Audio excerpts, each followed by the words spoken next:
Rich Dad, Poor Dad. Chapter 1.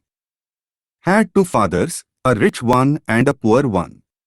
One was highly educated and intelligent. He had a PhD and completed 4 years of undergraduate work in less than 2 years. He then went on to Stanford University, the University of Chicago, and Northwestern University to do his advanced studies, all on full financial scholarships. The other father never finished the 8th grade. Both men were successful in their careers, working hard all their lives. Both earned substantial incomes. Yet one struggled financially all his life. The other would become one of the richest men in Hawaii. One died leaving tens of millions of dollars to his family, charities, and his church. The other left bills to be paid. Both men were strong, charismatic, and influential. Both men offered me advice, but they did not advise the same things. Both men believed strongly in education, but did not recommend the same course of study. If I had had only one dad, I would have had to accept or reject his advice.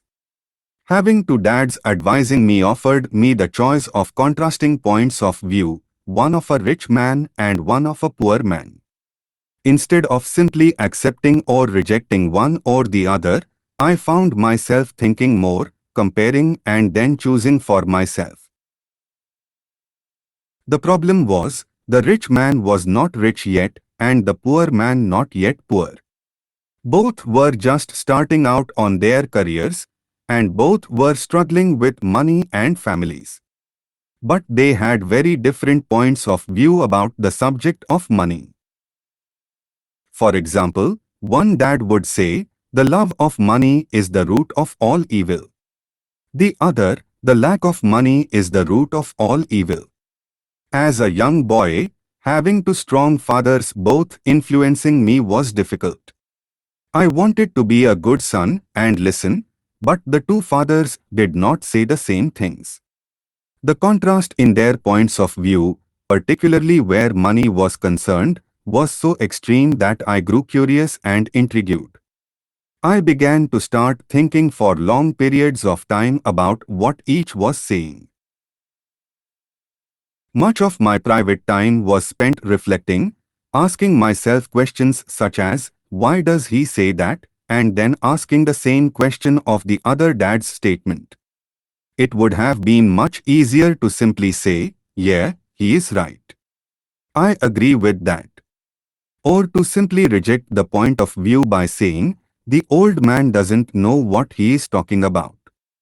Instead, having two dads whom I loved forced me to think and ultimately choose a way of thinking for myself. As a process, choosing for myself turned out to be much more valuable in the long run, rather than simply accepting or rejecting a single point of view.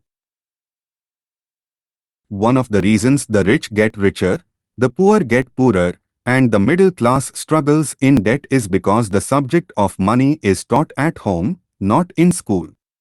Most of us learn about money from our parents. So what can a poor parent tell their child about money? They simply say, stay in school and study hard. The child may graduate with excellent grades, but with a poor person's financial programming and mindset. It was learned while the child was young. Money is not taught in schools. Schools focus on scholastic and professional skills, but not on financial skills. This explains how smart bankers, doctors, and accountants who earned excellent grades in school may still struggle financially all of their lives. Our staggering national debt is due in large part to highly educated politicians and government officials making financial decisions with little or no training on the subject of money. I often look ahead to the new millennium and wonder what will happen when we have millions of people who will need financial and medical assistance. They will be dependent on their families or the government for financial support. What will happen when Medicare and Social Security run out of money? How will a nation survive if teaching children about money continues to be left to parents, most of whom will be, or already are, poor? Because I had two influential fathers, I learned from both of them. Had to think about each dad's advice, and in doing so, I gained valuable insight into the power and effect of one's thoughts on one's life. For example, one dad had a habit of saying, "I can't afford it." The other dad forbade those words to be used. He insisted I say, "How can I afford it?" One is a statement, and the other is a question. One lets you off the hook, and the other forces you to think. My soon-to-be-rich dad would explain that by automatically saying the words "I can't afford it," your brain stops working. By asking the question "How can I afford it?" your brain is put to work. He did not mean buy everything you wanted. He was fanatical about exercising your mind, the most powerful computer in the world. My brain gets stronger every day because I exercise it. The stronger it gets, the more money I can make. He believed that automatically saying "I can't afford it" was a sign of mental laziness. Although both dads worked hard, I noticed that one dad had a habit of putting his brain to sleep when it came to money matters, and the other had a habit of exercising his brain. The long-term result was that one dad grew stronger financially and the other grew weaker. It is not much different from a person who goes to the gym to exercise on a regular basis versus someone who sits on the couch watching television. Proper physical exercise increases your chances for health, and proper mental exercise increases your chances for wealth. Laziness decreases both health and wealth. My two dads had opposing attitudes in thought. One dad thought that the rich should pay more in taxes to take care of those less fortunate. The other said taxes punish those who produce and reward those who don't produce. One dad recommended, "Study hard so you can find a good company to work for." The other recommended, "Study hard so you can find a good company to buy." One dad said, "The reason I'm not rich is because I have you kids." The other said, "The reason I must be rich is because I have you kids." One encouraged talking about money and business at the dinner table. The other forbade the subject of money to be discussed over a meal. One said, "When it comes to money, play it safe, don't take risks." The other said, "Learn to manage risk."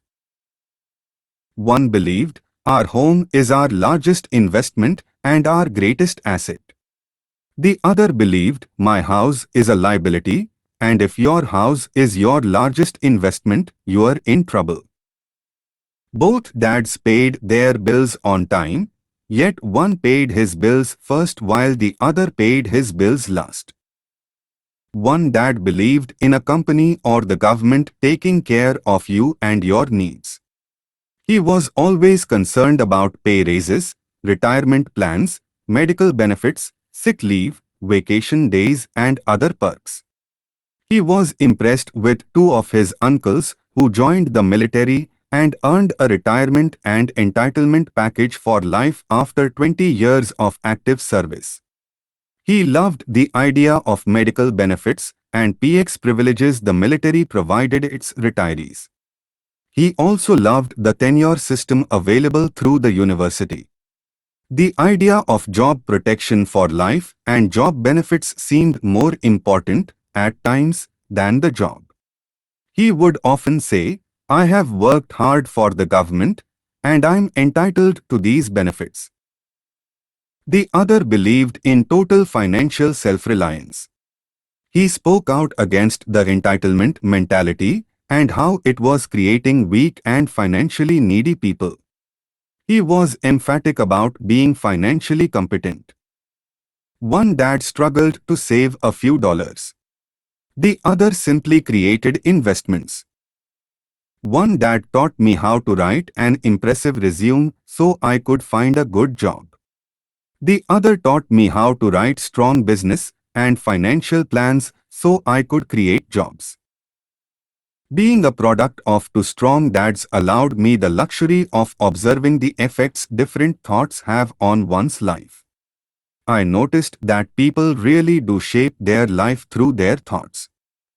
For example, my poor dad always said, "I will never be rich." And that prophecy became reality. My rich dad, on the other hand, always referred to himself as rich. He would say things like, "I'm a rich man, and rich people don't do this."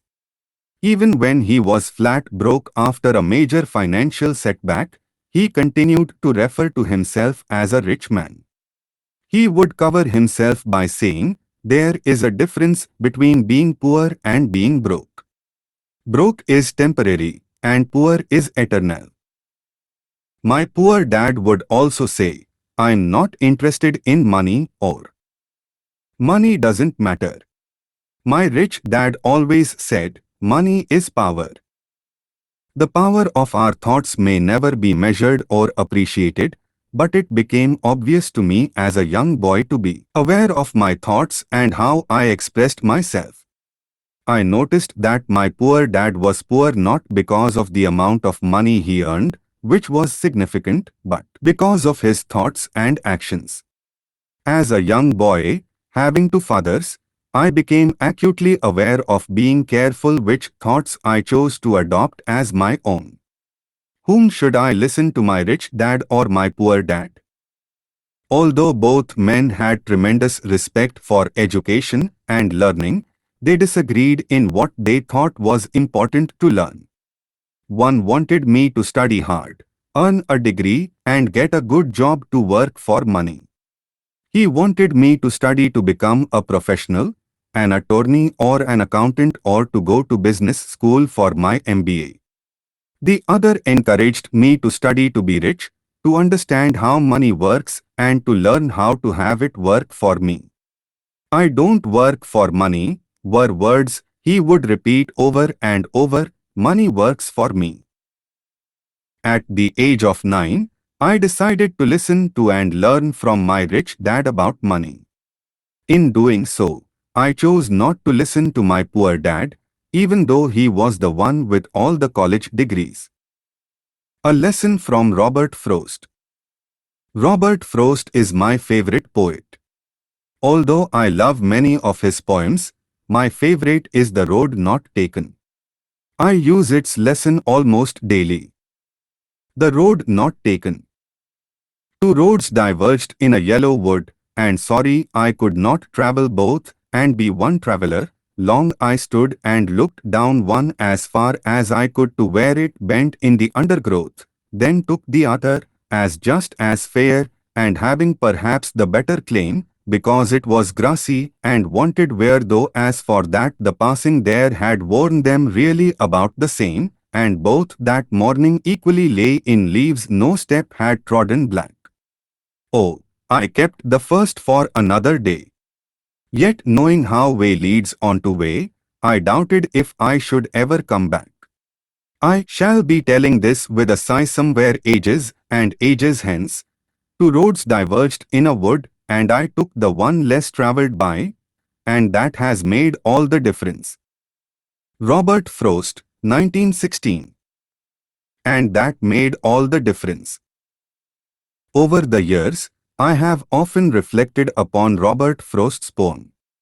Choosing not to listen to my highly educated dad's advice and attitude about money was a painful decision, but it was a decision that shaped the rest of my life. Once I made up my mind whom to listen to, my education about money began. My rich dad taught me over a period of 30 years until I was age 39.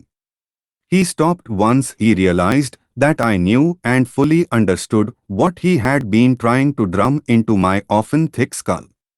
Money is one form of power. But what is more powerful is financial education. Money comes and goes, but if you have the education about how money works, you gain power over it and can begin building wealth. The reason positive thinking alone does not work is because most people went to school and never learned how money works, so they spend their lives working for money. Because I was only 9 years old when I started, the lessons my rich dad taught me were simple. And when it was all said and done, there were only 6 main lessons, repeated over 30 years. This book is about those 6 lessons, put as simply as possible as my rich dad put forth those lessons to me. The lessons are not meant to be answers but guideposts. Guideposts that will assist you and your children to grow wealthier no matter what happens in a world of increasing change and uncertainty. Lesson number 1: The rich don't work for money. Lesson number 2: Why teach financial literacy? Lesson number 3: Mind your own business. Lesson number 4: The history of taxes and the power of corporations. Lesson number 5: The rich invent money. Lesson number 6: Work to learn, don't work for money. Chapter 2. Lesson 1: The rich don't work for money. Dad, can you tell me how to get rich? My dad put down the evening paper. Why do you want to get rich, son? Because today Jimmy's mom drove up in their new Cadillac, and they were going to their beach house for the weekend. He took 3 of his friends, but Mike and I weren't invited. They told us we weren't invited because we were poor kids. They did? My dad asked incredulously. Yeah, they did. I replied in a hurt tone. My dad silently shook his head, pushed his glasses up the bridge of his nose and went back to reading the paper. I stood waiting for an answer. The year was 1956. I was 9 years old. By some twist of fate, I attended the same public school where the rich people sent their kids. We were primarily a sugar plantation town.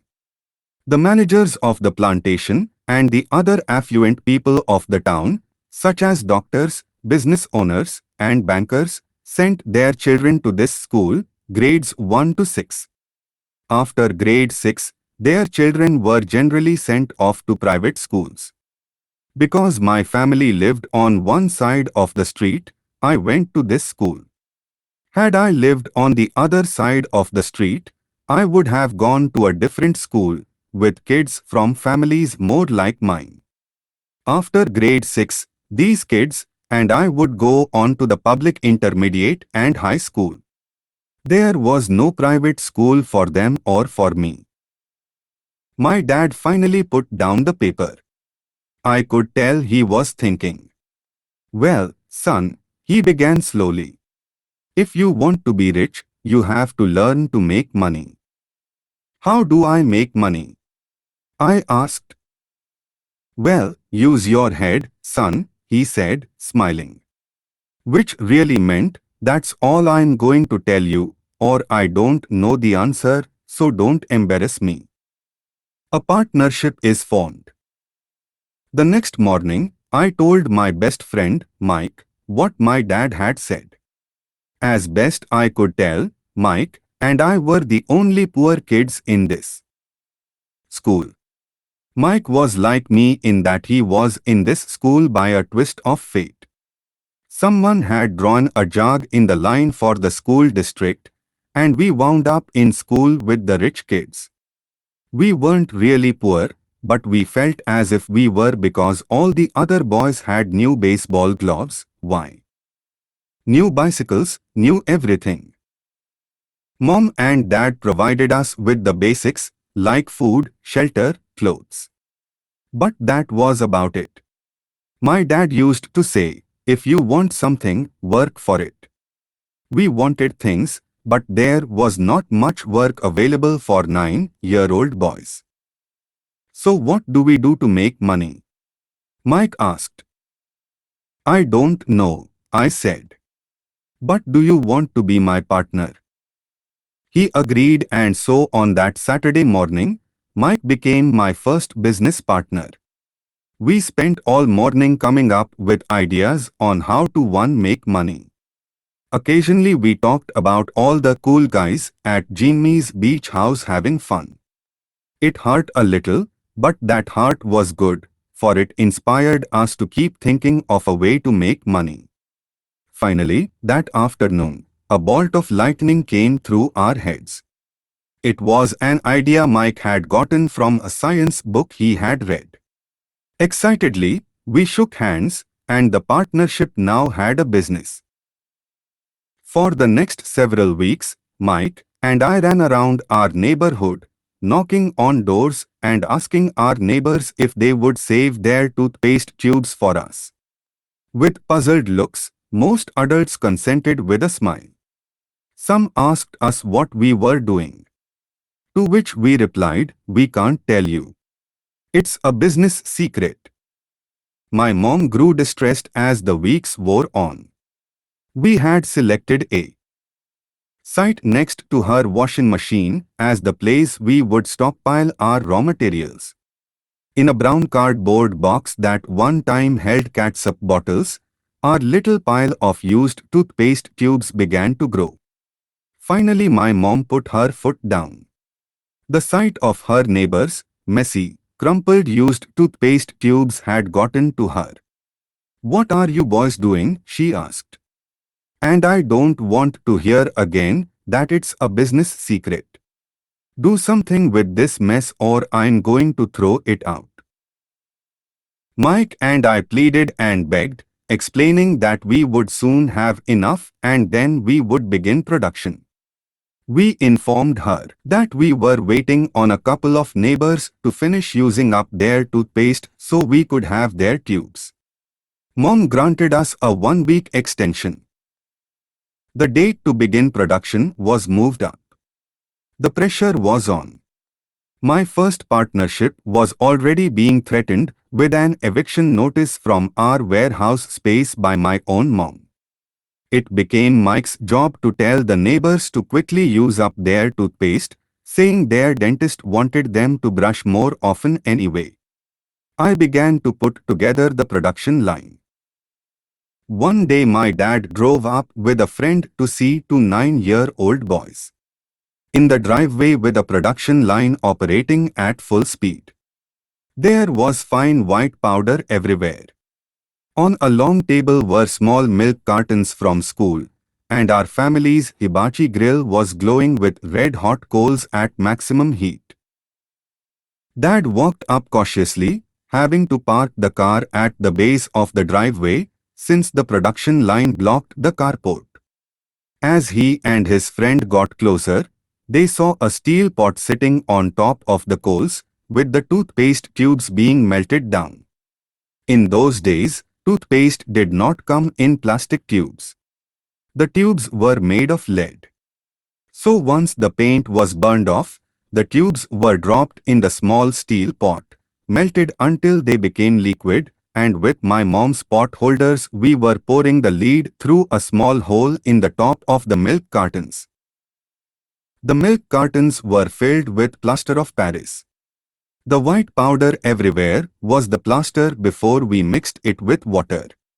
In my haste, I had knocked the bag over, and the entire area looked like it had been hit by a snowstorm. The milk cartons were the outer containers for plaster of Paris molds. My dad and his friend watched as we carefully poured the molten lead through a small hole in the top of the plaster of Paris cube. "Careful," my dad said. I nodded without looking up. Finally, once the pouring was through, I put the steel pot down and smiled at my dad. "What are you boys doing?" he asked with a cautious smile. "We are doing what you told me to do." "We are going to be rich," I said. "Yup," said Mike, grinning and nodding his head. "We are partners." "And what is in those plaster molds?" Dad asked. "Watch," I said.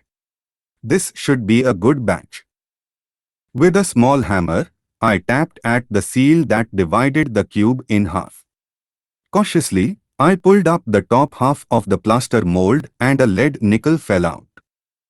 Oh, my God, my dad said. You are casting nickels out of lead. That's right, Mike said. We're doing as you told us to do. We are making money. My dad's friend turned and burst into laughter. My dad smiled and shook his head. Along with a fire and a box of spent toothpaste tubes, in front of him were two little boys covered with white dust and smiling from ear to ear. He asked us to put everything down and sit with him on the front step of our house. With a smile, he gently explained what the word counterfeiting meant. Our dreams were dashed. You mean this is illegal? Asked Mike in a quivering voice. Let them go, my dad's friend said. They might be developing a natural talent. My dad glared at him. Yes, it is illegal, my dad said gently. But you boys have shown great creativity and original thought. Keep going. I'm really proud of you. Disappointed, Mike and I sat in silence for about 20 minutes before we began cleaning up our mess. The business was over on opening day. Sweeping the powder up, I looked at Mike and said, I guess Jimmy and his friends are right. We are poor. My father was just leaving as I said that. Boys, he said, you are only poor if you give up. The most important thing is that you did something. Most people only talk and dream of getting rich. You have done something. I'm very proud of the two of you. I will say it again. Keep going. Don't quit. Mike and I stood there in silence. They were nice words, but we still did not know what to do. So how come you are not rich, Dad? I asked. Because I chose to be a schoolteacher. Schoolteachers really don't think about being rich. We just like to teach. I wish I could help you, but I really don't know how to make money. Mike and I turned and continued our cleanup. I know, said my dad. If you boys want to learn how to be rich, don't ask me. Talk to your dad, Mike. My dad asked Mike with a scrunched up face. Yeah, your dad, repeated my dad with a smile. Your dad and I have the same banker, and he raves about your father. He has told me several times that your father is brilliant when it comes to making money. My dad. Mike asked again in disbelief. Then how come we don't have a nice car and a nice house like the rich kids at school? A nice car and a nice house does not necessarily mean you are rich or you know how to make money, my dad replied. Jimmy's dad works for the sugar plantation. He is not much different from me.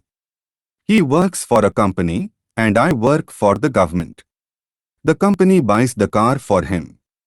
The sugar company is in financial trouble, and Jimmy's dad may soon have nothing. Your dad is different, Mike. He seems to be building an empire, and I suspect in a few years he will be a very rich man. With that, Mike and I got excited again.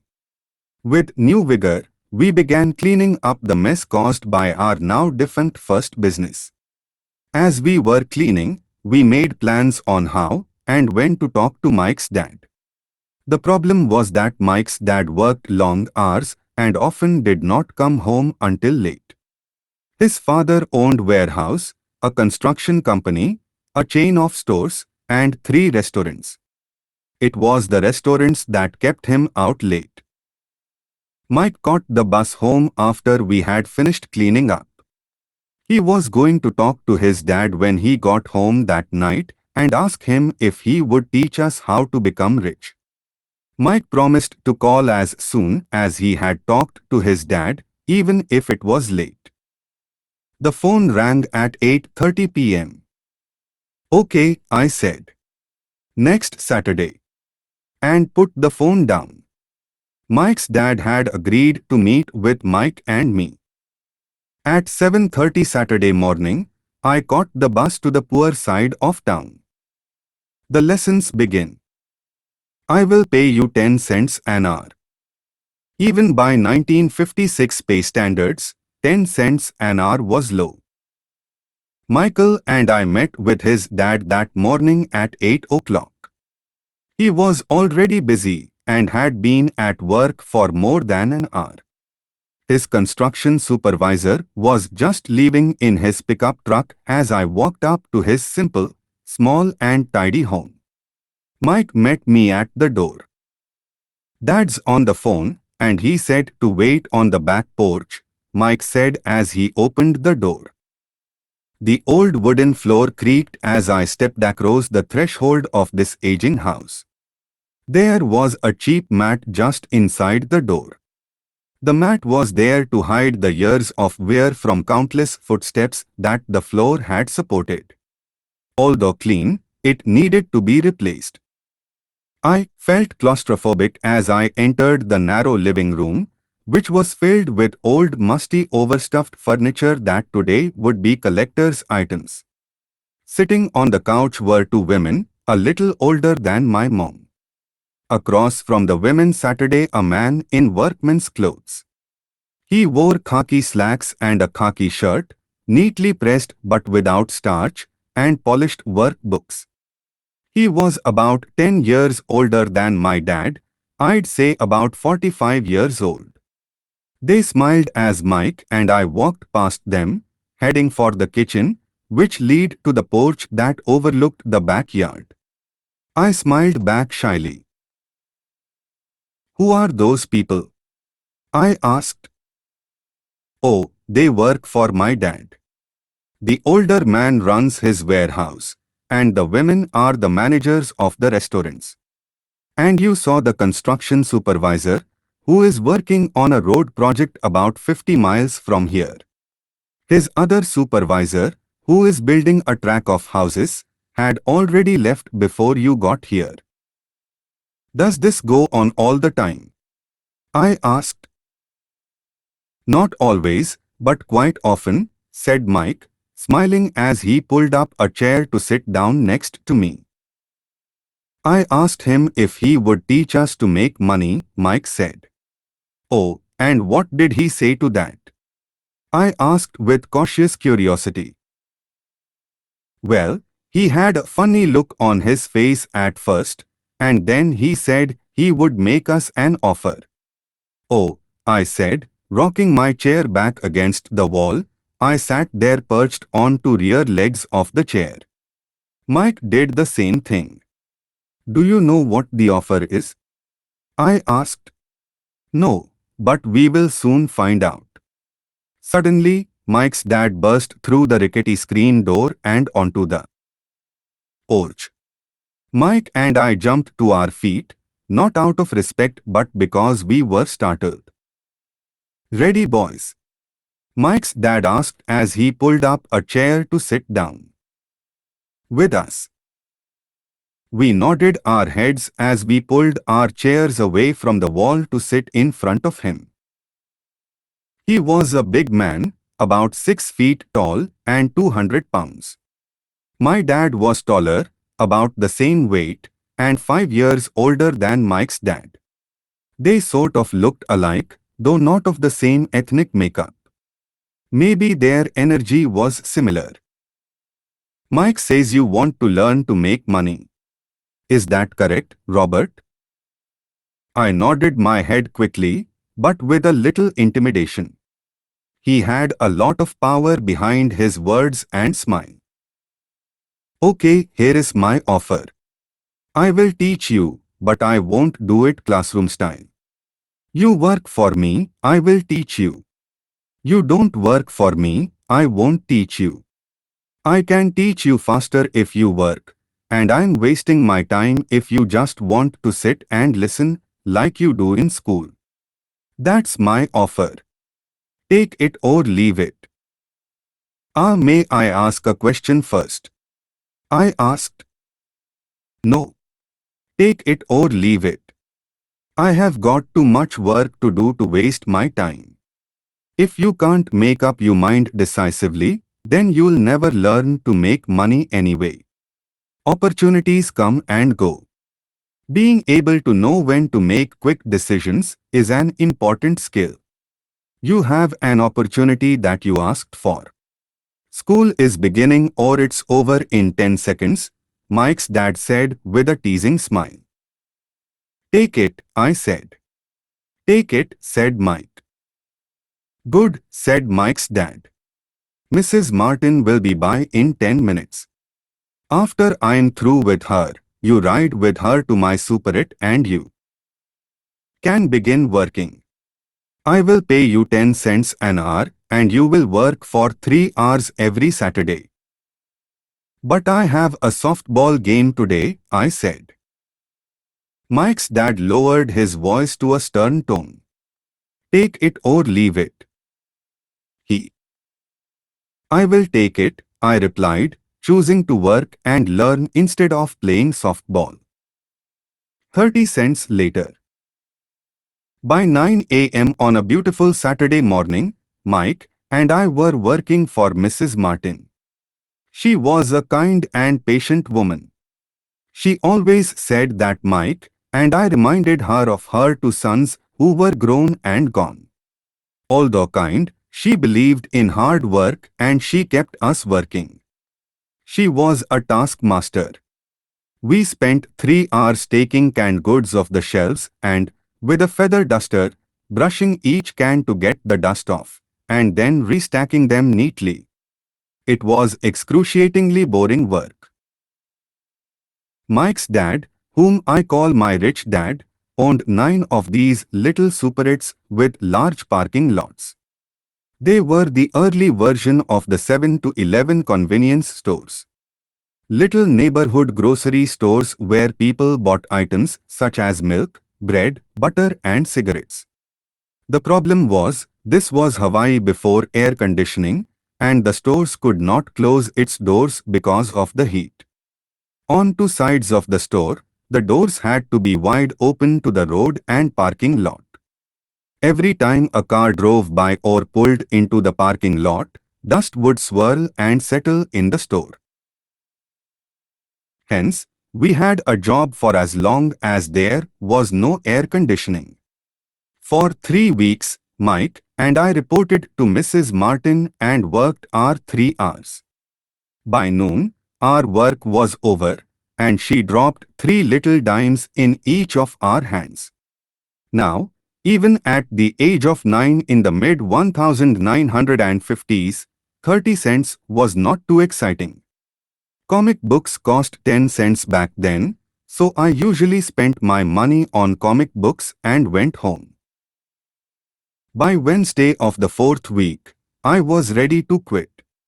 I had agreed to work only because I wanted to learn to make money from Mike's dad, and now I was a slave for 10 cents an hour. On top of that, I had not seen Mike's dad since that first Saturday. I'm quitting, I told Mike at lunchtime. The school lunch was miserable. School was boring, and now I did not even have my Saturdays to look forward to. But it was the 30 cents that really got to me. This time Mike smiled. What are you laughing at? I asked with anger and frustration. Dad said this would happen. He said to meet with him when you were ready to quit. What? I said indignantly. He's been waiting for me to get fed up? Sort of, Mike said. Dad's kind of different. He teaches differently from your dad. Your mom and dad lecture a lot. My dad is quiet and a man of few words. You just wait till this Saturday. I will tell him you are ready. You mean I have been set up? No, not really, but maybe. Dad will explain on Saturday. Waiting in line on Saturday. I was ready to face him, and I was prepared. Even my real dad was angry with him. My real dad, the one I call the poor one, thought that my rich dad was violating child labor laws and should be investigated. My educated poor dad told me to demand what I deserve. At least 25 cents an hour. My poor dad told me that if I did not get a raise, I was to quit immediately. You don't need that damned job anyway, said my poor dad with indignity. At 8 o'clock Saturday morning, I was going through the same rickety door of Mike's house. Take a seat and wait in line, Mike's dad said as I entered. He turned and disappeared into his little office next to a bedroom. I looked around the room and did not see Mike anywhere. Feeling awkward, I cautiously sat down next to the same two women who were there 4 weeks earlier. They smiled and slid across the couch to make room for me. 45 minutes went by, and I was steaming. The two women had met with him and left 30 minutes earlier. An older gentleman was in there for 20 minutes and was also gone.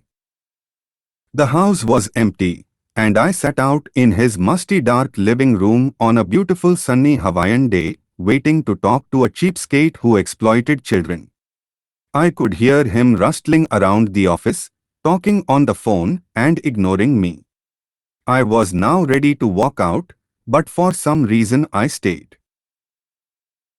Finally, 15 minutes later, at exactly 9 o'clock, Rich Dad walked out of his office, said nothing, and signaled with his hand for me to enter his dingy office.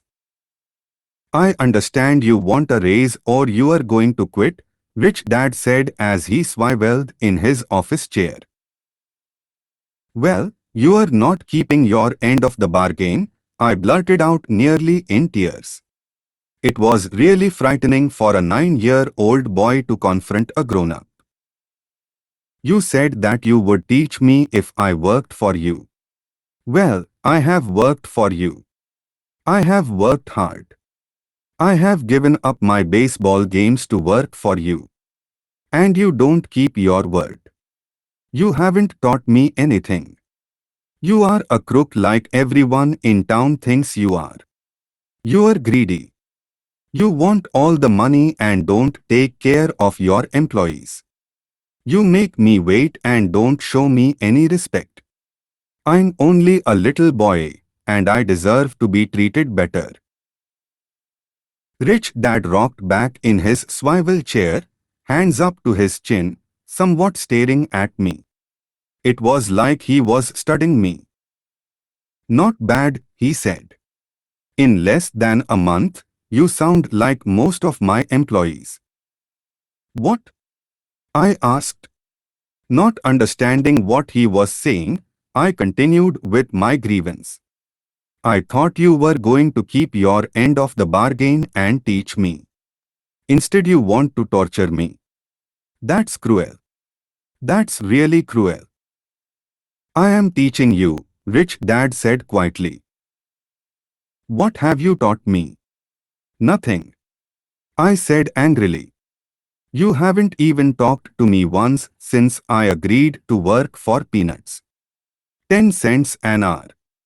I should notify the government about you.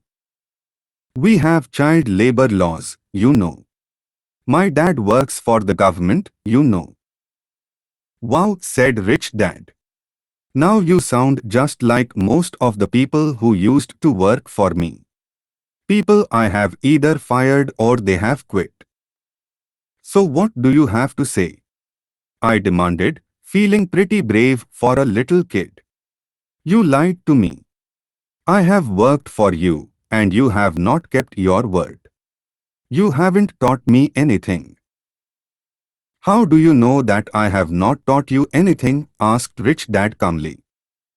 Well, you have never talked to me. I have worked for 3 weeks, and you have not taught me anything, I said with a pout. Does teaching mean talking or a lecture? Rich Dad asked. Well, yes, I replied. That's how they teach you in school, he said smiling. But that is not how life teaches you, and I would say that life is the best teacher of all. Most of the time, life does not talk to you. It just sort of pushes you around.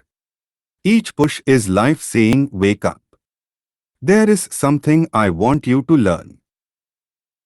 What is this man talking about? I asked myself silently. Life pushing me around was life talking to me. Now I knew I had to quit my job. I was talking to someone who needed to be locked up. If you learn life's lessons, you will do well. If not, life will just continue to push you around. People do two things. Some just let life push them around. Others get angry and push back. But they push back against their boss, or their job, or their husband or wife. They do not know it's life that's pushing. I had no idea what he was talking about.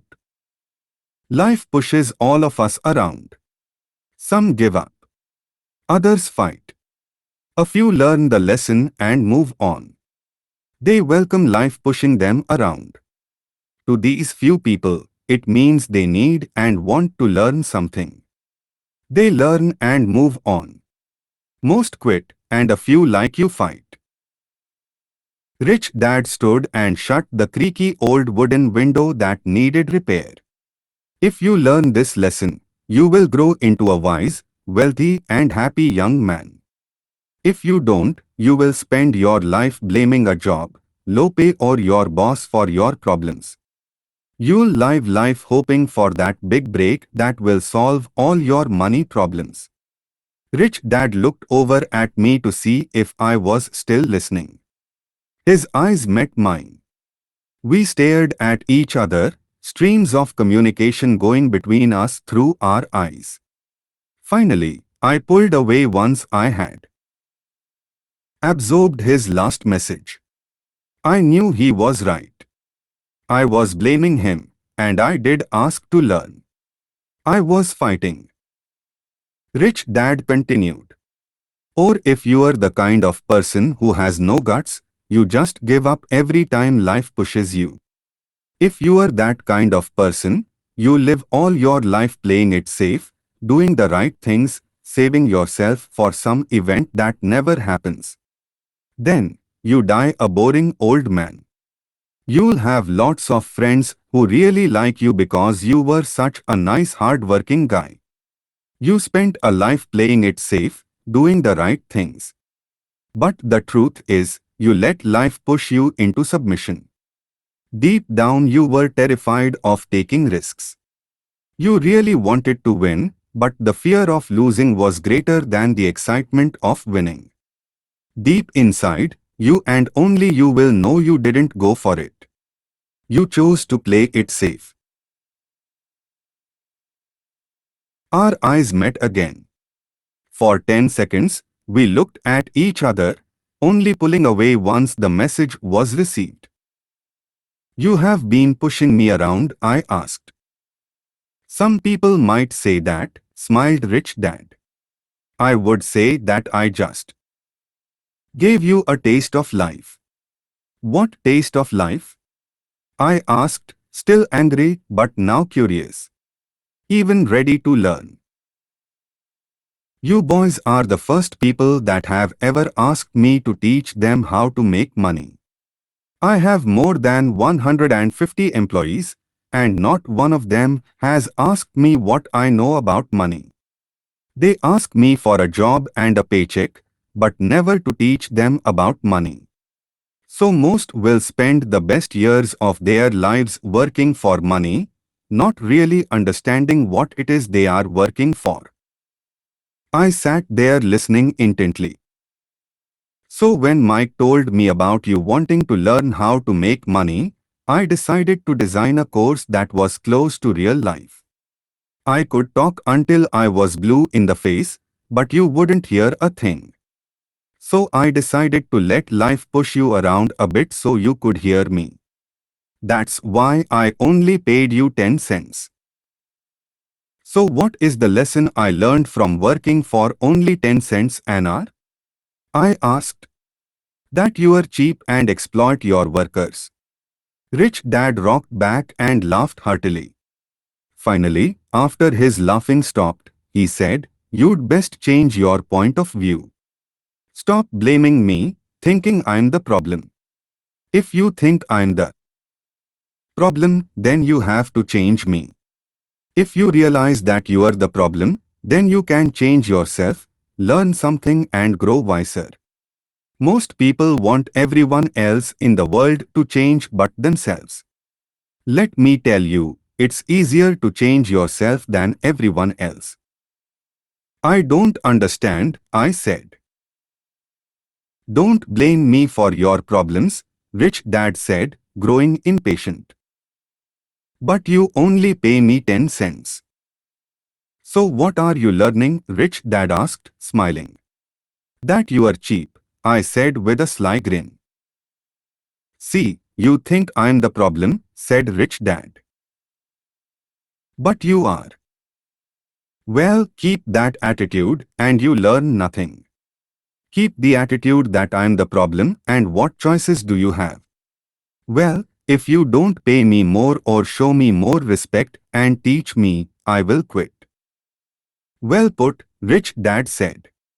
And that's exactly what most people do.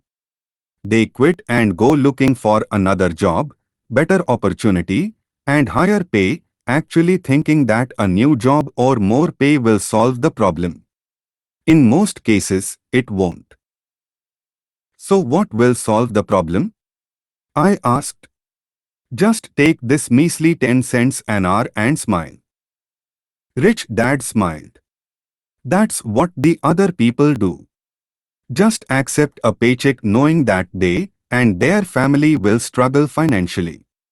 But that's all they do, waiting for a raise thinking that more money will solve the problem. Most just accept it, and some take a second job working harder, but again accepting a small paycheck.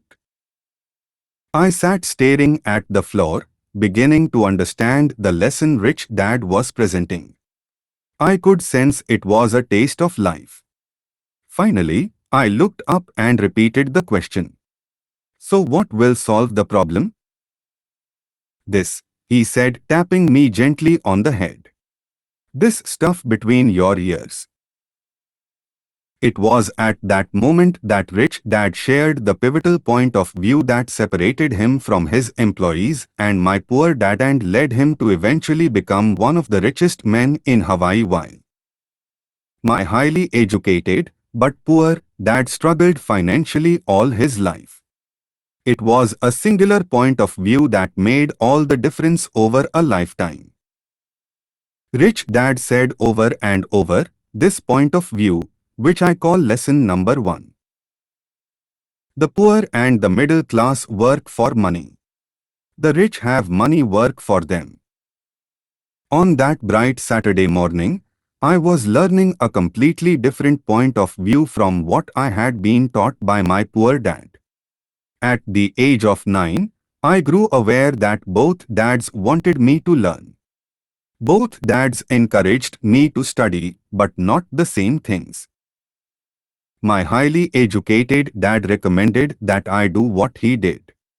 Son, I want you to study hard, get good grades, so you can find a safe, secure job with a big company. And make sure it has excellent benefits. My rich dad wanted me to learn how money works so I could make it work for me. These lessons I would learn through life with his guidance, not because of a classroom. My rich dad continued my first lesson. I'm glad you got angry about working for 10 cents an hour.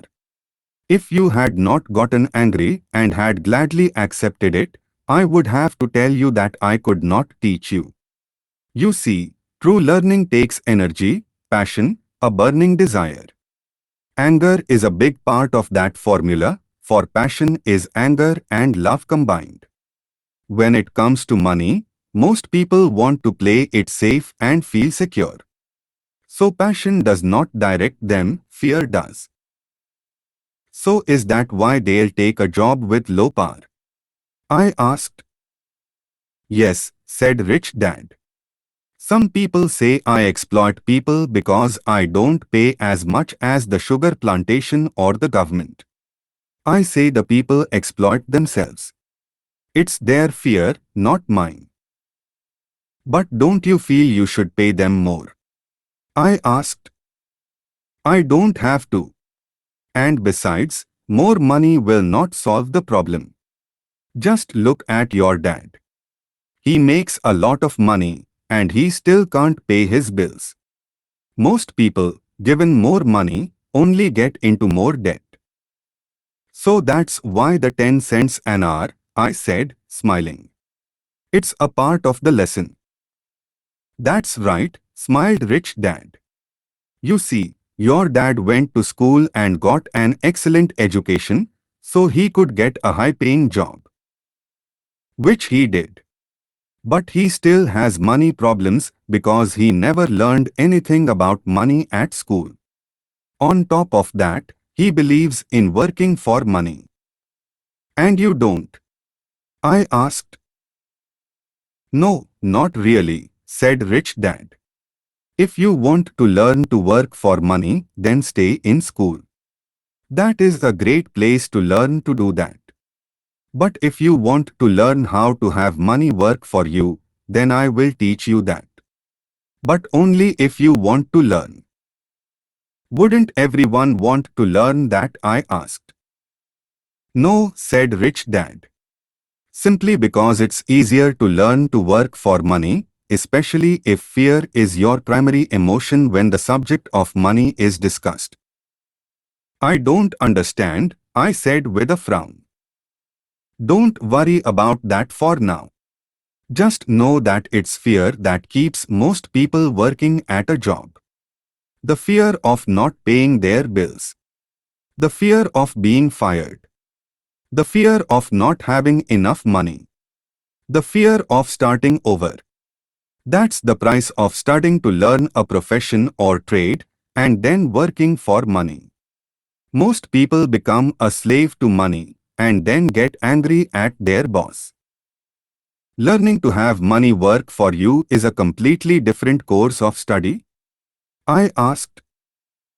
Absolutely, Rich Dad answered, absolutely. We sat in silence on that beautiful Hawaiian Saturday morning.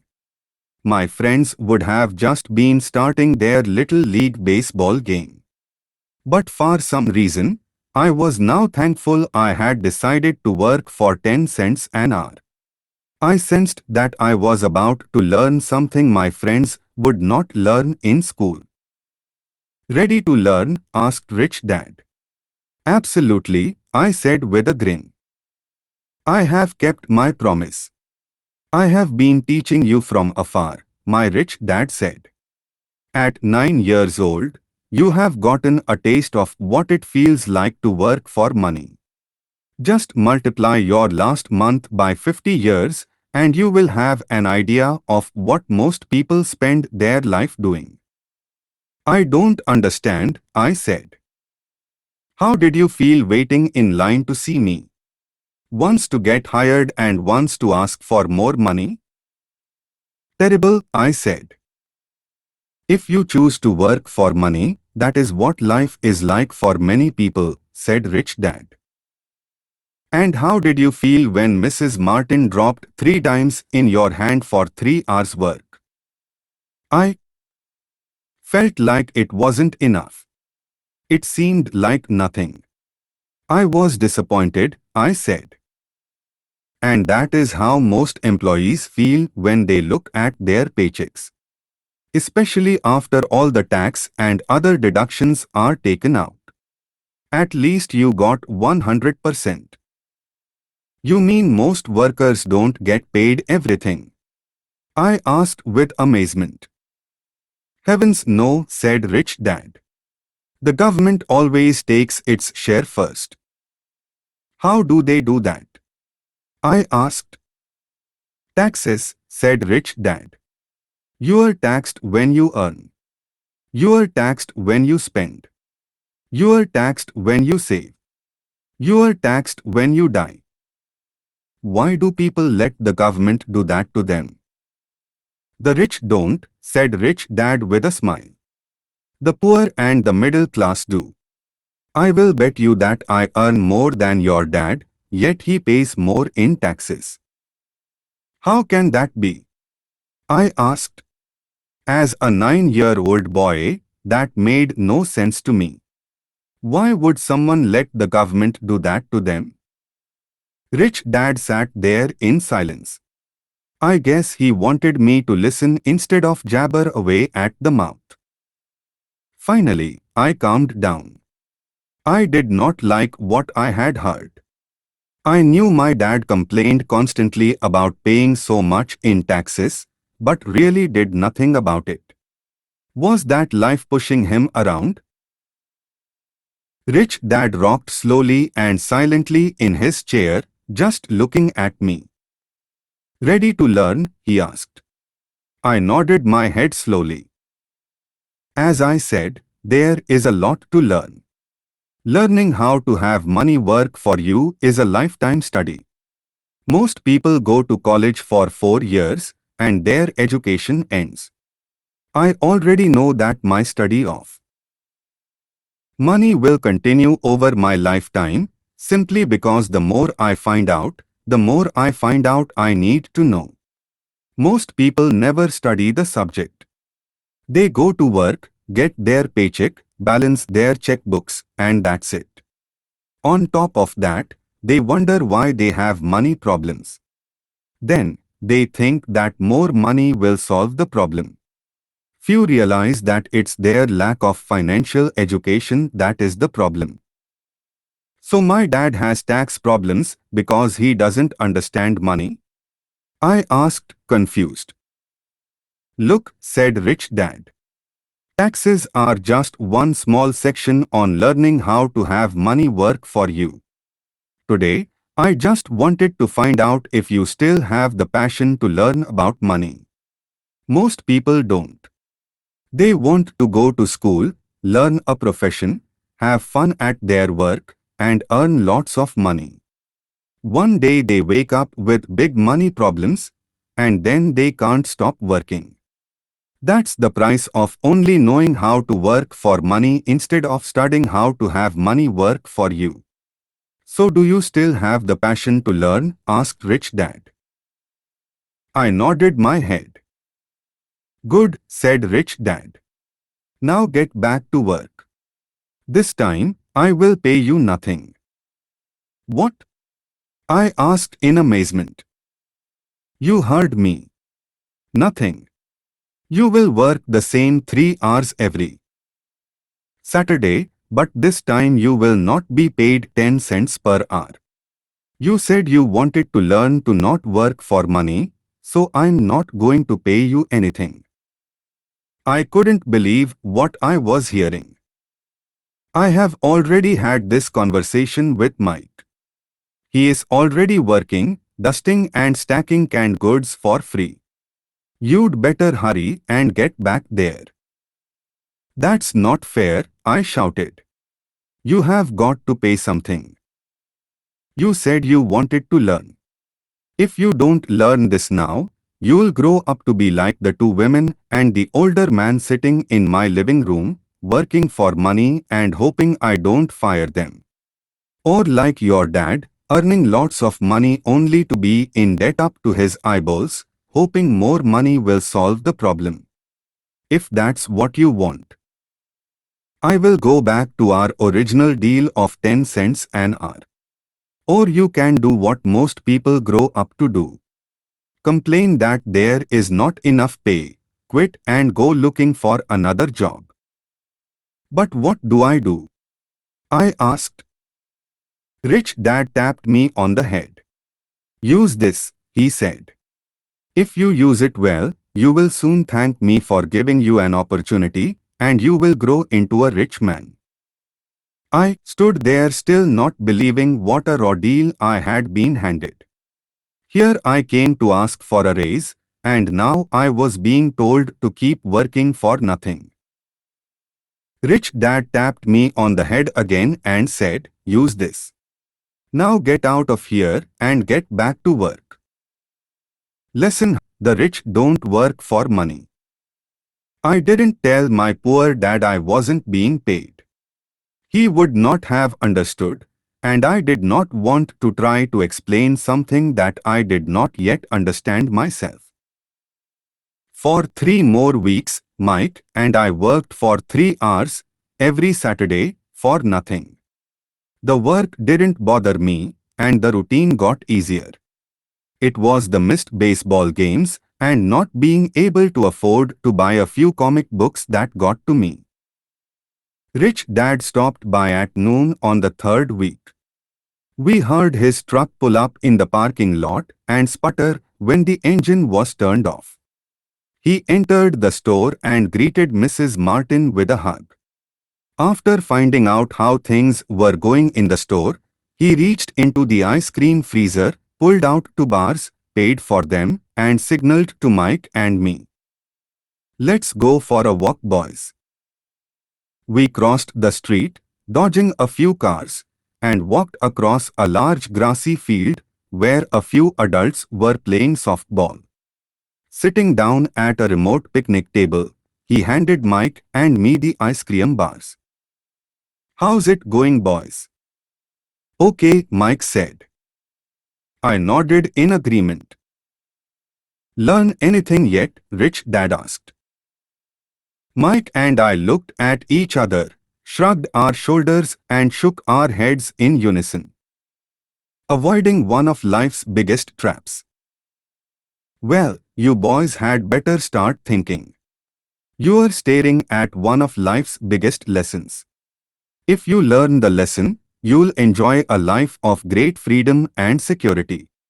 If you don't learn the lesson, you'll wind up like Mrs. Martin and most of the people playing softball in this park. They work very hard, for little money, clinging to the illusion of job security, looking forward to a 3-week vacation each year and a skimpy pension after 45 years of work. If that excites you, I will give you a raise to 25 cents an hour. But these are good hard-working people. Are you making fun of them? I demanded. A smile came over Rich Dad's face. Mrs. Martin is like a mother to me. I would never be that cruel. I may sound cruel because I'm doing my best to point something out to the two of you. I want to expand your point of view so you can see something. Something most people never have the benefit of seeing because their vision is too narrow. Most people never see the trap they are in. Mike and I sat there uncertain of his message. He sounded cruel, yet we could sense he was desperately wanting us to know something. With a smile, Rich Dad said, "Doesn't that 25 cents an hour sound good? Doesn't it make your heart beat a little faster?" I shook my head no, but it really did. 25 cents an hour would be big bucks to me. "Okay, I will pay you $1 an hour," Rich Dad said, with a sly grin. Now my heart was beginning to race. My brain was screaming, "Take it! Take it!" I could not believe what I was hearing. Still, I said nothing. "Okay, $2 an hour." My little 9-year-old brain and heart nearly exploded. After all, it was 1956 and being paid $2 an hour would have made me the richest kid in the world. I couldn't imagine earning that kind of money. I wanted to say yes. I wanted the deal. I could see a new bicycle, new baseball glove, and adoration of my friends when I flashed some cash. On top of that, Jimmy and his rich friends could never call me poor again. But somehow my mouth stayed silent. Maybe my brain had overheated and blown a fuse. But deep down, I badly wanted that $2 an hour. The ice cream had melted and was running down my hand. The ice cream stick was empty, and under it was a sticky mess of vanilla and chocolate that ants were enjoying. Rich Dad was looking at two boys staring back at him, eyes wide open and brains empty. He knew he was testing us, and he knew there was a part of our emotions that wanted to take the deal. He knew that each human being has a weak and needy part of their soul that can be bought. And he knew that each human being also had a part of their soul that was strong and filled with a resolve that could never be bought. It was only a question of which one was stronger. He had tested thousands of souls in his life. He tested souls every time he interviewed someone for a job. Okay, $5 an hour. Suddenly there was a silence from inside me. Something had changed. The offer was too big and had gotten ridiculous. Not too many grown-ups in 1956 made more than $5 an hour. The temptation disappeared and a calm set in. Slowly I turned to my left to look at Mike.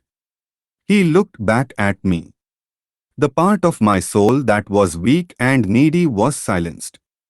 The part of me that had no price took over. There was a calm and a certainty about money that entered my brain and my soul.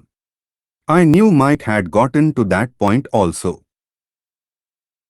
Good, Rich Dad said softly. Most people have a price. And they have a price because of human emotions named fear and greed.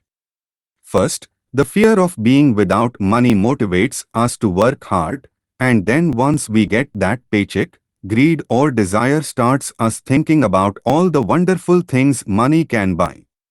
The pattern is then set. What pattern? I asked. The pattern of get up, go to work, pay bills, get up, go to work, pay bills. Their lives are then run forever by two emotions, fear and greed. Offer them more money, and they continue the cycle by also increasing their spending. This is what I call the rat race. There is another way. Mike asked. Yes, said Rich Dad slowly. But only a few people find it. And what is that way? Mike asked. That's what I hope you boys will find out as you work and study with me. That is why I took away all forms of pay. Any hints? Mike asked. We're kind of tired of working hard, especially for nothing. Well, the first step is telling the truth, said Rich Dad. We haven't been lying. I said. I did not say you were lying. I said to tell the truth, Rich Dad came back. The truth about what? I asked. How you are feeling, Rich Dad said. You don't have to say it to anyone else. Just yourself. You mean the people in this park, the people who work for you, Mrs. Martin, they don't do that? I asked. I doubt it, said Rich Dad. Instead, they feel the fear of not having money. Instead of confronting the fear, they react instead of think. They react emotionally instead of using their heads, Rich Dad said, tapping us on our heads. Then, they get a few bucks in their hands, and again the emotion of joy and desire and greed take over, and again they react instead of think. So their emotions do their thinking, Mike said. That's correct, said Rich Dad. Instead of telling the truth about how they feel, they react to their feeling, fail to think. They feel the fear, they go to work, hoping that money will soothe the fear, but it doesn't. That old fear haunts them, and they go back to work, hoping again that money will calm their fears, and again it doesn't. Fear has them in this trap of working, earning money, working, earning money, hoping the fear will go away. But every day they get up, and that old fear wakes up with them. For millions of people, That old fear keeps them awake all night, causing a night of turmoil and worry. So they get up and go to work, hoping that a paycheck will kill that fear gnawing at their soul. Money is running their lives, and they refuse to tell the truth about that. Money is in control of their emotions and hence their souls. Rich Dad sat quietly, letting his words sink in. Mike and I heard what he said, but really did not understand fully what he was talking about. I just knew that I often wondered why grown-ups hurried off to work. It did not seem like much fun, and they never looked that happy, but something kept them hurrying off to work. Realizing we had absorbed as much as possible of what he was talking about, Rich Dad said, "I want you boys to avoid that trap. That is really what I want to teach you. Not just to be rich, because being rich does not solve the problem." "It doesn't?" I asked, surprised. "No, it doesn't. Let me finish the other emotion, which is desire. Some call it greed, but I prefer desire. It is perfectly normal to desire something better, prettier, more fun or exciting. So people also work for money because of desire. They desire money for the joy they think it can buy. But the joy that money brings is often short-lived, and they soon need more money for more joy, more pleasure, more comfort, more security. So they keep working, thinking money will soothe their souls that is troubled by fear and desire. But money cannot do that. Even rich people?" Mike asked. "Rich people included," said Rich Dad. "In fact, the reason many rich people are rich is not because of desire but because of fear. They actually think that money can eliminate that fear of not having money, of being poor, so they amass tons of it only to find out the fear gets worse. They now fear losing it. I have friends who keep working even though they have plenty. I know people who have millions who are more afraid now than when they were poor.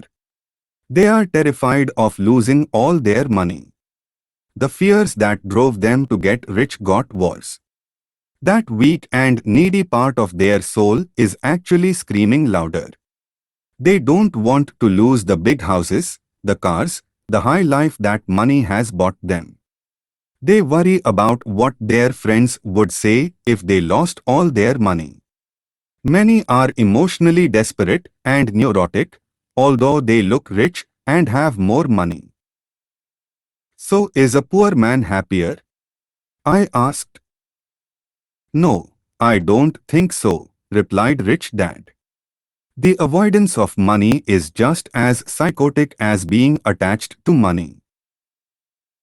As if on cue, the town derelict went past our table, stopping by the large rubbish can and rummaging around in it. The three of us watched him with great interest, when before we probably would have just ignored him. Rich Dad pulled $1 out of his wallet and gestured to the older man. Seeing the money, the derelict came over immediately, took the bill, thanked Rich Dad profusely and hurried off ecstatic with his good fortune. "He is not much different from most of my employees," said Rich Dad. "I have met so many people who say, 'Oh, I'm not interested in money.' Yet they'll work at a job for 8 hours a day. That's a denial of truth. If they weren't interested in money, then why are they working?" That kind of thinking is probably more psychotic than a person who hoards money. As I sat there listening to my rich dad, my mind was flashing back to the countless times my own dad said, "I'm not interested in money." He said those words often. He also covered himself by always saying, "I work because I love my job." "So what do we do?" I asked. "Not work for money until all traces of fear and greed are gone." "No, that would be a waste of time," said Rich Dad. Emotions are what make us human, make us real. The word emotion stands for energy in motion. Be truthful about your emotions and use your mind and emotions in your favor, not against yourself. Both said Mike. Don't worry about what I just said. It will make more sense in years to come. Just be an observer, not a reactor, to your emotions. Most people do not know that it's their emotions that are doing the thinking. Your emotions are your emotions, but you have got to learn to do your own thinking. Can you give me an example? I asked. Sure, replied Rich Dad. When a person says, I need to find a job, it's most likely an emotion doing the thinking. Fear of not having money generates that thought. But people do need money if they have bills to pay, I said. Sure they do, smiled Rich Dad. All I'm saying is that it's fear that is all too often doing the thinking. I don't understand, said Mike. For example, said Rich Dad. If the fear of not having enough money arises, instead of immediately running out to get a job so they can earn a few bucks to kill the fear, they instead might ask themselves this question. Will a job be the best solution to this fear over the long run? In my opinion, the answer is no, especially when you look over a person's lifetime. A job is really a short-term solution to a long-term problem. But my dad is always saying stay in school, get good grades, so you can find a safe, secure job. I spoke out, somewhat confused. Yes, I understand he says that, said Rich Dad, smiling. Most people recommend that, and it's a good idea for most people. But people make that recommendation primarily out of fear. You mean my dad says that because he is afraid? Yes, said Rich Dad. He is terrified that you won't be able to earn money and won't fit into society. Don't get me wrong.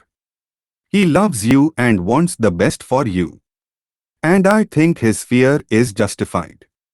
An education and a job are important.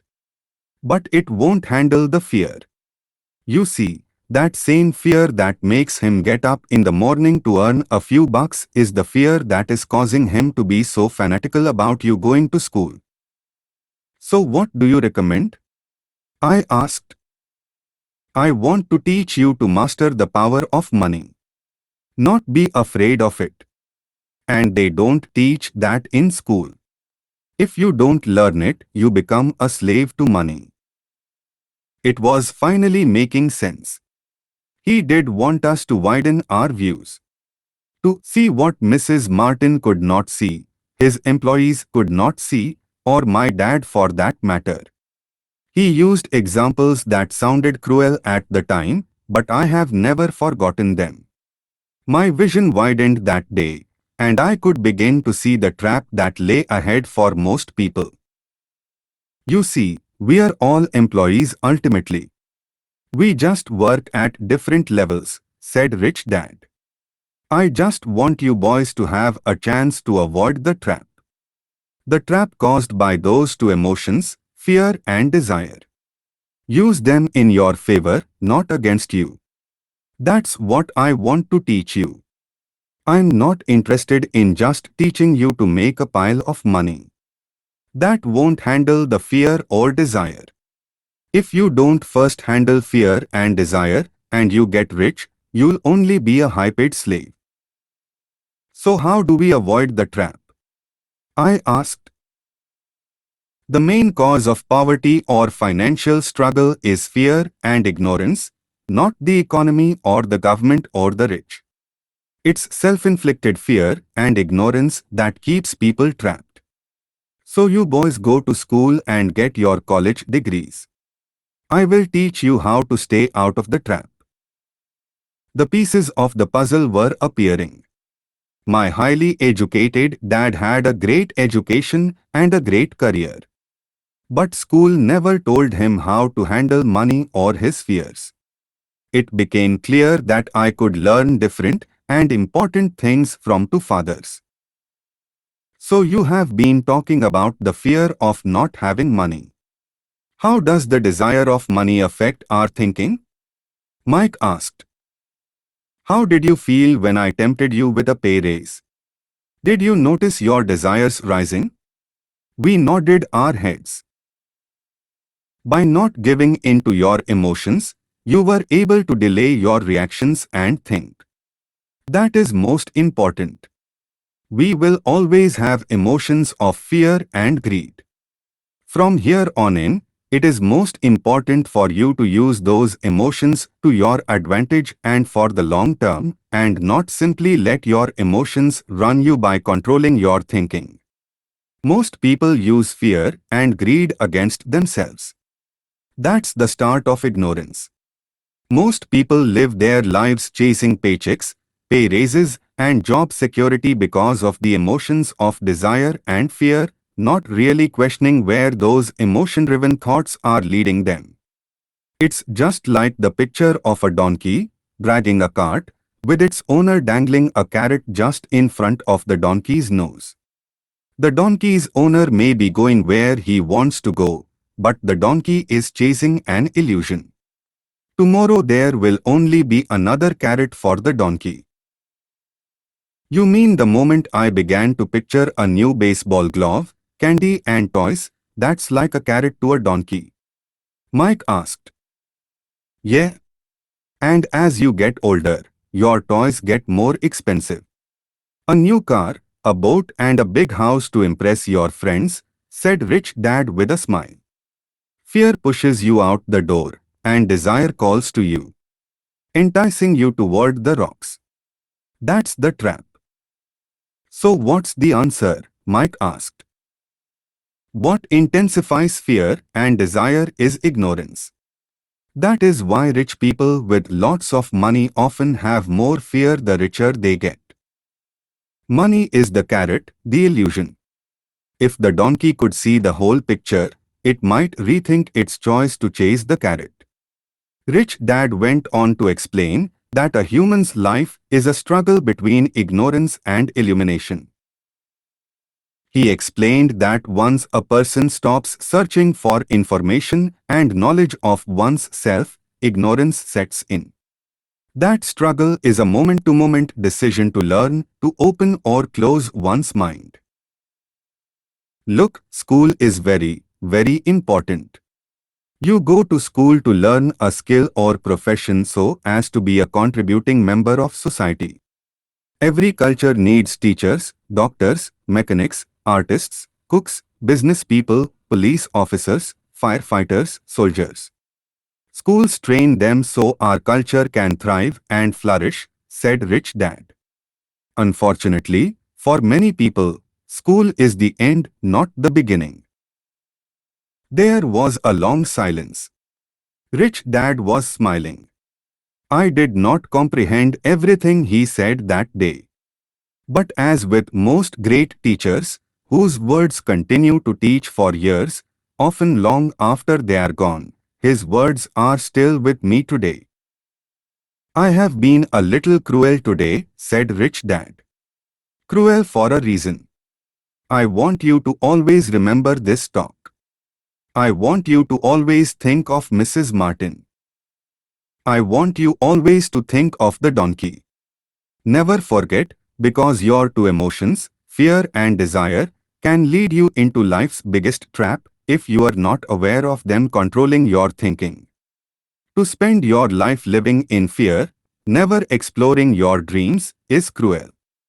To work hard for money, thinking that money will buy you things that will make you happy, is also cruel. To wake up in the middle of the night terrified about paying bills is a horrible way to live. To live a life dictated by the size of a paycheck is not really a life. Thinking that a job will make you feel secure is lying to yourself. That's cruel, and that's the trap I want you to avoid, if possible. I have seen how money runs people's lives. Don't let that happen to you. Please don't let money run your life. A softball rolled under our table. Rich Dad picked it up and threw it back. So what does ignorance have to do with greed and fear? I asked.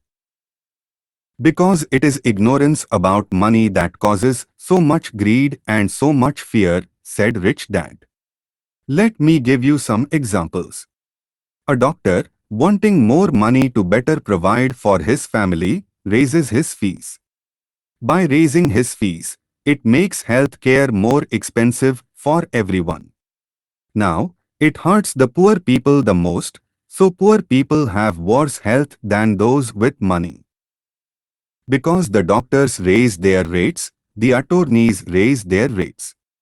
Because the attorneys' rates have gone up, school teachers want a raise, which raises our taxes, and on and on and on. Soon, there will be such a horrifying gap between the rich and the poor that chaos will break out and another great civilization will collapse. Great civilizations collapsed when the gap between the haves and have-nots was too great.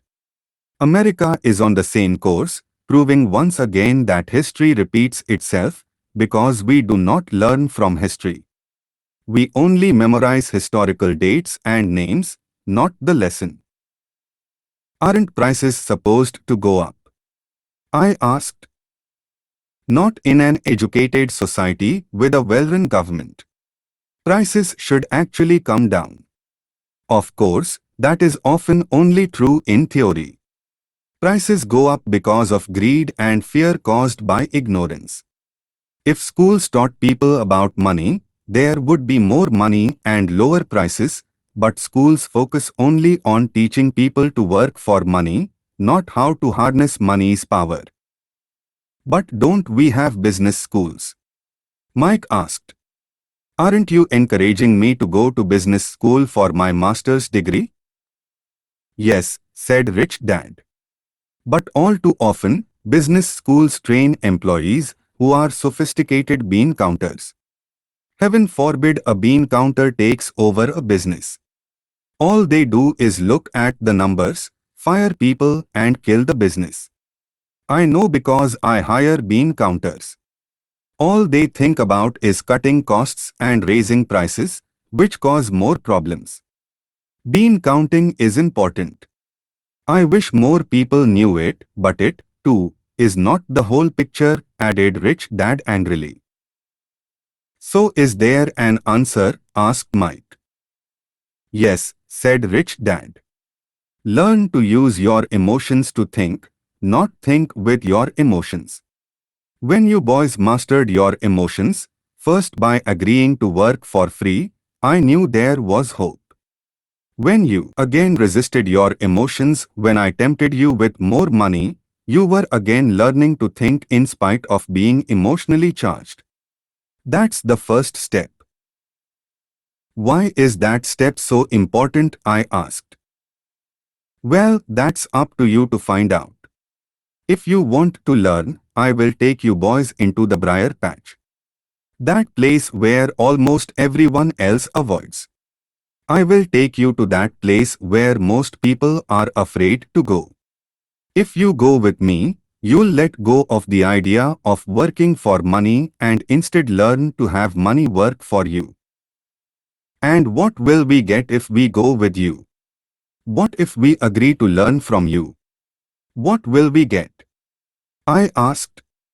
The same thing Briar Rabbit got, said Rich Dad.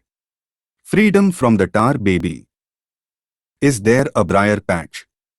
I asked. Yes, said Rich Dad. The briar patch is our fear and our greed.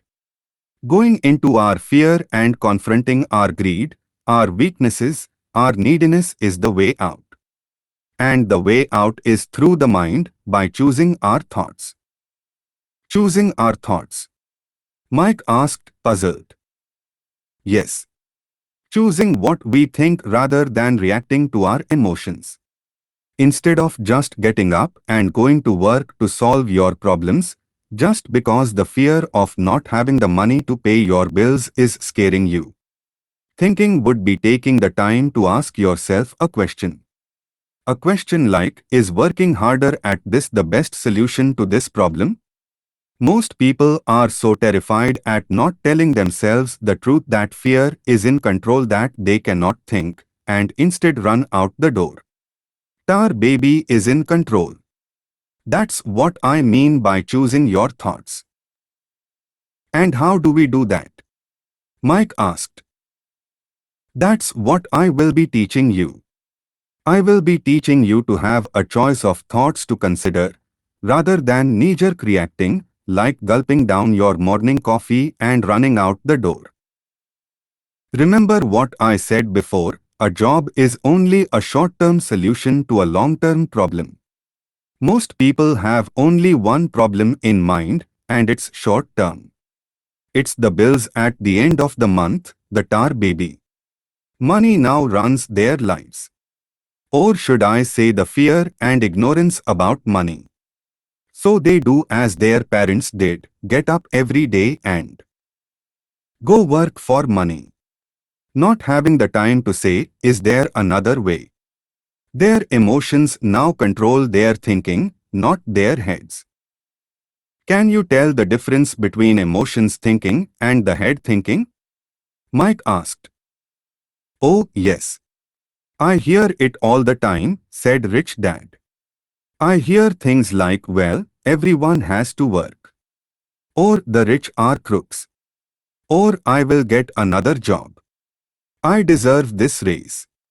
You can't push me around. Or I like this job because it's secure. Instead of, is there something I'm missing here, which breaks the emotional thought and gives you time to think clearly. I must admit, it was a great lesson to be getting. To know when someone was speaking out of emotions or out of clear thought. It was a lesson that served me well for life. Especially when I was the one speaking out of reaction and not from clear thought. As we headed back to the store, Rich Dad explained that the rich really did make money. They did not work for it.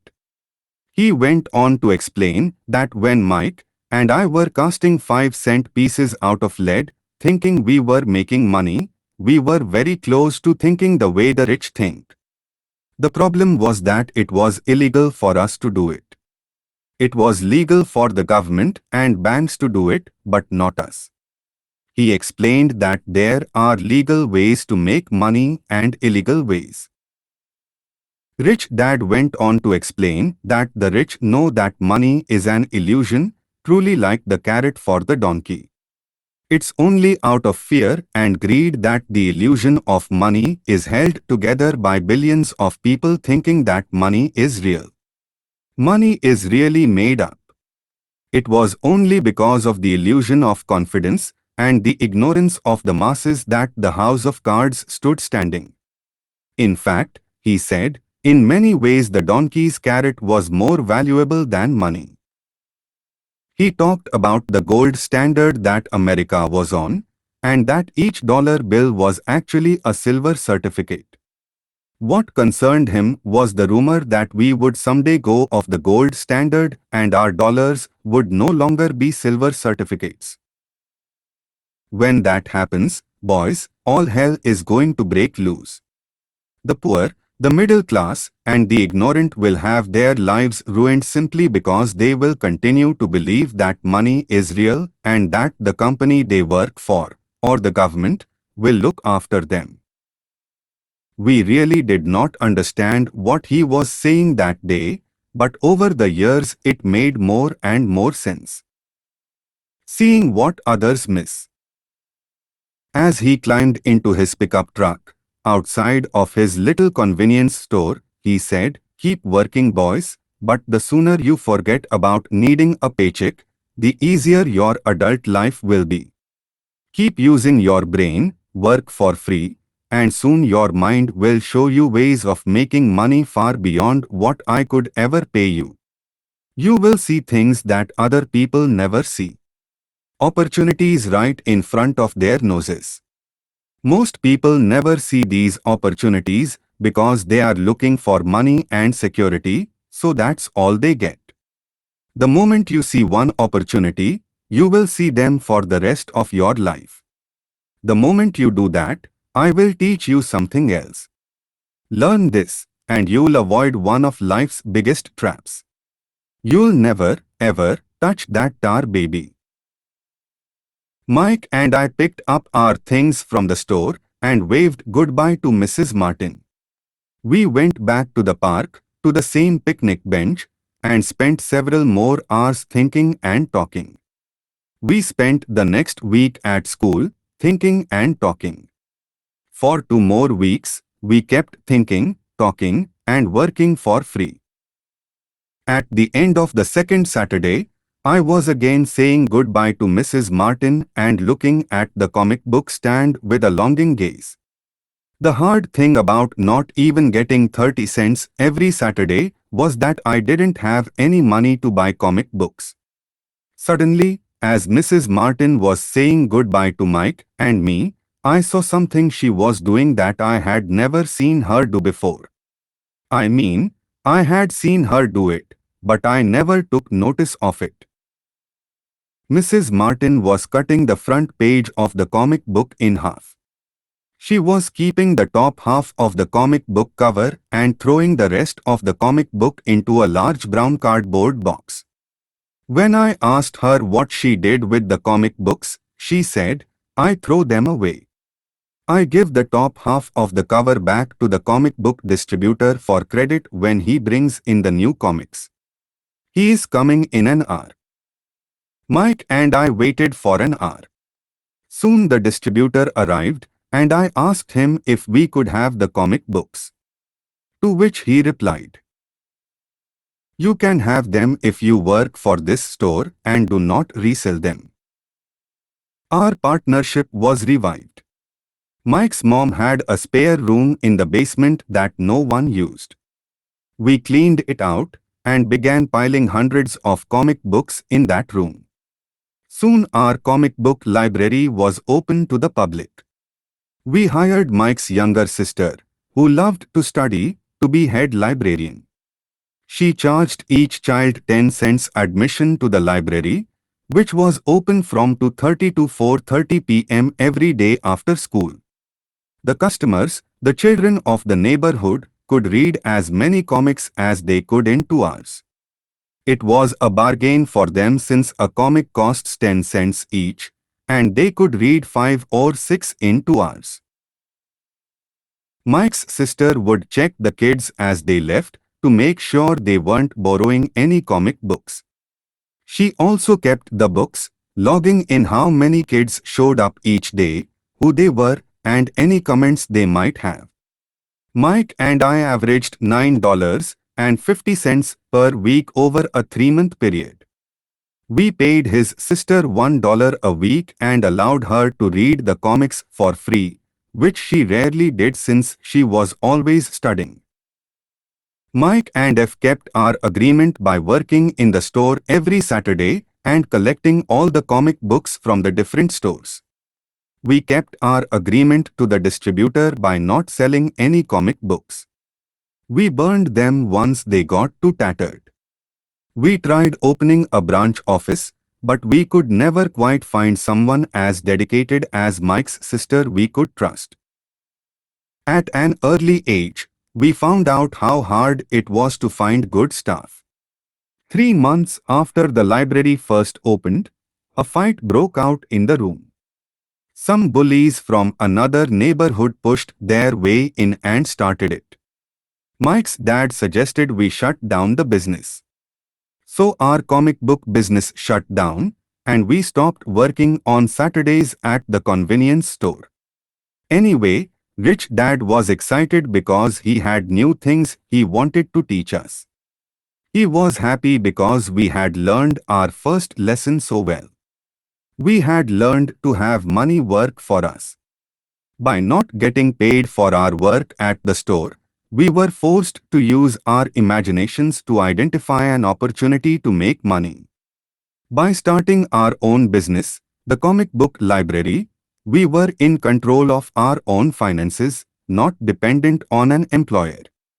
The best part was that our business generated money for us, even when we weren't physically there. Our money worked for us. Instead of paying us money, Rich Dad had given us so much more. Chapter 3. Lesson 2. Why teach financial literacy? In 1990, my best friend, Mike, took over his father's empire and is, in fact, doing a better job than his dad did. We see each other once or twice a year on the golf course. He and his wife are wealthier than you could imagine. Rich Dad's empire is in great hands, and Mike is now grooming his son to take his place, as his dad had groomed us. In 1994, I retired at the age of 47, and my wife, Kim, was 37. Retirement does not mean not working. To my wife and me, it means that barring unforeseen cataclysmic changes, we can work or not work, and our wealth grows automatically, staying way ahead of inflation. I guess it means freedom. The assets are large enough to grow by themselves. It's like planting a tree. You water it for years, and then one day it doesn't need you anymore. Its roots have gone down deep enough. Then, the tree provides shade for your enjoyment. Mike chose to run the empire, and I chose to retire. Whenever I speak to groups of people, they often ask what I would recommend or what could they do. How do they get started? Is there a good book I would recommend? What should they do to prepare their children? What is the secret to success? How do I make millions? I am always reminded of this article I was once given. It goes as follows. The richest businessman. In 1923, a group of our greatest leaders and richest businessmen held a meeting at the Edgewater Beach Hotel in Chicago. Among them were Charles Schwab, head of the largest independent steel company, Samuel Instill, president of the world's largest utility, Howard Hobson, head of the largest gas company, Ivor Kruger, president of the International Match Co., one of the world's largest companies at that time, Leon Frazier, president of the Bank of International Settlements, Richard Whitney, president of the New York Stock Exchange, Arthur Cotton and Jesse Livermore, two of the biggest stock speculators, and Albert Fall, a member of President Harding's cabinet. 25 years later, 9 of them, those listed above, ended as follows. Schwab died penniless after living for 5 years on borrowed money. Instill died broke living in a foreign land. Kruger and Cotton also died broke. Hobson went insane. Whitney and Albert Fall were just released from prison. Fraser and Livermore committed suicide. I doubt if anyone can say what really happened to these men. If you look at the date, 1923, it was just before the 1929 market crash and the Great Depression, which I suspect had a great impact on these men and their lives. The point is this: today we live in times of greater and faster change than these men did. I suspect there will be many booms and busts in the next 25 years that will parallel the ups and downs these men faced. I am concerned that too many people are focused too much on money and not their greatest wealth, which is their education. If people are prepared to be flexible, keep an open mind and learn, they will grow richer and richer through the changes. If they think money will solve problems, I am afraid those people will have a rough ride. Intelligence solves problems and produces money. Money without financial intelligence is money soon gone. Most people fail to realize that in life, it's not how much money you make, it's how much money you keep.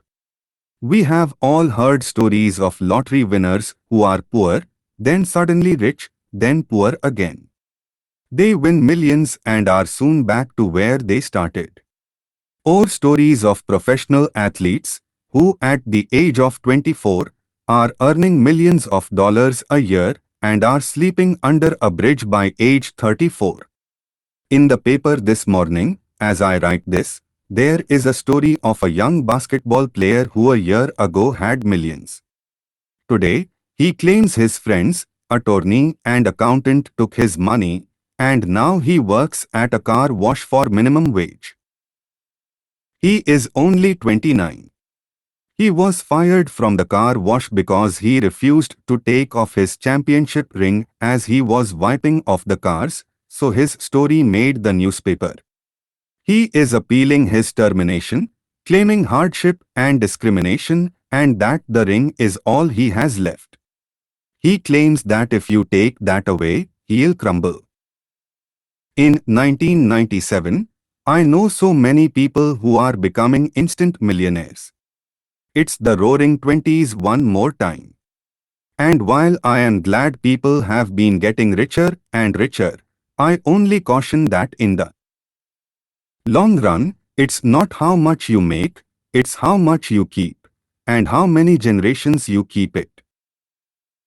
So when people ask, where do I get started, or tell me how to get rich quick, they often are greatly disappointed with my answer.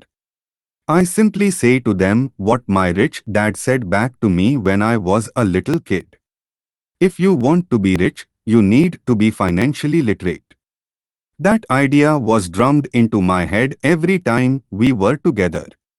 As I said, my educated dad stressed the importance of reading books, while my rich dad stressed the need to master financial literacy. If you are going to build the Empire State Building, the first thing you need to do is dig a deep hole and pour a strong foundation. If you are going to build a home in the suburbs, all you need to do is pour a 6-inch slab of concrete. Most people, in their drive to get rich, are trying to build an Empire State Building on a 6-inch slab. Our school system, having been created in the agrarian age, still believes in homes with no foundation. Dirt floors are still the rage. So kids graduate from school with virtually no financial foundation. One day, sleepless and deep in debt in suburbia, living the American dream, they decide that the answer to their financial problems is to find a way to get rich quick. Construction on the skyscraper begins.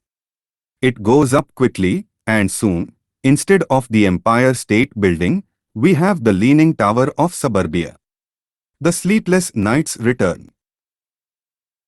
As for Mike and me in our adult years, both of our choices were possible because we were taught to pour a strong financial foundation when we were just kids. Now, accounting is possibly the most boring subject in the world. It also could be the most confusing. But if you want to be rich, long term, it could be the most important subject. The question is, how do you take a boring and confusing subject and teach it to kids? The answer is, make it simple. Teach it first in pictures. My rich dad poured a strong financial foundation for Mike and me. Since we were just kids, he created a simple way to teach us. For years, he only drew pictures and used words. Mike and I understood the simple drawings, the jargon, the movement of money, and then in later years, Rich Dad began adding numbers. Today, Mike has gone on to master much more complex and sophisticated accounting analysis because he has had to. He has a billion-dollar empire to run. I am not as sophisticated because my empire is smaller, yet we come from the same simple foundation. In the following pages, I offer to you the same simple line drawings Mike's dad created for us. Though simple, those drawings helped guide to little boys in building great sums of wealth on a solid and deep foundation. Rule 1. You must know the difference between an asset and a liability and buy assets. If you want to be rich, this is all you need to know. It is rule number 1. It is the only rule. This may sound absurdly simple, but most people have no idea how profound this rule is. Most people struggle financially because they do not know the difference between an asset and a liability. Rich people acquire assets. The poor and middle class acquire liabilities, but they think they are assets. When Rich Dad explained this to Mike and me, we thought he was kidding. Here we were, nearly teenagers and waiting for the secret to getting rich, and this was his answer. It was so simple that we had to stop for a long time to think about it. What is an asset? Asked Mike. Don't worry right now, said Rich Dad. Just let the idea sink in. If you can comprehend the simplicity, your life will have a plan and be financially easy. It is simple, that is why the idea is missed. You mean all we need to know is what an asset is, acquire them and we will be rich? I asked. Rich Dad nodded his head. It's that simple. If it's that simple, how come everyone is not rich? I asked. Rich Dad smiled. Because people do not know the difference between an asset and a liability. I remember asking, how could adults be so silly? If it is that simple, if it is that important, why would everyone not want to find out? It took our Rich Dad only a few minutes to explain what assets and liabilities were. As an adult, I have difficulty explaining it to other adults. Why? Because adults are smarter. In most cases, the simplicity of the idea escapes most adults because they have been educated differently. They have been educated by other educated professionals, such as bankers, accountants, real estate agents, financial planners, and so forth. The difficulty comes in asking adults to unlearn or become children again. An intelligent adult often feels it is demeaning to pay attention to simplistic definitions.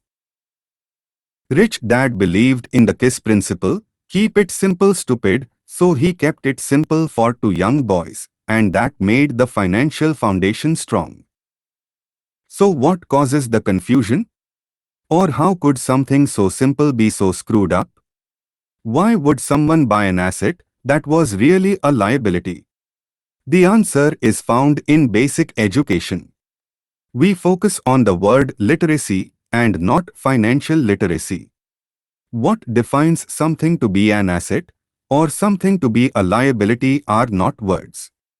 In fact, if you really want to be confused, look up the words asset and liability in the dictionary. I know the definition may sound good to a trained accountant, but for the average person it makes no sense. But we adults are often too proud to admit that something does not make sense. As young boys, Rich Dad said, what defines an asset is not words but numbers. And if you cannot read the numbers, you cannot tell an asset from a hole in the ground. In accounting, Rich Dad would say, it's not the numbers, but what the numbers are telling you. It's just like words. It's not the words, but the story the words are telling you. Many people read, but do not understand much. It's called reading comprehension. And we all have different abilities when it comes to reading comprehension. For example, I recently bought a new VCR. It came with an instruction book that explained how to program the VCR. All I wanted to do was record my favorite TV show on Friday night. I nearly went crazy trying to read the manual. Nothing in my world is more complex than learning how to program my VCR. I could read the words, but I understood nothing. I get an A for recognizing the words. I get an F for comprehension. And so it is with financial statements for most people. If you want to be rich, You have got to read and understand numbers. If I heard that once, I heard it 1,000 times from my rich dad. And I also heard, the rich acquire assets and the poor and middle class acquire liabilities. Here is how to tell the difference between an asset and a liability. Most accountants and financial professionals do not agree with the definitions, but these simple drawings were the start of strong financial foundations for two young boys. To teach pre-teen boys, Rich Dad kept everything simple, using as many pictures as possible, as few words as possible, and no numbers for years. This is the cash flow pattern of an asset. The above box is an income statement, often called a profit and loss statement. It measures income and expenses, money in and money out. The bottom diagram is the balance sheet. It is called that because it is supposed to balance assets against liabilities. Many financial novices don't know the relationship between the income statement and the balance sheet. That relationship is vital to understand. The primary cause of financial struggle is simply not knowing the difference between an asset and a liability. The cause of the confusion is found in the definition of the two words. If you want a lesson in confusion, simply look up the words asset and liability in the dictionary. Now it may make sense to trained accountants, but to the average person, it may as well be written in Mandarin. You read the words in the definition, but true comprehension is difficult. So as I said earlier, my rich dad simply told two young boys that assets put money in your pocket. Nice, simple and usable. This is cash flow pattern of a liability. Now that assets and liabilities have been defined through pictures, it may be easier to understand my definitions in words. An asset is something that puts money in my pocket. A liability is something that takes money out of my pocket. This is really all you need to know. If you want to be rich, simply spend your life buying assets. If you want to be poor or middle class, spend your life buying liabilities. It's not knowing the difference that causes most of the financial struggle in the real world. Illiteracy, both in words and numbers, is the foundation of financial struggle. If people are having difficulties financially, there is something that they cannot read either in numbers or words. Something is misunderstood. The rich are rich because they are more literate in different areas than people who struggle financially. So if you want to be rich and maintain your wealth, it's important to be financially literate in words as well as numbers. The arrows in the diagrams represent the flow of cash or cash flow. Numbers alone really mean little. Just as words alone mean little. It's the story that counts. In financial reporting, reading numbers is looking for the plot, the story. The story of where the cash is flowing. In 80% of most families, the financial story is a story of working hard in an effort to get ahead. Not because they don't make money, but because they spend their lives buying liabilities instead of assets. For instance, this is the cash flow pattern of a poor person or a young person still at home. Job provides income, dash expenses, taxes, food, rent, clothes, fund, transportation. Asset, none. Liability, none. This is the cash flow pattern of a person in the middle class. Job provides income, dash expenses, taxes, food, mortgage, clothes, fund, transportation. Asset, none. Liability, mortgage, consumer loans, credit cards. This is the cash flow pattern of a wealthy person. Assets, stocks, bonds, notes, real estate, intellectual property, income, dividends, interest, rental income, royalties, liabilities, none. All of these diagrams were obviously oversimplified. Everyone has living expenses, the need for food, shelter and clothing. The diagrams show the flow of cash through a poor, middle class or wealthy person's life. It is the cash flow that tells the story. It is the story of how a person handles their money, what they do after they get the money in their hand. The reason I started with the story of the richest men in America is to illustrate the flaw in the thinking of so many people. The flaw is that money will solve all problems. That is why I cringe whenever one hear people ask me how to get rich quicker. Or where do they start? I often hear, I'm in debt so I need to make more money. But more money will often not solve the problem. In fact, it may actually accelerate the problem. Money often makes obvious our tragic human flaws. Money often puts a spotlight on what we do not know. That is why, all too often, a person who comes into a sudden windfall of cash, let's say an inheritance, a pay raise or lottery winnings, soon returns to the same financial mess, if not worse than the mess they were in before they received the money. Money only accentuates the cash flow pattern running in your head. If your pattern is to spend everything you get, most likely an increase in cash will just result in an increase in spending. Thus, the saying, a fool and his money is one big party. I have said many times that we go to school to gain scholastic skills and professional skills, both important. We learn to make money with our professional skills.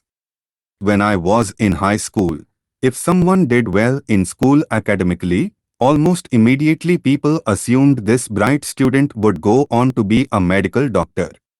Often no one asked the child if they wanted to be a doctor. It was assumed. It was the profession with the promise of the greatest financial reward.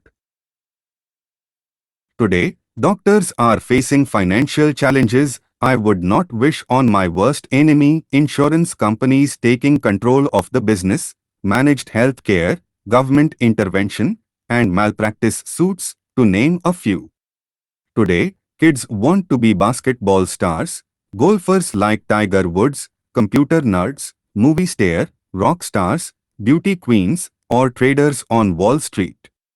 Simply because that is where the fame, money and prestige is. That is the reason it is so hard to motivate kids in school today. They know that professional success is no longer solely linked to academic success as it once was. Because students leave school without financial skills, millions of educated people pursue their profession successfully, but later find themselves struggling financially. They work harder, but don't get ahead. What is missing from their education is not how to make money, but how to spend money, what to do after you make it. It's called financial aptitude: what you do with the money once you make it, how to keep people from taking it from you, how long you keep it, and how hard that money works for you. Most people cannot tell why they struggle financially because they don't understand cash flow. A person can be highly educated, professionally successful, and financially illiterate. These people often work harder than they need to because they learned how to work hard, but not how to have their money work for them. The story of Bo, the quest for a financial dream, turns into a financial nightmare. The moving picture show of hardworking people has a set pattern. Recently married, the happy, highly educated young couple move in together in one of their cramped rented apartments. Immediately, they realize that they are saving money because two can live as cheaply as one. The problem is the apartment is cramped. They decide to save money to buy their dream home so they can have kids. They now have two incomes, and they begin to focus on their careers. Their incomes begin to increase. as their incomes go up, their expenses go up as well. The number one expense for most people is taxes.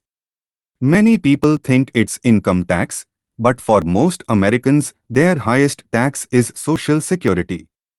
As an employee, it appears as if the Social Security tax combined with the Medicare tax rate is roughly 7.5%, but it's really 15% since the employer must match the Social Security amount. In essence, it is money the employer cannot pay you. On top of that, you still have to pay income tax on the amount deducted from your wages for Social Security tax, income you never receive because it went directly to Social Security through withholding. Then, their liabilities go up. This is best demonstrated by going back to the young couple. As a result of their incomes going up, they decide to go out and buy the house of their dreams. Once in their house, they have a new tax called property tax. Then, they buy a new car, new furniture and new appliances to match a new house. All of a sudden, they wake up and their liabilities column is full of mortgage debt and credit card debt. They are now trapped in the rat race. A child comes along. They work harder. The process repeats itself. More money and higher taxes, also called bracket creep, a credit card comes in the mail. They use it. It maxes out. A loan company calls and says their greatest asset, their home, has appreciated in value. The company offers a bill consolidation loan because their credit is so good and tells them the intelligent thing to do is clear off the high-interest consumer debt by paying off their credit card. And besides, interest on their home is a tax deduction. They go for it and pay off those high-interest credit cards. They breathe a sigh of relief. Their credit cards are paid off. They have now folded their consumer debt into their home mortgage. Their payments go down because they extend their debt over 30 years. It is the smart thing to do. Their neighbor calls to invite them to go shopping. The Memorial Day sale is on. A chance to save some money. They say to themselves, I won't buy anything. I will just go look. But just in case they find something, they tuck that clean credit card inside their wallet. I run into this young couple all the time. Their names change, but their financial dilemma is the same. They come to one of my talks to hear what I have to say. They ask me, can you tell us how to make more money? Their spending habits have caused them to seek more income. They don't even know that the trouble is really how they choose to spend the money they do have, and that is the real cause of their financial struggle. It is caused by financial illiteracy and not understanding the difference between an asset and a liability. More money seldom solves someone's money problems. Intelligence solves problems. There is a saying a friend of mine says over and over to people in debt. If you find you have dug yourself into a hole, stop digging. As a child, my dad often told us that the Japanese were aware of three powers: the power of the sword, the jewel and the mirror. The sword symbolized the power of weapons. America has spent trillions of dollars on weapons and, because of this, is the supreme military presence in the world. The jewel symbolized the power of money. There is some degree of truth to the saying, remember the golden rule. He who has the gold makes the rules. The mirror symbolized the power of self-knowledge. This self-knowledge, according to Japanese legend, was the most treasured of the three. The poor and middle class all often allow the power of money to control them. By simply getting up and working harder, failing to ask themselves if what they do makes sense, they shoot themselves in the foot as they leave for work every morning. By not fully understanding Nayani, the vast majority of people allow the awesome power of money to control them. The power of money is used against them. If they used the power of the mirror, they would have asked themselves, does this make sense? All too often, instead of trusting their inner wisdom, that genius inside of them, most people go along with the crowd. They do things because everybody else does it. They conform rather than question. Often, they mindlessly repeat what they have been told. Ideas such as diversify or your home is an asset. Your home is your biggest investment.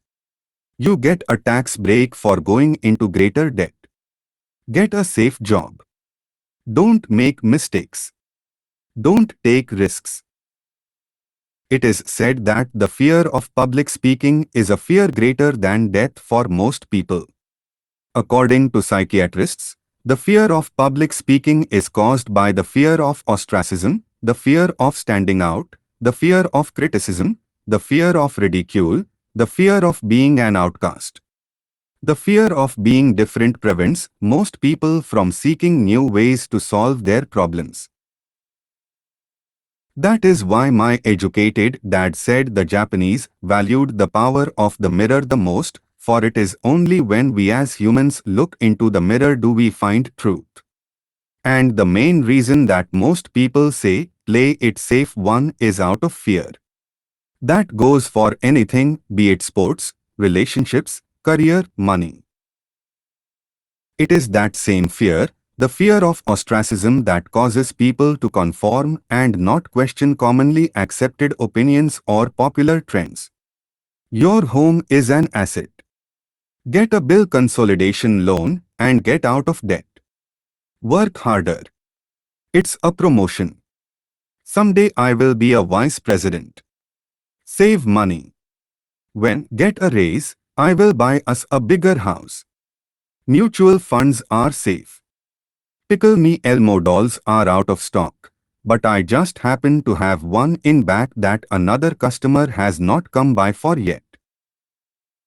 Many great financial problems are caused by going along with the crowd and trying to keep up with the Joneses.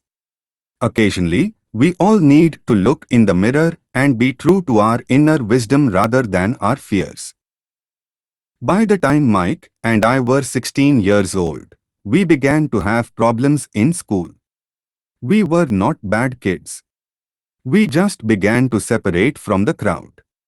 We worked for Mike's dad after school and on the weekends. Mike and I often spent hours after work just sitting at a table with his dad while he held meetings with his bankers, attorneys, accountants, brokers, investors, managers and employees. Here was a man who had left school at the age of 13, now directing, instructing, ordering and asking questions of educated people. They came at his beck and call, and cringed when he did not approve of them. Here was a man who had not gone along with the crowd. He was a man who did his own thinking and detested the words, "We have to do it this way because that's the way everyone else does it." He also hated the word can't. If you wanted him to do something, just say, "I don't think you can do it." Mike and I learned more sitting at his meetings than we did in all our years of school, college included. Mike's dad was not school educated, but he was financially educated and successful as a result. He used to tell us over and over again, "An intelligent person hires people who are more intelligent than they are." So Mike and I had the benefit of spending hours listening to and, in the process, learning from intelligent people. But because of this, both Mike and I just could not go along with the standard dogma that our teachers preached, and that caused the problems. Whenever the teacher said, "If you don't get good grades, you won't do well in the real world," Mike and I just raised our eyebrows. When we were told to follow set procedures and not deviate from the rules, we could see how this schooling process actually discouraged creativity. We started to understand why our rich dad told us that schools were designed to produce good employees instead of employers. Occasionally Mike or I would ask our teachers how what we studied was applicable, or we asked why we never studied money and how it worked. To the later question, we often got the answer that money was not important, that if we excelled in our education, the money would follow. The more we knew about the power of money, the more distant we grew from the teachers and our classmates. My highly educated dad never pressured me about my grades. I often wondered why. But we did begin to argue about money. By the time I was 16, I probably had a far better foundation with money than both my mom and dad. I could keep books. I listened to tax accountants, corporate attorneys, bankers, real estate brokers, investors, and so forth. My dad talked to teachers. One day, my dad was telling me why our home was his greatest investment. A not too pleasant argument took place when I showed him why I thought a house was not a good investment. The following diagram illustrates the difference in perception between my rich dad and my poor dad when it came to their homes. One dad thought his house was an asset, and the other dad thought it was a liability. I remember when I drew a diagram for my dad showing him the direction of cash flow. I also showed him the ancillary expenses that went along with owning the home. A bigger home meant bigger expenses, and the cash flow kept going out through the expense column. Today, I am still challenged on the idea of a house not being an asset. And one know that for many people, it is their dream as well as their largest investment. And owning your own home is better than nothing. I simply offer an alternate way of looking at this popular dogma. If my wife and I were to buy a bigger, more flashy house, we realize it would not be an asset, it would be a liability, since it would take money out of our pocket. So here is the argument I put forth. I really do not expect most people to agree with it because a nice home is an emotional thing. And when it comes to money, high emotions tend to lower financial intelligence. One knows from personal experience that money has a way of making every decision emotional. 1. When it comes to houses, I point out that most people work all their lives paying for a home they never own. In other words, most people buy a new house every so many years, each time incurring a new 30-year loan to pay off the previous one. 2. Even though people receive a tax deduction for interest on mortgage payments, they pay for all their other expenses with after-tax dollars, even after they pay off their mortgage. 3. Property taxes. My wife's parents were shocked when the property taxes on their home went to $1,000 a month. This was after they had retired, so the increase put a strain on their retirement budget and they felt forced to move. 4. Houses do not always go up in value. In 1997, I still have friends who owe $1 million for a home that will today sell for only $700,000. 5. The greatest losses of all are those from missed opportunities. If all your money is tied up in your house, you may be forced to work harder because your money continues blowing out of the expense column instead of adding to the asset column, the classic middle-class cash flow pattern. If a young couple would put more money into their asset column early on, their later years would get easier, especially as they prepared to send their children to college. Their assets would have grown and would be available to help cover expenses. All too often, A house only serves as a vehicle for incurring a home equity loan to pay for mounting expenses. In summary, the end result in making a decision to own a house that is too expensive in lieu of starting an investment portfolio early on impacts an individual in at least the following three ways. 1. Loss of time, during which other assets could have grown in value. 2. Loss of additional capital, which could have been invested instead of paying for high maintenance expenses related directly to the home. 3. Loss of education. Too often, people count their house, savings and retirement plan as all they have in their asset column. Because they have no money to invest, they simply do not invest. This costs them investment experience. Most never become what the investment world calls a sophisticated investor.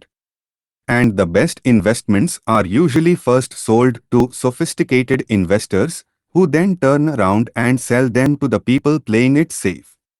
I am not saying don't buy a house. I am saying understand the difference between an asset and a liability. When I want a bigger house, I first buy assets that will generate the cash flow to pay for the house. My educated dad's personal financial statement best demonstrates the life of someone in the rat race. His expenses seem to always keep up with his income, never allowing him to invest in assets. As a result, his liabilities, such as his mortgage and credit card debts, are larger than his assets. The following picture is worth 1,000 words. Educated dad's financial statement income is equal to expense. My rich dad's personal financial statement, on the other hand, reflects the results of a life dedicated to investing and minimizing liabilities. A review of my rich dad's financial statement is why the rich get richer. The asset column generates more than enough income to cover expenses, with the balance reinvested into the asset column. The asset column continues to grow and, therefore, the income it produces grows with it. The result being the rich get richer. Why the rich get richer? Income assets more, income expenses are low, liabilities are low. The middle class finds itself in a constant state of financial struggle. Their primary income is through wages, and as their wages increase, so do their taxes. Their expenses tend to increase in equal increments as their wages increase, hence the phrase, the rat race. They treat their home as their primary asset, instead on investing in income-producing assets. Why the middle class struggle? Income goes up, expenses go up. Assets do not increase, liabilities do increase. This pattern of treating your home as an investment and the philosophy that a pay raise means you can buy a larger home or spend more is the foundation of today's debt-ridden society. This process of increased spending throws families into greater debt and into more financial uncertainty, even though they may be advancing in their jobs and receiving pay raises on a regular basis. This is high-risk living caused by weak financial education. The massive loss of jobs in the 1990s, the downsizing of businesses has brought to light how shaky the middle class really is financially. Suddenly, company pension plans are being replaced by 401k plans. Social Security is obviously in trouble and cannot be looked at as a source for retirement. Panic has set in for the middle class. The good thing today is that many of these people have recognized these issues and have begun buying mutual funds. This increase in investing is largely responsible for the huge rally we have seen in the stock market. Today, there are more and more mutual funds being created to answer the demand by the middle class. Mutual funds are popular because they represent safety. Average mutual fund buyers are too busy working to pay taxes and mortgages, save for their children's college and pay off credit cards. They do not have time to study to learn how to invest, so they rely on the expertise of the manager of a mutual fund. Also, because the mutual fund includes many different types of investments, they feel their money is safer because too is diversified. This group of educated middle class subscribes to the diversify dogma put out by mutual fund brokers and financial planners. Play it safe. Avoid risk. The real tragedy is that the lack of early financial education is what creates the risk faced by average middle-class people.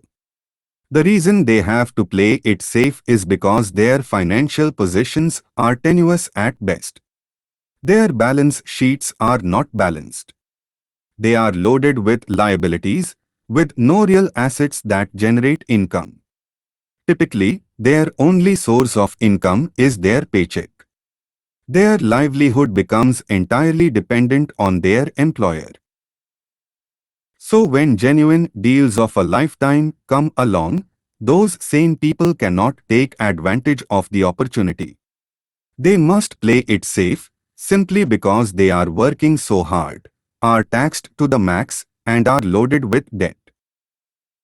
As I said at the start of this section, the most important rule is to know the difference between an asset and a liability. Once you understand the difference, concentrate your efforts on only buying income-generating assets. That's the best way to get started on a path to becoming rich. Keep doing that, and your asset column will grow. Focus on keeping liabilities and expenses down. This will make more money available to continue pouring into the asset column. Soon, the asset base will be so deep that you can afford to look at more speculative investments. Investments that may have returns of 100% to infinity. Investments that for $5,000 are soon turned into $1 million or more. Investments that the middle class calls too risky. The investment is not risky. It's the lack of simple financial intelligence, beginning with financial literacy, that causes the individual to be too risky. If you do what the masses do, you get the following picture. Income is equal to work for owner, expense is equal to work for government, asset is equal to none, liability is equal to work for bank. As an employee who is also a homeowner, your working efforts are generally as follows. 1. You work for someone else. Most people, working for a paycheck, are making the owner or the shareholders richer. Your efforts and success will help provide for the owner's success and retirement. 2. You work for the government. The government takes its share from your paycheck before you even see it. By working harder, you simply increase the amount of taxes taken by the government. Most people work from January to May just for the government. 3. You work for the bank. After taxes, your next largest expense is usually your mortgage and credit card debt. The problem with simply working harder is that each of these three levels takes a greater share of your increased efforts. You need to learn how to have your increased efforts benefit you and your family directly. Once you have decided to concentrate on minding your own business, how do you set your goals? For most people, they must keep their profession and rely on their wages to fund their acquisition of assets. As their assets grow, how do they measure the extent of their success? When does someone realize that they are rich, that they have wealth? As well as having my own definitions for assets and liabilities, I also have my own definition for wealth. Actually, I borrowed it from a man named Buckminster Fuller. Some call him a quack, and others call him a living genius. Years ago he got all the architects buzzing because he applied for a patent in 1961 for something called a geodesic dome. But in the application, Fuller also said something about wealth. It was pretty confusing at first, but after reading it for a while, it began to make some sense. Wealth is a person's ability to survive so many number of days forward, or if I stopped working today, how long could I survive? Unlike net worth, the difference between your assets and liabilities, which is often filled with a person's expensive junk and opinions of what things are worth, this definition creates the possibility for developing a truly accurate measurement. I could now measure and really know where I was in terms of my goal to become financially independent. Although net worth often includes these non-cash producing assets, like stuff you bought that now sits in your garage, wealth measures how much money your money is making and, therefore, your financial survivability. Wealth is the measure of the cash flow from the asset column compared with the expense column. Let's use an example. Let's say I have cash flow from my asset column of SJ000 a month. And I have monthly expenses of 52,000. What is my wealth? Let's go back to Buckminster Fuller's definition. Using his definition, how many days forward can I survive? And let's assume a 30-day month. By that definition, I have enough cash flow for half a month. When I have achieved $2,000 a month cash flow from my assets, then I will be wealthy. So I am not yet rich, but I am wealthy. I now have income generated from assets each month that fully cover my monthly expenses. If I want to increase my expenses, I first must increase my cash flow from assets to maintain this level of wealth. Take notice that it is at this point that I no longer am dependent on my wages. I have focused on and been successful in building an asset column that has made me financially independent. If I quit my job today, I would be able to cover my monthly expenses with the cash flow from my assets. My next goal would be to have the excess cash flow from my assets reinvested into the asset column. The more money that goes into my asset column, the more my asset column grows. The more my assets grow, the more my cash flow grows. And as long as I keep my expenses less than the cash flow from these assets, I will grow richer with more and more income from sources other than my physical labor. As this reinvestment process continues, I am well on my way to being rich. The actual definition of rich is in the eye of the beholder. You can never be too rich. Just remember this simple observation: the rich buy assets. The poor only have expenses.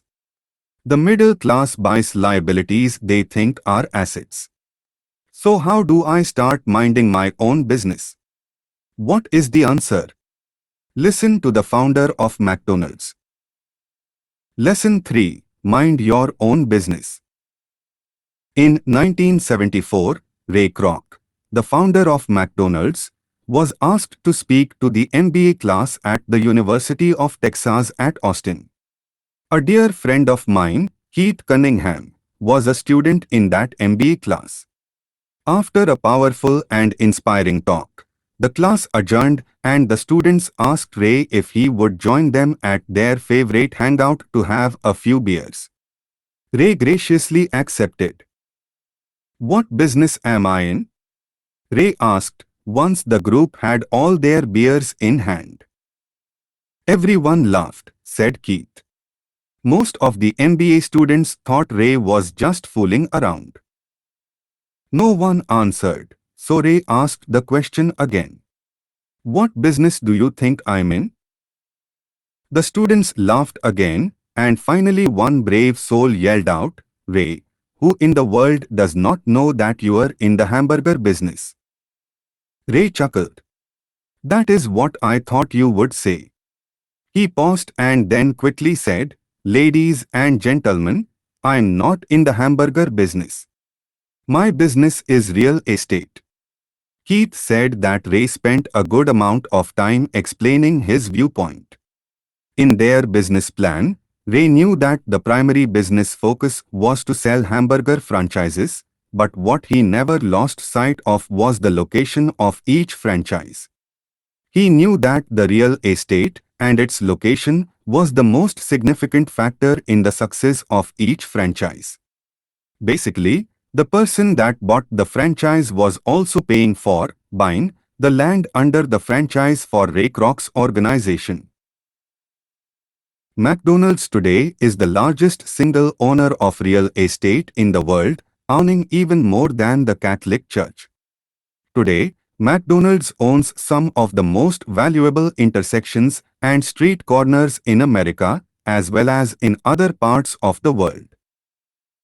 Keith said it was one of the most important lessons in his life. Today, Keith owns car washes, but his business is the real estate under those car washes. The previous chapter ended with the diagrams illustrating that most people work for everyone else but themselves. They work first for the owners of the company, then for the government through taxes, and finally for the bank that owns their mortgage. As a young boy, we did not have a McDonald's nearby. Yet, my rich dad was responsible for teaching Mike and me the same lesson that Ray Kroc talked about at the University of Texas. It is secret number 3 of the rich. The secret is, mind your own business. Financial struggle is often directly the result of people working all their life for someone else. Many people will have nothing at the end of their working days. Our current educational system focuses on preparing today's youth to get good jobs by developing scholastic skills. Their lives will revolve around their wages, or as described earlier, their income column. And after developing scholastic skills, they go on to higher levels of schooling to enhance their professional abilities. They study to become engineers, scientists, cooks, police officers, artists, writers, and so on. These professional skills allow them to enter the workforce and work for money. There is a big difference between your profession and your business. Often I ask people, what is your business? And they will say, oh, I'm a banker. Then I ask them if they own the bank. And they usually respond, no, I work there. In that instance, they have confused their profession with their business. Their profession may be a banker, but they still need their own business. Ray Kroc was clear on the difference between his profession and his business. His profession was always the same. He was a salesman. At one time he sold mixers for milkshakes, and soon thereafter he was selling hamburger franchises. But while his profession was selling hamburger franchises, his business was the accumulation of income-producing real estate. A problem with school is that you often become what you study. So if you study, say, cooking, you become a chef. If you study the law, you become an attorney, and a study of auto mechanics makes you a mechanic. The mistake in becoming what you study is that too many people forget to mind their own business. They spend their lives minding someone else's business and making that person rich. To become financially secure, a person needs to mind their own business. Your business revolves around your asset column as opposed to your income column. As stated earlier, the number 1 rule is to know the difference between an asset and a liability and to buy assets. The rich focus on their asset columns while everyone else focuses on their income statements. That is why we hear so often, I need a raise. If only I had a promotion. I am going to go back to school to get more training so I can get a better job. I am going to work overtime. Maybe I can get a second job. I'm quitting in 2 weeks. I found a job that pays more. In some circles, these are sensible ideas. Yet, if you listen to Ray Kroc, you are still not minding your own business. These ideas all still focus on the income column and will only help a person become more financially secure if the additional money is used to purchase income-generating assets. The primary reason the majority of the poor and middle class are fiscally conservative, which means I can't afford to take risks, is that they have no financial foundation. They have to cling to their jobs. They have to play it safe. When downsizing became the in thing, though, millions of workers vertical bar found out their largest so-called asset, their home, was eating them alive. Their asset, called a house, still cost them money every month. Their car, another asset, was eating them alive. The golf clubs in the garage that cost $1,000 were not worth $51,000 anymore. Without job security, they had nothing to fall back on. What they thought were assets could not help them survive in a time of financial crisis.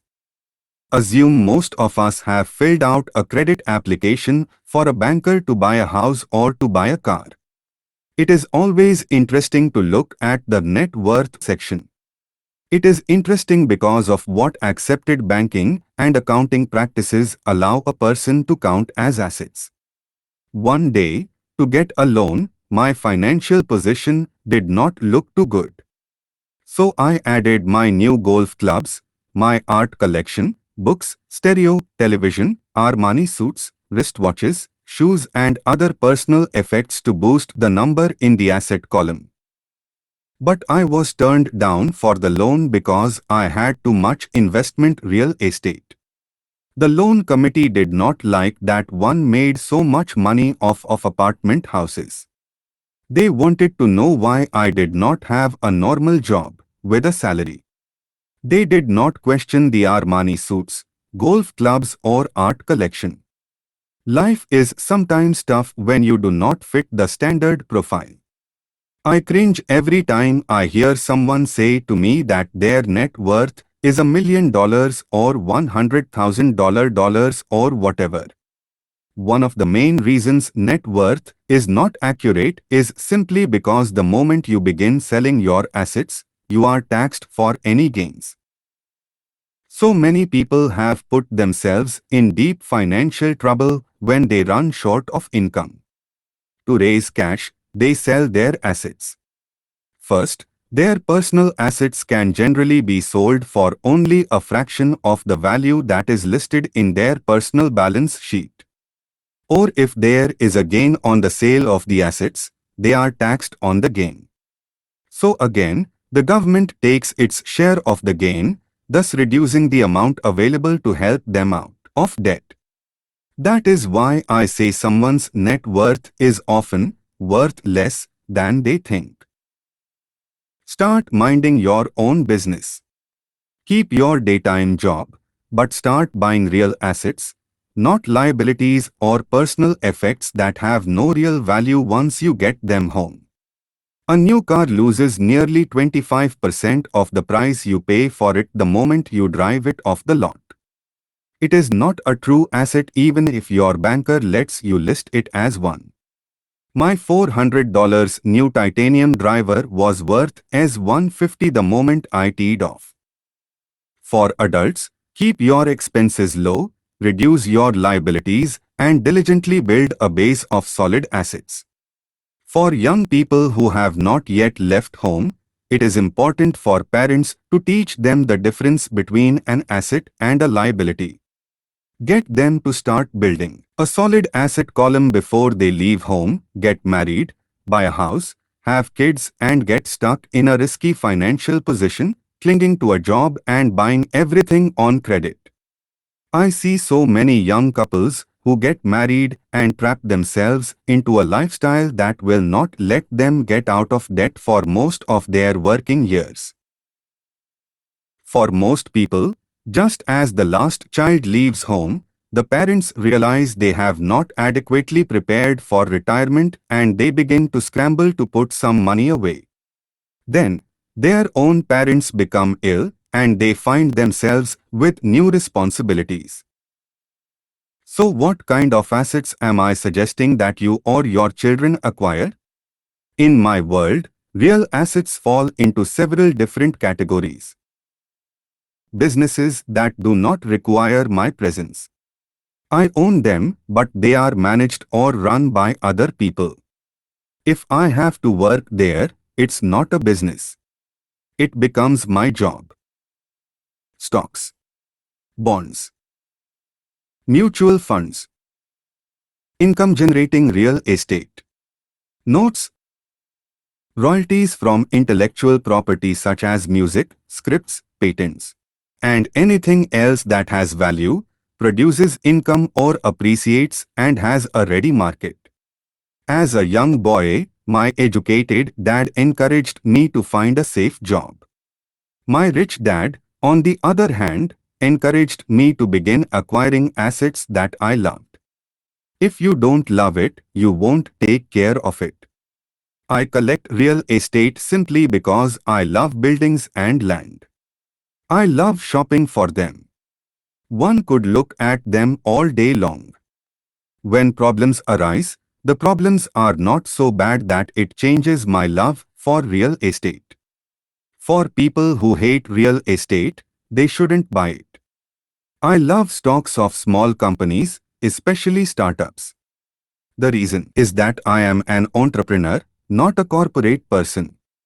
In my early years, I worked in large organizations such as Standard Oil of California, the US Marine Corps, and Xerox Corp. I enjoyed my time with those organizations and have fond memories, but I know deep down I am not a company man. I like starting companies, not running them. So my stock buys are usually of small companies, and sometimes I even start the company and take it public. Fortunes are made in new stock issues, and I love the game.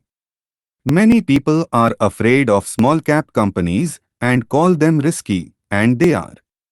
But risk is always diminished if you love what the investment is, understand it and know the game. With small companies, my investment strategy is to be out of the stock in a year. My real estate strategy, on the other hand, is to start small and keep trading the properties up for bigger properties and, therefore, delaying paying taxes on the gain. This allows the value to increase dramatically. I generally hold real estate less than 7 years. For years, even while I was with the Marine Corps and Xerox, I did what my rich dad recommended. I kept my daytime job, but I still minded my own business. I was active in my asset column. I traded real estate and small stocks. Rich dad always stressed the importance of financial literacy. The better I was at understanding the accounting and cash management, the better I would be at analyzing investments and eventually starting and building my own company. I would not encourage anyone to start a company unless they really want to. Knowing what I know about running a company, I would not wish that task on anyone. There are times when people cannot find employment, where starting a company is a solution for them. The odds are against success. 9 out of 10 companies fail in 5 years. Of those that survive the first 5 years, 9 out of every 10 of those eventually fail as well. So only if you really have the desire to own your own company do I recommend it. Otherwise, keep your daytime job and mind your own business. When I say mind your own business, one mean to build and keep your asset column strong. Once a dollar goes into it, never let it come out. Think of it this way, once a dollar goes into your asset column, it becomes your employee. The best thing about money is that it works 24 hours a day and can work for generations. Keep your daytime job, be a great hard-working employee, but keep building that asset column. As your cash flow grows, you can buy some luxuries. An important distinction is that rich people buy luxuries last, while the poor and middle class tend to buy luxuries first. The poor and the middle class often buy luxury items such as big houses, diamonds, furs, jewelry or boats because they want to look rich. They look rich, but in reality they just get deeper in debt on credit. The old money people, the long-term rich, built their asset column first. Then, the income generated from the asset column bought their luxuries. The poor and middle class buy luxuries with their own sweat, blood and children's inheritance. A true luxury is a reward for investing in and developing a real asset. For example, when my wife and I had extra money coming from our apartment houses, she went out and bought her Mercedes. It did not take any extra work or risk on her part because the apartment house bought the car. She did, however, have to wait for it for 4 years while the real estate investment portfolio grew and finally began throwing off enough extra cash flow to pay for the car. But the luxury, the Mercedes, was a true reward because she had proved she knew how to grow her asset column. That car now means a lot more to her than simply another pretty car. It means she used her financial intelligence to afford it. What most people do is they impulsively go out and buy a new car or some other luxury on credit. They may feel bored and just want a new toy. Buying a luxury on credit often causes a person to sooner or later actually resent that luxury because the debt on the luxury becomes a financial burden. After you have taken the time and invested in and built your own business, you are now ready to add the magic touch, the biggest secret of the rich. The secret that puts the rich way ahead of the pack. The reward at the end of the road for diligently taking the time to mind your own business. Lesson 4. The History of and the Power of Corporation. I remember in school being told the story of Robin Hood and his merry men. My school teacher thought it was a wonderful story of a romantic hero, a Kevin Costner type, who robbed from the rich and gave to the poor. My rich dad did not see Robin Hood as a hero. He called Robin Hood a crook. Robin Hood may be long gone, but his followers live on. How often I still hear people say, "Why don't the rich pay for it?" Or the rich should pay more in taxes and give it to the poor. It is this idea of Robin Hood, or taking from the rich to give to the poor, that has caused the most pain for the poor and the middle class. The reason the middle class is so heavily taxed is because of the Robin Hood ideal. The real reality is that the rich are not taxed. It's the middle class who pays for the poor, especially the educated upper-income middle class. Again, to understand fully how things happen, we need to look at the historical perspective. We need to look at the history of taxes. Although my highly educated dad was an expert on the history of education, my rich dad fashioned himself as an expert on the history of taxes. Rich Dad explained to Mike and me that in England and America originally, there were no taxes. Occasionally there were temporary taxes levied in order to pay for wars. The king or the president would put the word out and ask everyone to chip in. Taxes were levied in Britain for the fight against Napoleon from 1799 to 1816, and in America taxes were levied to pay for the Civil War from 1861 to 1865. In 1874, England made income tax a permanent levy on its citizens. In 1913, an income tax became permanent in the United States with the adoption of the 16th Amendment to the Constitution. At one time, Americans were anti-tax. It had been the excessive tax on tea that led to the famous Tea Party in Boston Harbor, an incident that helped ignite the Revolutionary War. It took approximately 50 years in both England and the United States to sell the idea of a regular income tax. What these historical dates fail to reveal is that both of these taxes were initially levied against only the rich. It was this point that Rich Dad wanted Mike and me to understand. He explained that the idea of taxes was made popular and accepted by the majority by telling the poor and the middle class that taxes were created only to punish the rich. This is how the masses voted for the law, and it became constitutionally legal. Although it was intended to punish the rich, in reality it wound up punishing the very people who voted for it, the poor and middle class. Once government got a taste of money, the appetite grew, said Rich Dad. Your dad and I are exactly opposite. He's a government bureaucrat and I am a capitalist. We get paid, and our success is measured on opposite behaviors. He gets paid to spend money and hire people. The more he spends and the more people he hires, the larger his organization becomes. In the government, the larger his organization, the more he is respected. On the other hand, within my organization, the fewer people I hire and the less money I spend, the more I am respected by my investors. That's why I don't like government people.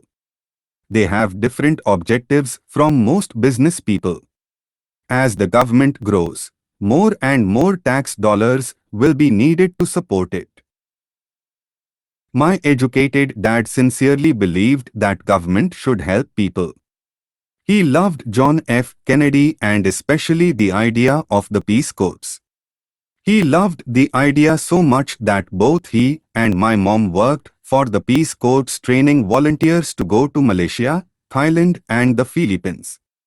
He always strived for additional grants and increases in his budget so he could hire more people, both in his job with the Education Department and in the Peace Corps. That was his job.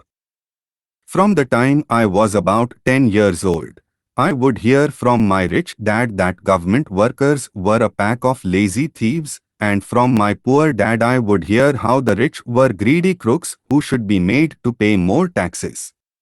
Both sides have valid points.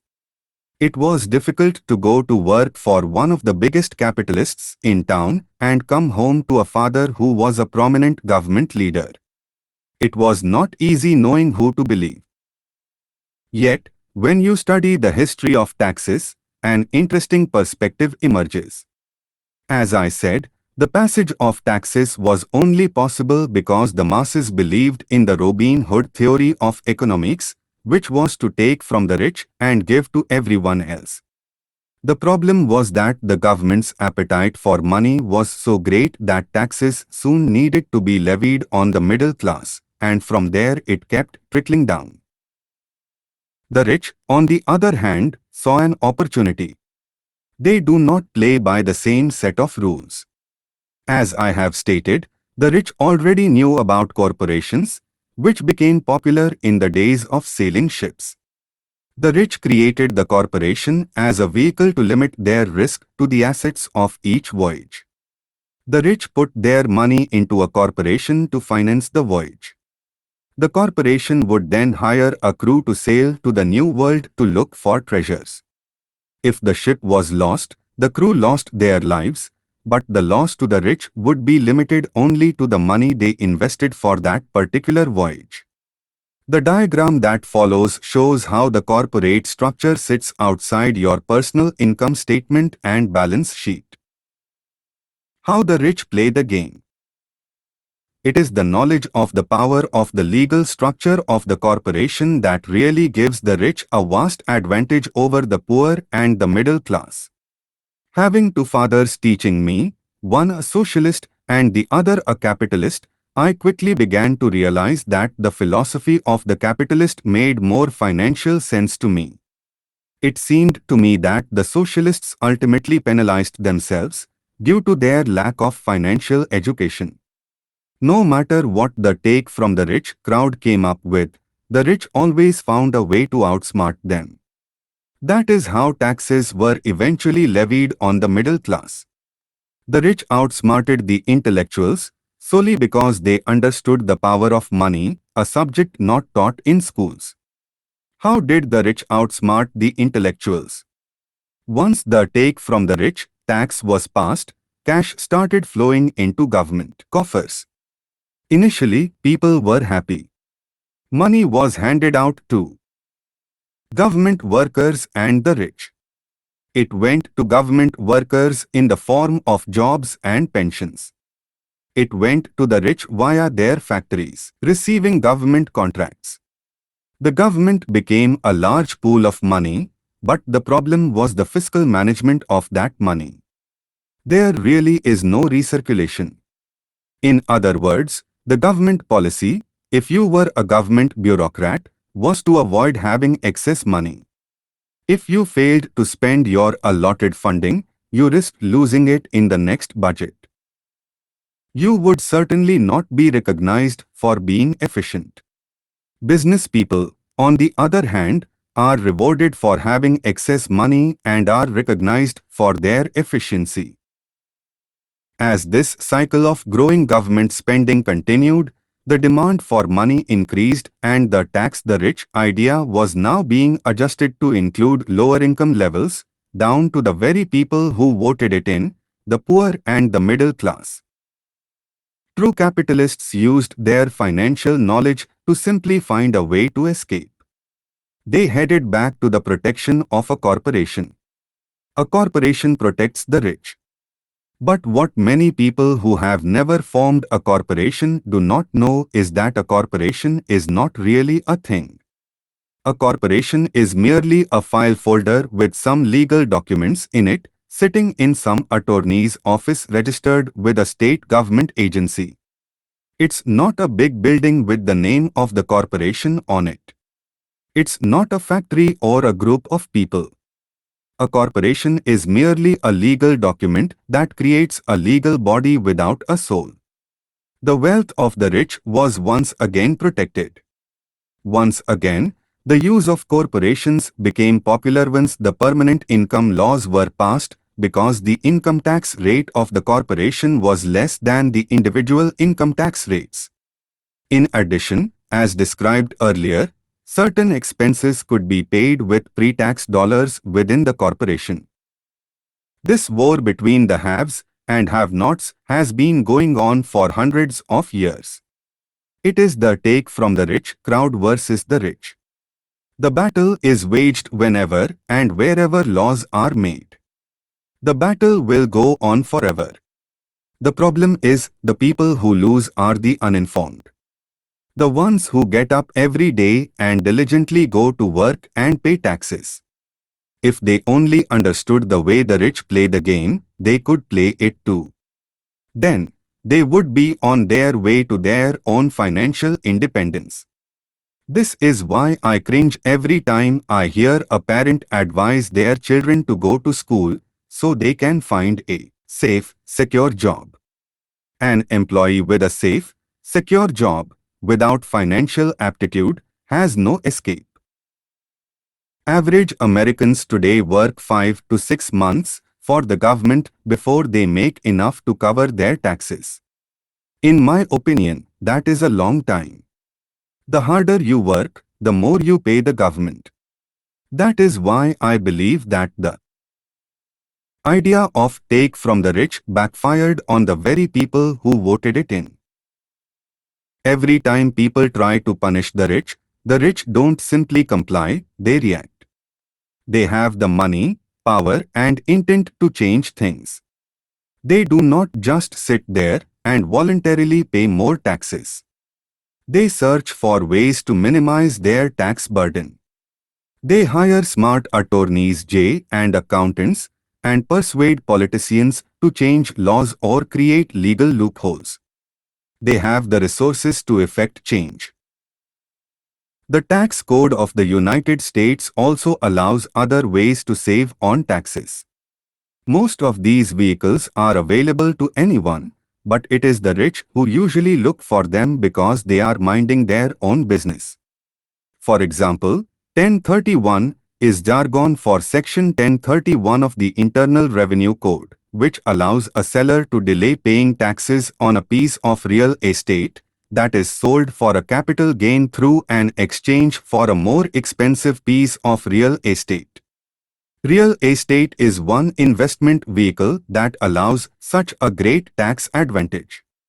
As long as you keep trading up in value, UI will not be taxed on the gains until you liquidate.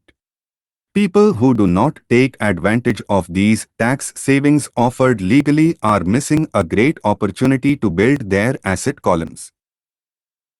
The poor and middle class do not have the same resources. They sit there and let the government's needles enter their arm and allow the blood donation to begin.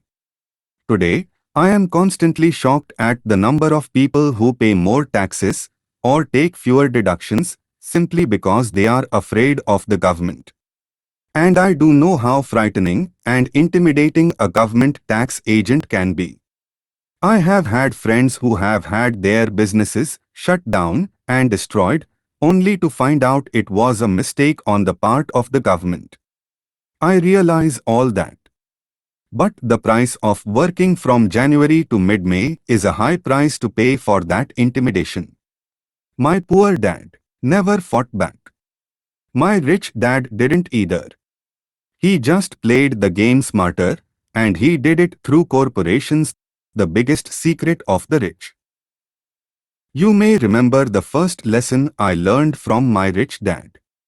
I was a little boy of 9 who had to sit and wait for him to choose to talk to me. I often sat in his office waiting for him to get to me. He was ignoring me on purpose. He wanted me to recognize his power and desire to have that power for myself one day. For all the years I studied J and learned from him, he always reminded me that knowledge was power. And with money comes great power that requires the right knowledge to keep it and make it multiply.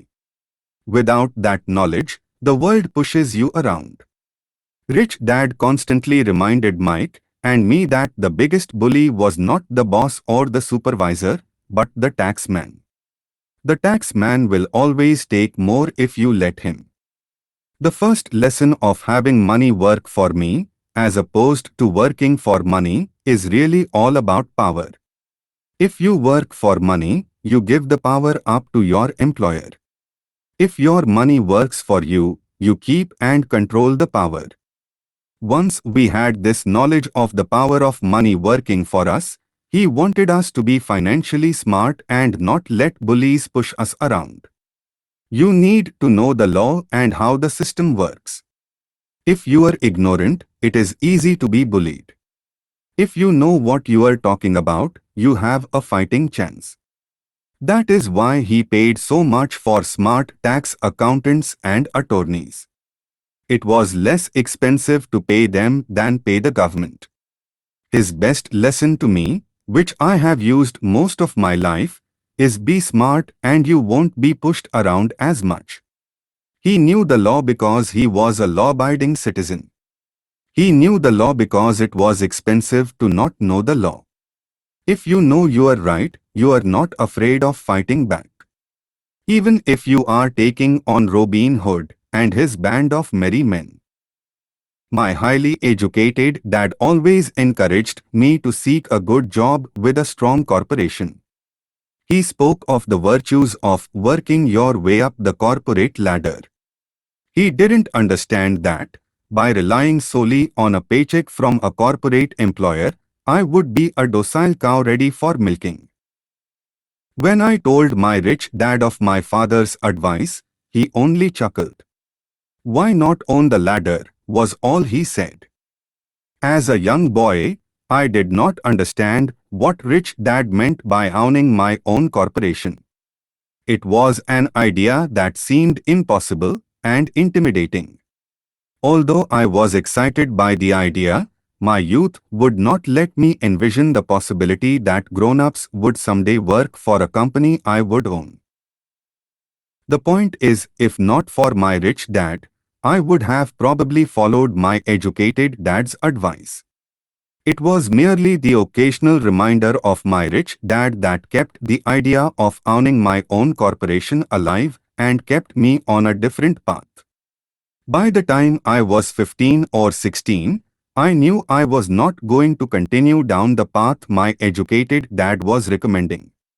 I did not know how I was going to do it, but I was determined not to head in the direction most of my classmates were heading. That decision changed my life. It was not until I was in my mid-20s that my rich dad's advice began to make more sense. I was just out of the Marine Corps and working for Xerox. I was making a lot of money, but every time I looked at my paycheck, I was always disappointed. The deductions were so large, and the more I worked, the greater the deductions. As I became more successful, my bosses talked about promotions and raises. It was flattering, but I could hear my rich dad asking me in my ear, "Who are you working for? Who are you making rich?"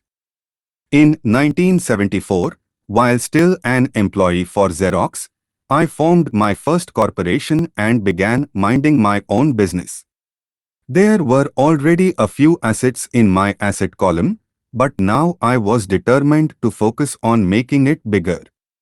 Those paychecks with all the deductions made all the years of my rich dad's advice make total sense. I could see the future if I followed my educated dad's advice. Many employers feel that advising their workers to mind their own business is bad for business. I am sure it can be for certain individuals. But for me, focusing on my own business, developing assets, made me a better employee. I now had a purpose. I came in early and worked diligently, amassing as much money as possible so I could begin investing in real estate. Hawaii was just set to boom, and there were 4 fortunes to be made. The more I realized we were in the beginning stages of a boom, the more Xerox machines I sold. The more I sold, the more money I made, and of course, the more deductions there were from my paycheck. It was inspiring. I wanted out of the trap of being an employee so badly that I worked harder, not less. By 1978, I was consistently one of the top 5 salespeople in sales, often number 1. I badly wanted out of the rat race. In less than 3 years, I was making more in my own little corporation, which was a real estate holding company, than I was making at Xerox. And the money I was making in my asset column, in my own corporation, was money working for me. Not me pounding on doors selling copiers. My rich dad's advice made much more sense. Soon the cash flow from my properties was so strong that my company bought me my first Porsche. My fellow Xerox salespeople thought I was spending my commissions. I wasn't. I was investing my commissions in assets. My money was working hard to make more money. Each dollar in my asset column was a great employee, working hard to make more employees and buy the boss a new Porsche with before-tax dollars. I began to work harder for Xerox. The plan was working, and my Porsche was the proof. By using the lessons I learned from my rich dad, I was able to get out of the proverbial rat race of being an employee at an early age. It was made possible because of the strong financial knowledge I had acquired through these lessons. Without this financial knowledge, which I call financial IQ, my road to financial independence would have been much more difficult.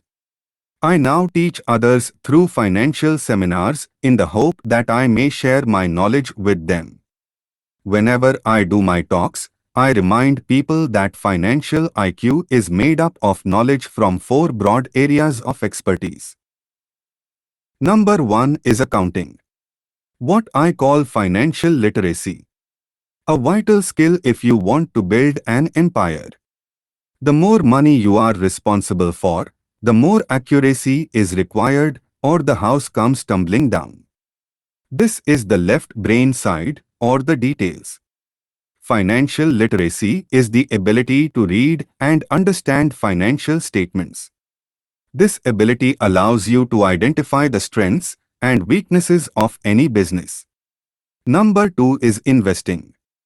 What I call the science of money making. Money. This involves strategies and formulas. This is the right brain side or the creative side. Number 3 is understanding markets. The science of supply and demand. There is a need to know the technical aspects of the market, which is emotion-driven. The Tickle Me Elmo doll during Christmas 1996 is a case of a technical or emotion-driven market. The other market factor is the fundamental or the economic sense of an investment. Does an investment make sense or does it not make sense based on the current market conditions? Many people think the concepts of investing and understanding the market are too complex for kids. They fail to see that kids know those subjects intuitively. For those not familiar with the Elmo doll, it was a Sesame Street character that was highly touted to the kids just before Christmas. Most all kids wanted one and put it at the top of their Christmas list. Many parents wondered if the company intentionally held the product off the market while continuing to advertise it for Christmas. A panic set in due to high demand and lack of supply. Having no dolls to buy in the stores, scalpers saw an opportunity to make a small fortune from desperate parents. The unlucky parents who did not find a doll were forced to buy another toy for Christmas. The incredible popularity of the Tickle Me Elmo doll made no sense to me, but it serves as an excellent example of supply and demand economics. The same thing goes on in the stock, bond, real estate, and baseball card markets. Number 4 is the law. For instance, utilizing a corporation wrapped around the technical skills of accounting, investing, and markets can aid explosive growth. An individual with the knowledge of the tax advantages and protection provided by a corporation can get rich so much faster than someone who is an employee or a small business sole proprietor. It's like the difference between someone walking and someone flying. The difference is profound when it comes to long-term wealth. 1. Tax advantages. A corporation can do so many things that an individual cannot. Like pay for expenses before it pays taxes. That is a whole area of expertise that is so exciting, but not necessary to get into unless you have sizable assets or a business. Employees earn and get taxed, and they try to live on what is left. A corporation earns, spends everything it can, and is taxed on anything that is left. It's one of the biggest legal tax loopholes that the rich use. They are easy to set up and are not expensive if you own investments that are producing good cash flow. For example, by owning your own corporation, vacations are board meetings in Hawaii. Car payments, insurance, repairs are company expenses. Health club membership is a company expense. Most restaurant meals are partial expenses. And on, but do it legally with pre-tax dollars. 2. Protection from lawsuits. We live in a litigious society. Everybody wants a piece of your action. The rich hide much of their wealth using vehicles, such as corporations and trusts, to protect their assets from creditors. When someone sues a wealthy individual, they are often met with layers of legal protection and often find that the wealthy person actually owns nothing. They control everything, but own nothing. The poor and middle class try to own everything and lose it to the government or to fellow citizens who like to sue the rich. They learned it from the Robin Hood story. Take from the rich, give to the poor. It is not the purpose of this book to go into the specifics of owning a corporation. But I will say that if you own any kind of legitimate assets, I would consider finding out more about the benefits and protection offered by a corporation as soon as possible. There are many books written on the subject that will detail the benefits and even walk you through the steps necessary to set up a corporation.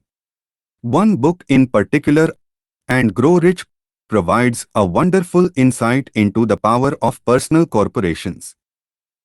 Financial IQ is actually the synergy of many skills and talents.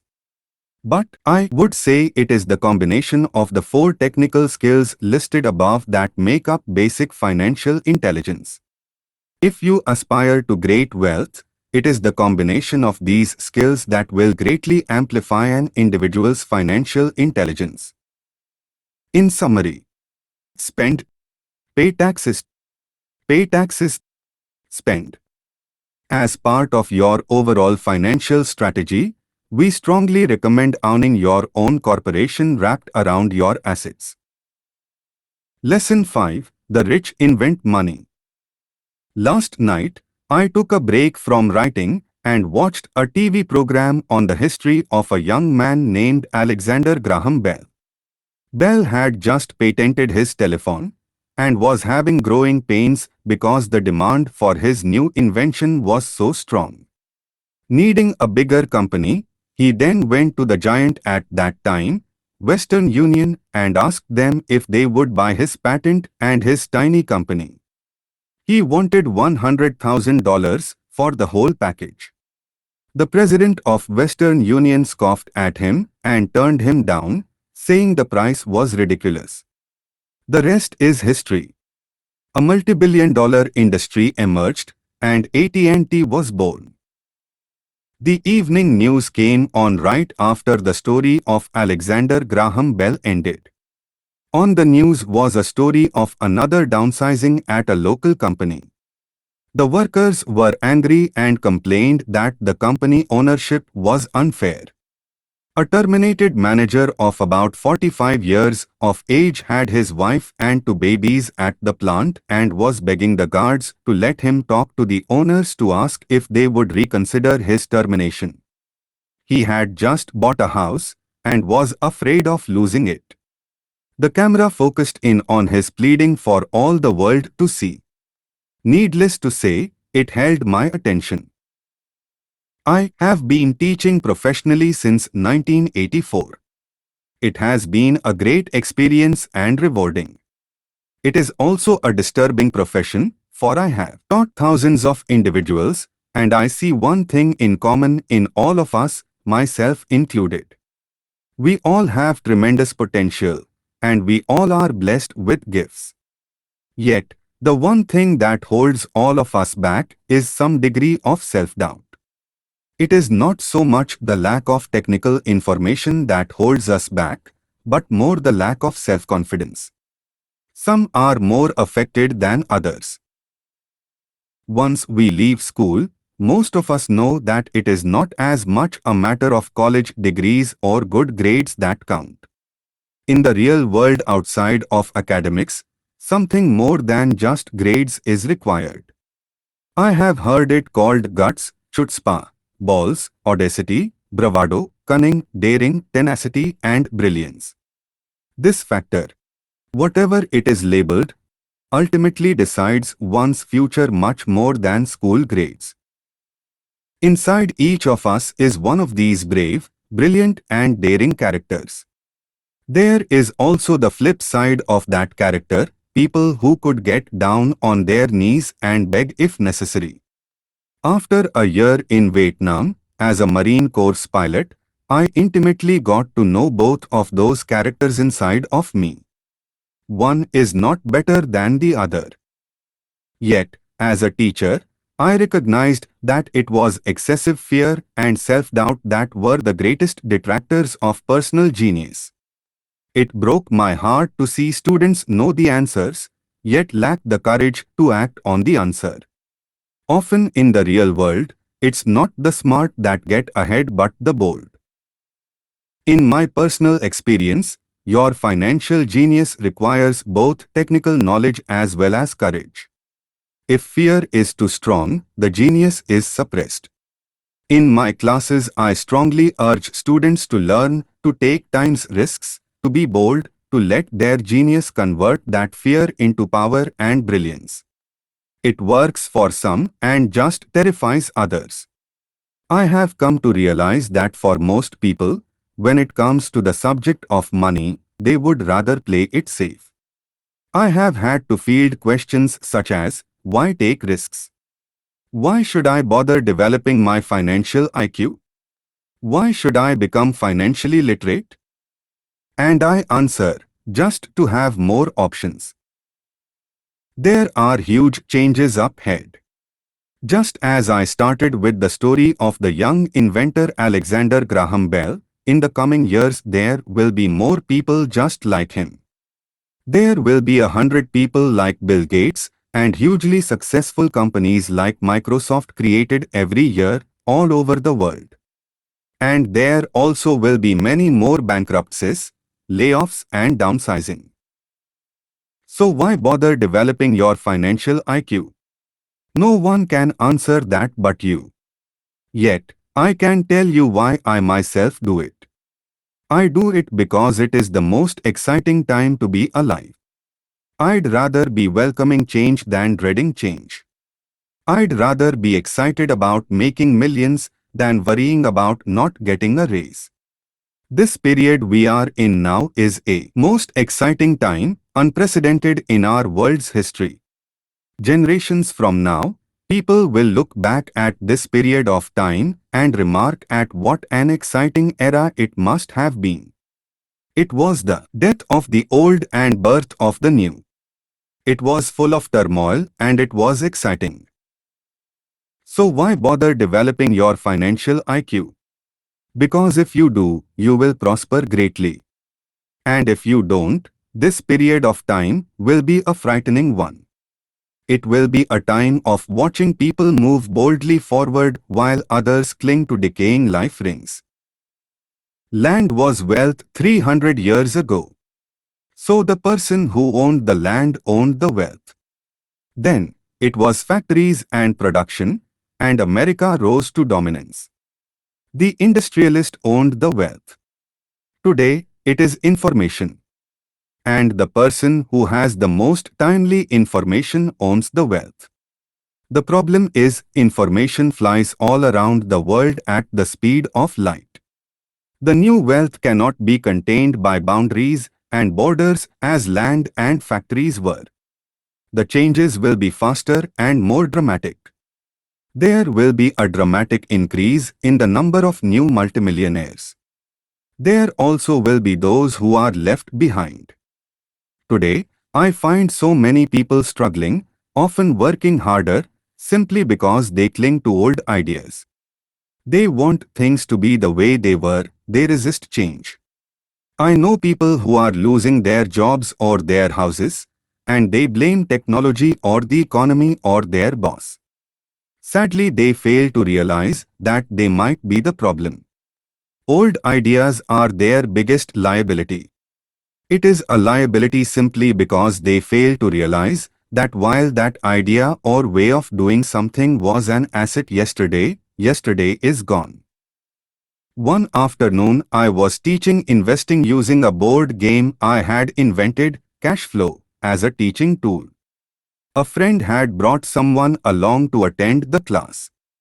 This friend of a friend was recently divorced, had been badly burned in the divorce settlement, and was now searching for some answers.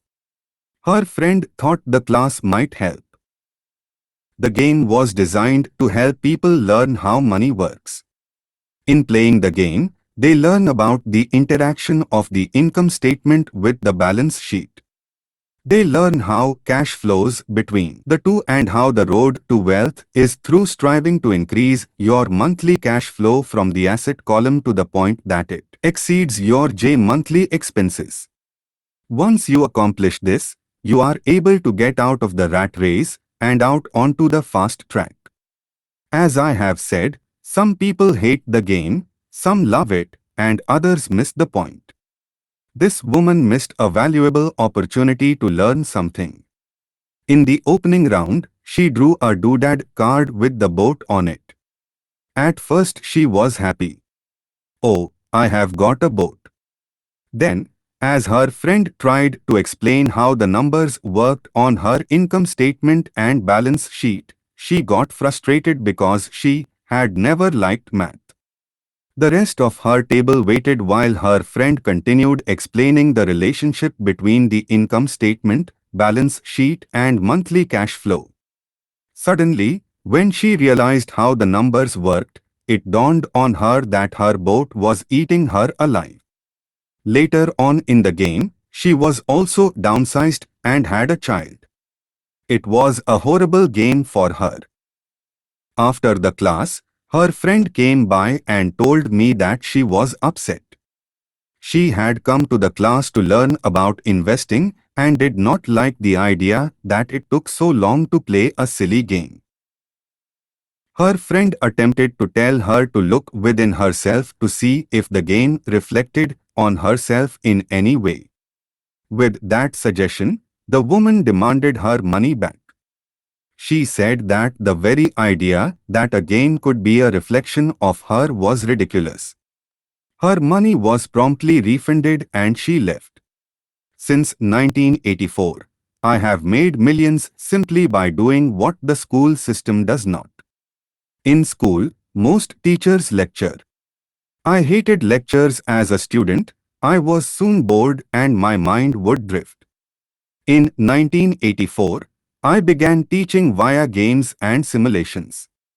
I always encouraged adult students to look at games as reflecting back to what they know and what they needed to learn. Most importantly, a game reflects back on one's behavior. It's an instant feedback system. Instead of the teacher lecturing you, the game is feeding back a personalized lecture custom-made just for you. The friend of the woman who left later called to give me an update. She said her friend was fine and had calmed down. In her cooling-off period, she could see some slight relationship between the game and her life. Although she and her husband did not own a boat, they did own everything else imaginable. She was angry after their divorce, both because he had run off with a younger woman and because after 20 years of marriage, they had accumulated little in the way of assets. There was virtually nothing for them to split. Their 20 years of married life had been incredible fun, but all they had accumulated was a ton of doodads. She realized that her anger at doing the numbers, the income statement and balance sheet came from her embarrassment of not understanding them. She had believed that finances were the man's job. She maintained the house and did the entertaining, and he handled the finances. She was now quite certain that in the last 5 years of their marriage, he had hidden money from her. She was angry at herself for not being more aware of where the money was going, as well as for not knowing about the other woman. Just like a board game, the world is always providing us with instant feedback. We could learn a lot if we tuned in more. One day not long ago, I complained to my wife that the cleaners must have shrunk my pants. My wife gently smiled and poked me in the stomach to inform me that the pants had not shrunk, something else had expanded me. The game cash flow was designed to give every player personal feedback. Its purpose is to give you options. If you draw the boat card and it puts you into debt, the question is, now what can you do? How many different financial options can you come up with? That is the purpose of the game, to teach players to think and create new and various financial options. I have watched this game played by more than 1,000 people. The people who get out of the rat race in the game the quickest are the people who understand numbers and have creative financial minds. They recognize different financial options. People who take the longest are people who are not familiar with numbers and often do not understand the power of investing. Rich people are often creative and take calculated risks.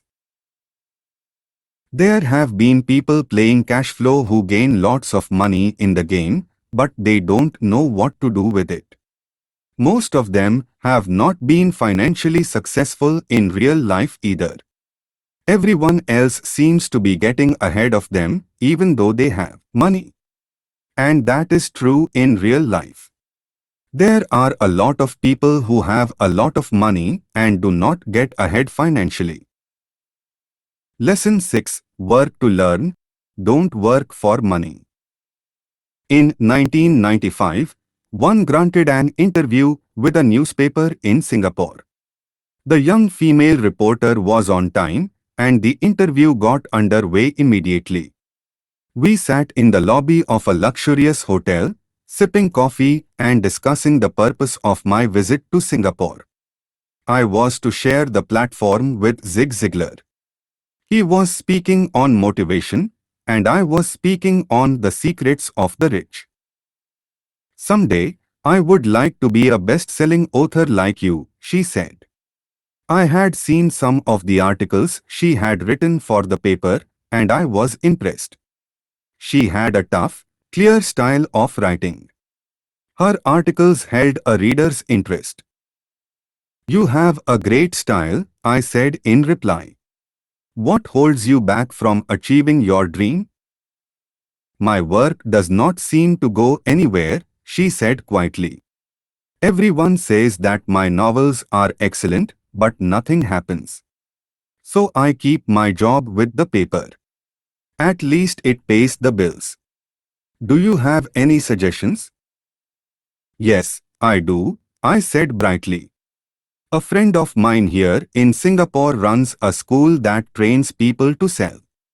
He runs sales training courses for many of the top corporations here in Singapore, and I think attending one of his courses would greatly enhance your career. She stiffened. Are you saying I should go to school to learn to sell? I nodded. You aren't serious, are you? Again, I nodded. What is wrong with that? I was now backpedaling. She was offended by something, and now I was wishing 11 had not said anything. In my attempt to be helpful, I found myself defending my suggestion. I have a master's degree in English literature. Why would I go to school to learn to be a salesperson? I am a professional.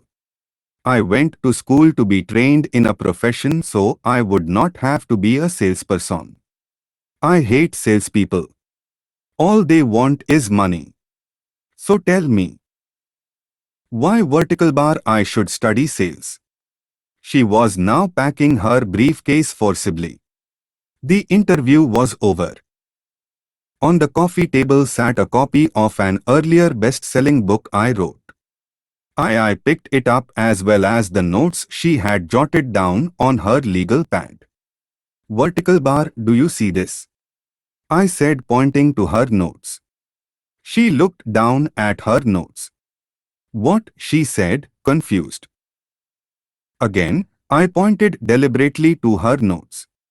On her pad she had written Robert Kiyosaki, best-selling author.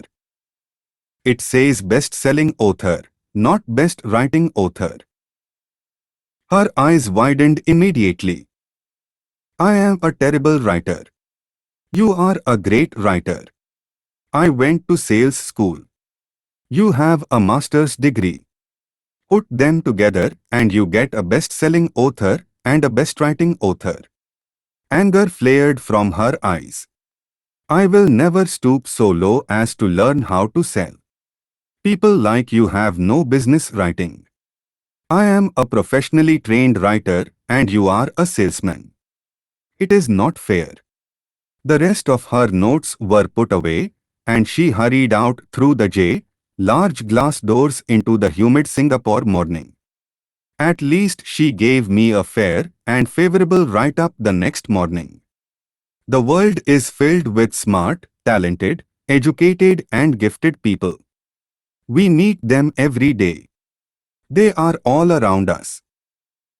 A few days ago, my car was not running well. I pulled into a garage, and the young mechanic had it fixed in just a few minutes.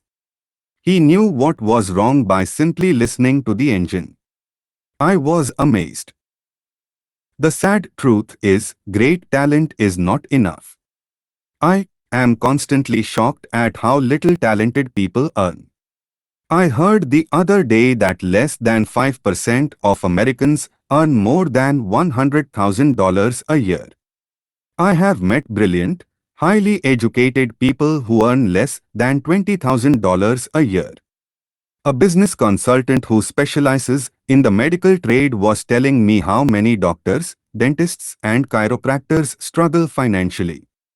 All this time, I thought that when they graduated, the dollars would pour in. It was this business consultant who gave me the phrase, "They are one skill away from great wealth." What this phrase means is that most people need only to learn and master one more skill and their income would jump exponentially. I have mentioned before that financial intelligence is a synergy of accounting, investing, marketing and law. Combine those four technical skills and making money with money is easier. When it comes to money, the only skill most people know is to work hard. The classic example of a synergy of skills was that young writer for the newspaper. If she diligently learned the skills of sales and marketing, her income would jump dramatically. If I were her, I would take some courses in advertising copywriting as well as sales. Then, instead of working at the newspaper, I would seek a job at an advertising agency. Even if it were a cut in pay, she would learn how to communicate in shortcuts that are used in successful advertising. She also would spend time learning public relations, an important skill. She would learn how to get millions in free publicity. Then, at night and on weekends, she could be writing her great novel. When it was finished, she would be better able to sell her book. Then, in a short while, she could be a best-selling author. When I first came out with my first book, If You Want to Be Rich and Happy, Don't Go to School, a publisher suggested I change the tide to the economics of education. I told the publisher that with a title like that, I would sell two books, one to my family and one to my best friend. The problem is they would expect it for free. The obnoxious title If You Want to Be Rich and Happy, Don't Go to School was chosen because we knew it would get tons of publicity. I am pro-education and believe in education reform. Otherwise, why would I continue to press for changing our antiquated educational system? So I chose a title that would get me on more TV and radio shows simply because I was willing to be controversial.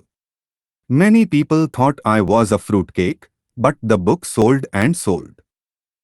When I graduated from the U.S. Merchant Marine Academy in 1969, my educated dad was happy. Standard Oil of California had hired me for its all-tanker fleet. I was a third mate, and the pay was low compared with my classmates, but it was okay for a first real job after college. My starting pay was about $42,000 a year, including overtime, and I only had to work for 7 months. I had 5 months of vacation. If I had wanted to, I could have taken the run to Vietnam with a subsidiary shipping company and easily doubled my pay instead of taking the 5 months vacation. I had a great career ahead of me, Yet I resigned after 6 months with the company and joined the Marine Corps to learn how to fly. My educated dad was devastated. Rich dad congratulated me. In school and in the workplace, the popular opinion is the idea of specialization. That is, in order to make more money or get promoted, you need to specialize. That is why medical doctors immediately begin to seek a specialty such as orthopedics or pediatrics. The same is true for accountants, architects, lawyers, pilots, and others. My educated dad believed in the same dogma. That is why he was thrilled when he eventually achieved his doctorate. He often admitted that schools reward people who study more and more about less and less. Rich dad encouraged me to do exactly the opposite. You want to know a little about a lot was his suggestion. That is why for years I worked in different areas of his companies. For a while, I worked in his accounting department. Although I would probably never have been an accountant, he wanted me to learn via osmosis. Rich dad knew I would pick up jargon and a sense of what is important and what is not. I also worked as a busboy and construction worker, as well as in sales, reservations and marketing. He was grooming Mike and me. That is why he insisted we sit in on the meetings with his bankers, lawyers, accountants and brokers. He wanted us to know a little about every aspect of his empire. When I quit my high-paying job with Standard Oil, my educated dad had a heart-to-heart with me. He was bewildered. He could not understand my decision to resign from a career that offered high pay, great benefits, lots of time off, and opportunity for promotion. When he asked me one evening, "Why did you quit?" I could not explain it to him, as much as I tried. My logic did not fit his logic. The big problem was that my logic was my rich dad's logic. Job security meant everything to my educated dad. Learning meant everything to my rich dad. Educated dad thought I went to school to learn to be a ship's officer. Rich dad knew that I went to school to study international trade. So as a student, I made cargo runs, navigating large freighters, oil tankers and passenger ships to the Far East and the South Pacific. Rich dad emphasized that I stay in the Pacific instead of taking ships to Europe because he knew that the emerging nations were in Asia, not Europe. While most of my classmates, including Mike, were partying at their fraternity houses, I was studying trade, people, business styles and cultures in Japan, Taiwan, Thailand, Singapore, Hong Kong, Vietnam, Korea, Tahiti, Samoa and the Philippines. I also was partying, but it was not in any frat house. I grew up rapidly. Educated dad just could not understand why I decided to quit and join the Marine Corps. I told him I wanted to learn to fly, but really I wanted to learn to lead troops. Rich dad explained to me that the hardest part of running a company is managing people. He had spent 3 years in the army. My educated dad was draft exempt. Rich dad told me of the value of learning to lead men into dangerous situations. Leadership is what you need to learn next, he said. If you are not a good leader, you'll get shot in the back, just like they do in business. Returning from Vietnam in 1973, one resigned my commission, even though I loved flying. I found a job with Xerox Corp. I joined it for one reason, and it was not for the benefits. I was a shy person, and the thought of selling was the most frightening subject in the world. Xerox has one of the best sales training programs in America. Rich dad was proud of me. My educated dad was ashamed. Being an intellectual, he thought that salespeople were below him. I worked with Xerox for 4 years until I overcame my fear of knocking on doors and being rejected. Once I could consistently be in the top 5 in sales, I again resigned and moved on, leaving behind another great career with an excellent company. In 1977, one formed my first company. Rich Dad had groomed Mike and me to take over companies. So I now had to learn to form them and put them together. My first product, the nylon and Velcro wallet, was manufactured in the Far East and shipped to a warehouse in New York, near where I had gone to school. My formal education was complete, and it was time to test my wings. If I failed, I went broke. Rich Dad thought it best to go broke before 30. You still have time to recover, was his advice. On the eve of my 30th birthday, my first shipment left Korea for New York. Today, I still do business internationally. And as my rich dad encouraged me to do, I keep seeking the emerging nations. Today my investment company invests in South America, Asia, Norway and Russia. There is an old cliché that goes, job is an acronym for just over broke. And unfortunately, I would say that the saying applies to millions of people. Because school does not think financial intelligence is an intelligence, most workers live within their means. They work and they pay the bills. There is another horrible management theory that goes, workers work hard enough to not be fired and owners pay just enough so that workers won't quit.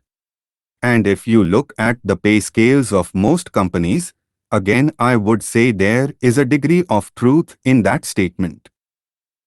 The net result is that most workers never get ahead. They do what they have been taught to do, get a secure job. Most workers focus on working for pay and benefits that reward them in the short term, but is often disastrous in the long. Instead, I recommend to young people to seek work for what they will learn, more than what they will earn. Look down the road at what skills they want to acquire before choosing a specific profession and before getting trapped in the rat race. Once people are trapped in the lifelong process of bill paying, they become like those little hamsters running around in those little metal wheels. Their little furry legs are spinning furiously, the wheel is turning furiously, but come tomorrow morning, they'll still be in the same cage. Great job. In the movie Jerry Maguire, starring Tom Cruise, there are many great one-liners. Probably the most memorable is "Show me the money." But there is one line I thought most truthful. It comes from the scene where Tom Cruise is leaving the firm. He has just been fired, and he is asking the entire company, "Who wants to come with me?" And the whole place is silent and frozen. Only one woman speaks up and says, "I'd like to, but I'm due for a promotion in 3 months." That statement is probably the most truthful statement in the whole movie. It is the type of statement that people use to keep themselves busy working away to pay bills. I know my educated dad looked forward to his pay raise every year, and every year he was disappointed. So he would go back to school to earn more qualifications so he could get another raise, but again, it would be another disappointment. The question I often ask people is, where is this daily activity taking you? Just like the little hamster, I wonder if people look at where their hard work is taking them. What does the future hold? Cyril Brickfield, the former executive director of the American Association of Retired People, reports that private pensions are in a state of chaos. First of all, 50% of the workforce today has no pension. That alone should be of great concern. And 75 to 80% of the other 50% have ineffective pensions that pay $55 or $150 or $300 a month. In his book The Retirement Myth, Craig S. Karpel writes, I visited the headquarters of a major national pension consulting firm and met with a managing director who specializes in designing lush retirement plans for top management. When I asked her what people who don't have corner offices will be able to expect in the way of pension income, she said with a confident smile, the silver bullet. What, I asked, is the silver bullet? She shrugged. If baby boomers discover they don't have enough money to live on when they are older, they can always blow their brains out. Karpel goes on to explain the difference between the old defined benefit retirement plans and the new 401k plans, which are riskier. It is not a pretty picture for most people working today. And that is just for retirement. When medical fees and long-term nursing home care are added to the picture is frightening. In his 1995 book, he indicates that nursing home fees run from $30,000 to $125,000 per year. He went to a clean no-frills nursing home in his area and found the price to be $88,000 a year in 1995. Already, many hospitals in countries with socialized medicine need to make tough decisions such as who will live and who will die. They make those decisions purely on how much money they have and how old the patients are. If the patient is old, they often will give the medical care to someone younger. The older poor patient gets put to the back of the line. So just as the rich can afford better education, the rich will be able to keep themselves alive, while those who have little wealth will die. So I wonder, are workers looking into the future or just until their next paycheck, never questioning where they are headed? When I speak to adults who want to earn more money, I always recommend the same thing. I suggest taking a long view of their life. Instead of simply working for the money and security, which I admit are important, I suggest they take a second job that will teach them a second skill. Often I recommend joining a network marketing company, also called multilevel marketing, if they want to learn sales skills. Some of these companies have excellent training programs that help people get over their fear of failure and rejection, which are the main reasons people are unsuccessful. Education is more valuable than money in the long run. When I offer this suggestion, I often hear in response, "Oh, that is too much hassle," or "I only want to do what I am interested in."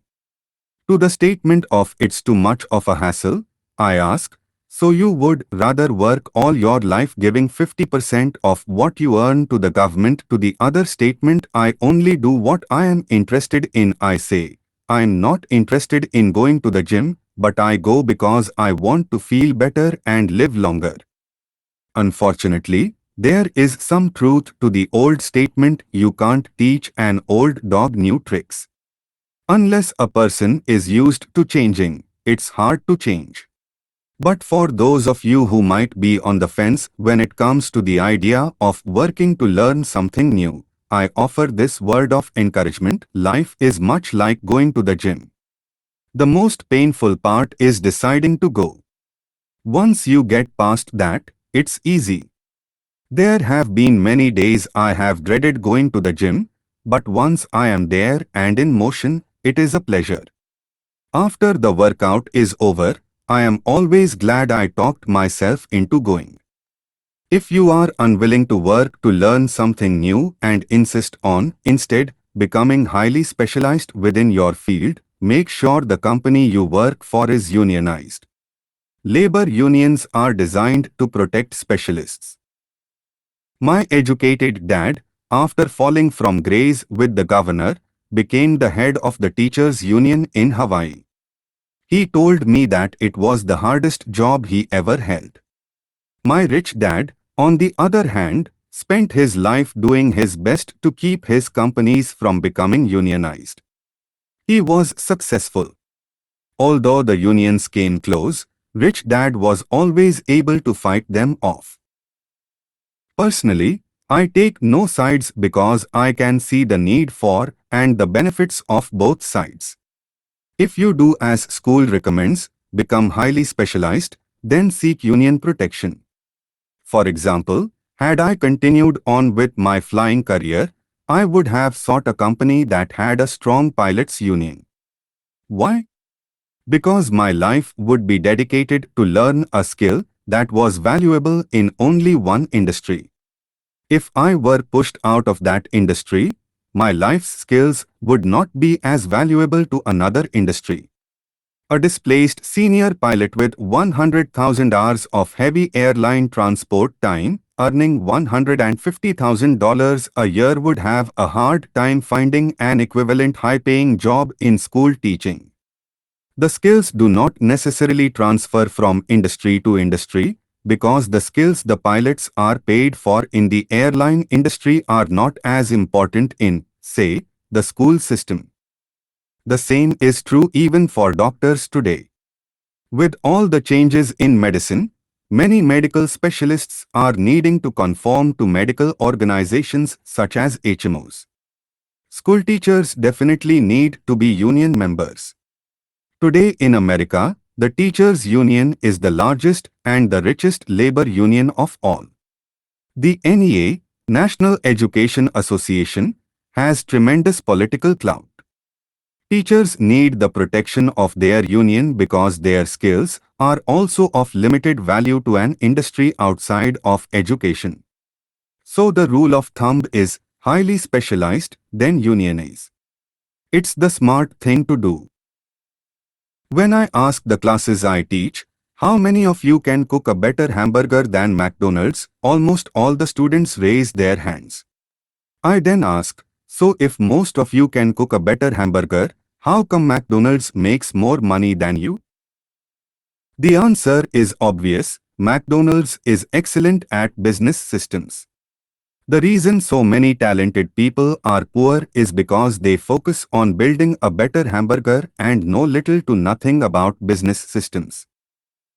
A friend of mine in Hawaii is a great artist. He makes a sizable amount of money. One day his mother's attorney called to tell him that she had left him $35,000. That is what was left of her estate after. The attorney and the government took their shares. Immediately, he saw an opportunity to increase his business by using some of this money to advertise. 2 months later, his first four-color, full-page ad appeared in an expensive magazine that targeted the very rich. The ad ran for 3 months. He received no replies from the ad, and all of his inheritance is now gone. He now wants to sue the magazine for misrepresentation. This is a common case of someone who can build a beautiful hamburger but knows little about business. When I asked him what he learned, his only reply was that advertising salespeople are crooks.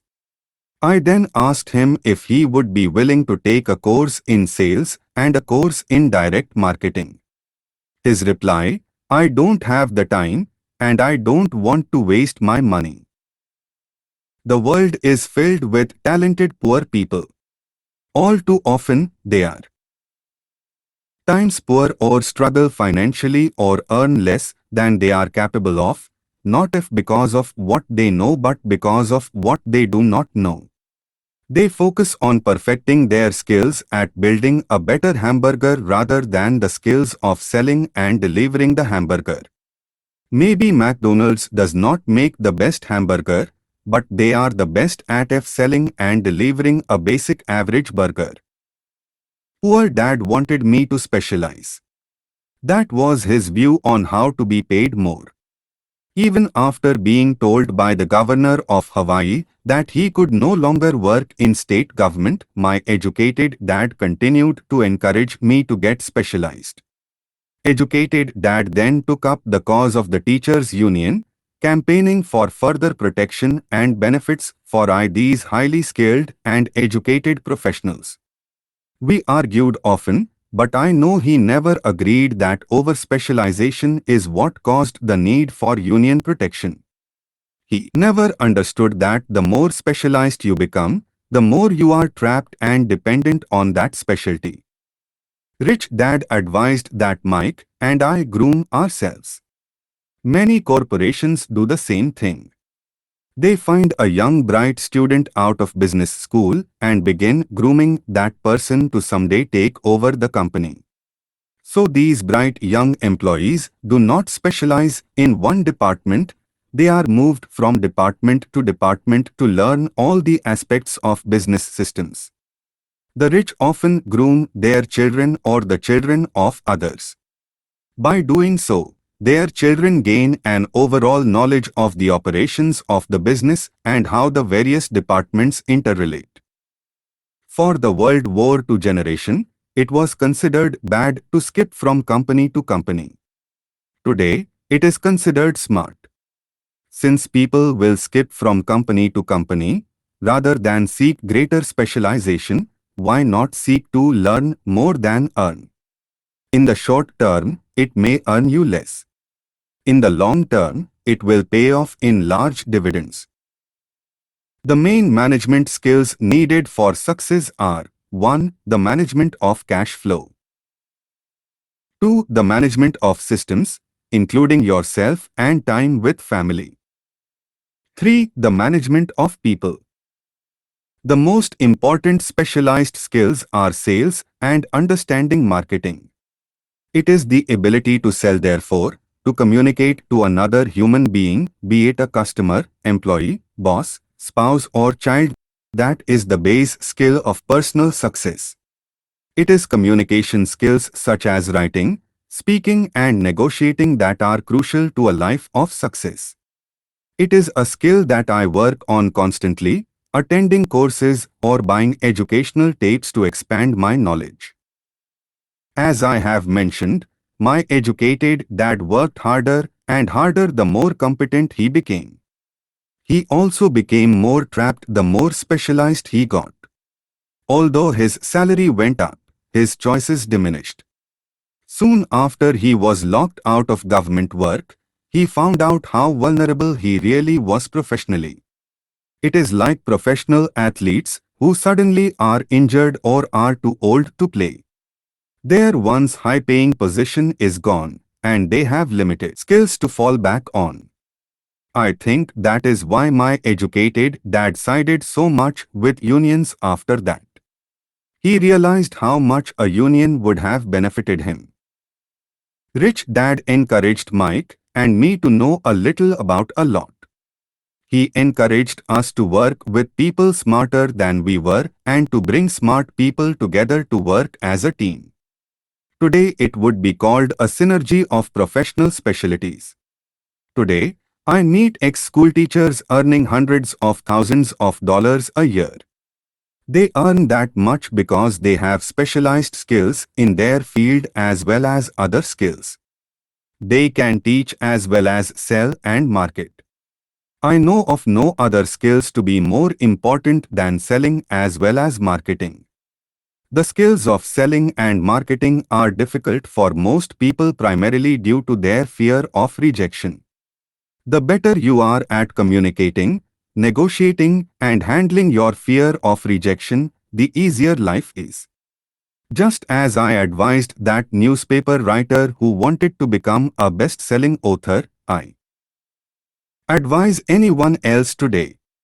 Being technically specialized has its strengths as well as its weaknesses. I have friends who are geniuses, but they cannot communicate effectively with other human beings and, as a result, their earnings are pitiful. I advise them to just spend a year learning to sell. Even if they earn nothing, their communication skills will improve. And that is priceless. In addition to being good learners, sellers and marketers, we need to be good teachers as well as good students. To be truly rich, we need to be able to give as well as to receive. In cases of financial or professional struggle, there is often a lack of giving and receiving.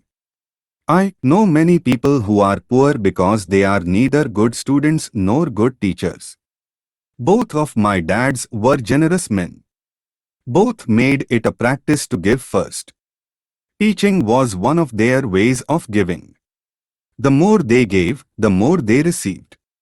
One glaring difference was in the giving of money.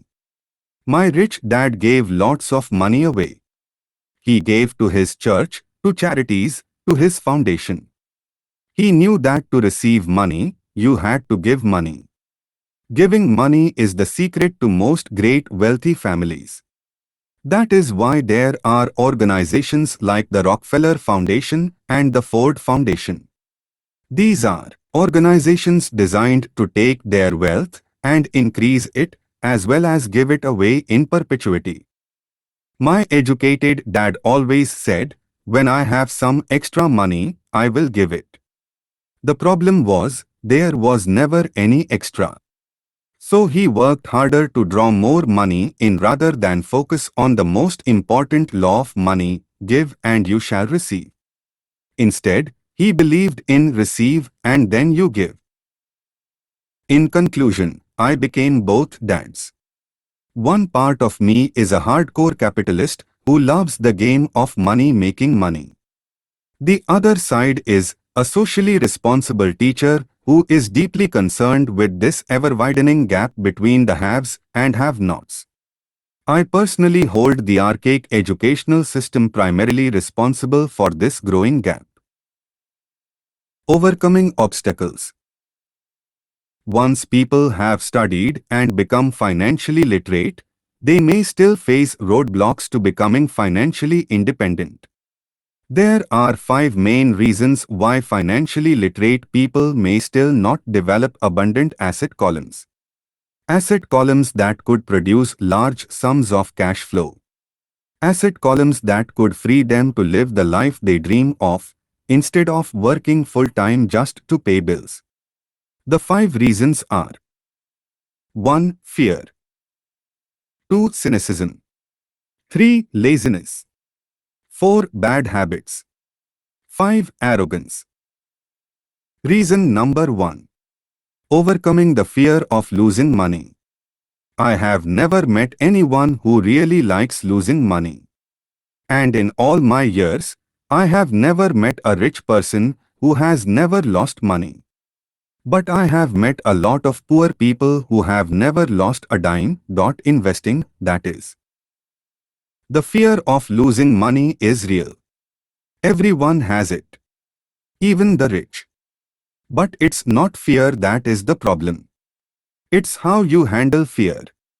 It's how you handle losing. It's how you handle failure that makes the difference in one's life. That goes for anything in life, not just money. The primary difference between a rich person and a poor person is how they handle that fear. It's okay to be fearful. It's okay to be a coward when it comes to money. You can still be rich. We are all heroes at something and cowards at something else.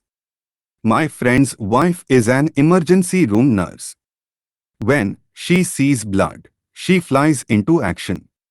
When I mention investing, she runs away.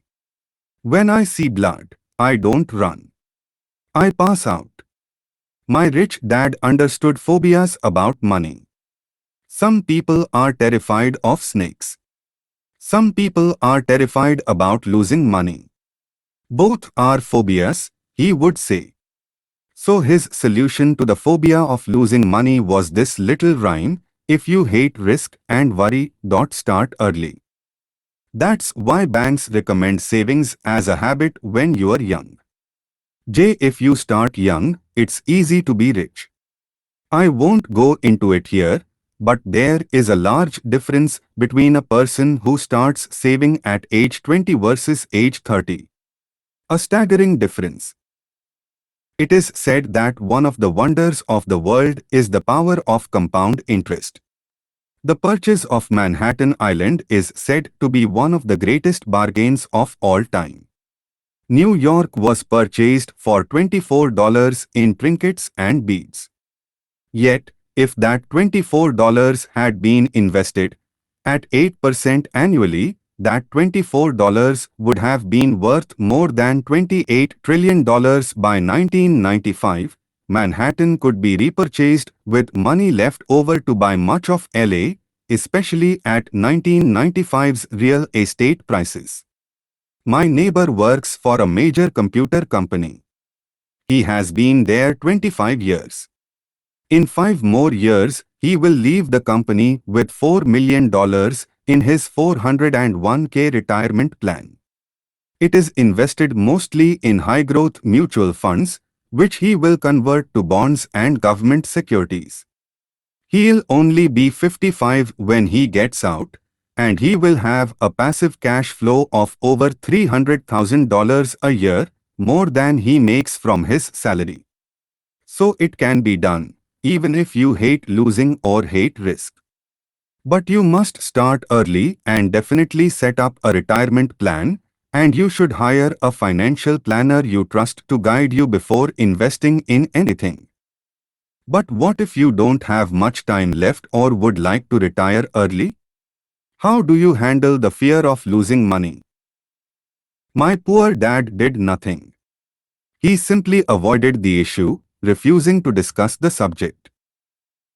My rich dad, on the other hand, recommended that I think like a Texan. I like Texas and Texans, he used to say. In Texas, everything is bigger. When Texans win, they win big. And when they lose, it's spectacular. They like losing? I asked. That's not what I'm saying. Nobody likes losing. Show me a happy loser, and I will show you a loser, said Rich Dad. It's a Texan's attitude toward risk, reward and failure I'm talking about. It's how they handle life. They live it big. Not like most of the people around here, living like roaches when it comes to money. Roaches terrified that someone will shine a light on them. Whimpering when the grocery clerk short changes them a quarter.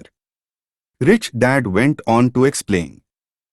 What I like best is the Texas attitude. They are proud when they win, and they brag when they lose. Texans have a saying, if you are going to go broke, go big. You don't want to admit you went broke over a duplex. Most people around here are so afraid of losing, they don't have a duplex to go broke with. He constantly told Mike and me that the greatest reason for lack of financial success was because most people played it too safe. People are so afraid of losing that they lose, were his words. Fran Tarkenton, a one-time great NFL quarterback, says it's still another way, winning means being unafraid to lose. In my own life, I have noticed that winning usually follows losing. Before I finally learned to ride a bike, I first fell down many times. I have never met a golfer who has never lost a golf ball. I have never met people who have fallen in love who have never had their heart broken. And I have never met someone rich who has never lost money. So for most people, the reason they don't win financially is because the pain of losing money is far greater than the joy of being rich. Another saying in Texas is, everyone wants to go to heaven, but no one wants to die. Most people dream of being rich, but are terrified of losing money. So they never get to heaven. Rich Dad used to tell Mike and me stories about his trips to Texas. If you really want to learn the attitude of how to handle risk, losing and failure, go to San Antonio and visit the Alamo. The Alamo is a great story of brave people who chose to fight, knowing there was no hope of success against overwhelming odds. They chose to die instead of surrendering. It's an inspiring story worthy of study. Nonetheless, it's still a tragic military defeat. They got their butts kicked. A failure, if you will. They lost. So how do Texans handle failure? They still shout, "Remember the Almo." Mike and I heard this story a lot. He always told us this story when if he was about to go into a big deal and he was nervous. After he had done all his due diligence and now it was put up or shut up, he told us this story. Every time he was afraid of making a mistake or losing money, he told us this story. It gave him strength, for it reminded him that he could always turn a financial loss into a financial win. Rich Dad I knew that failure would only make him stronger and smarter. It's not that he wanted to lose, he just knew who he was and how he would take a loss. He would take a loss and make it a win. That's what made him a winner and others losers. It gave him the courage to cross the line when others backed out.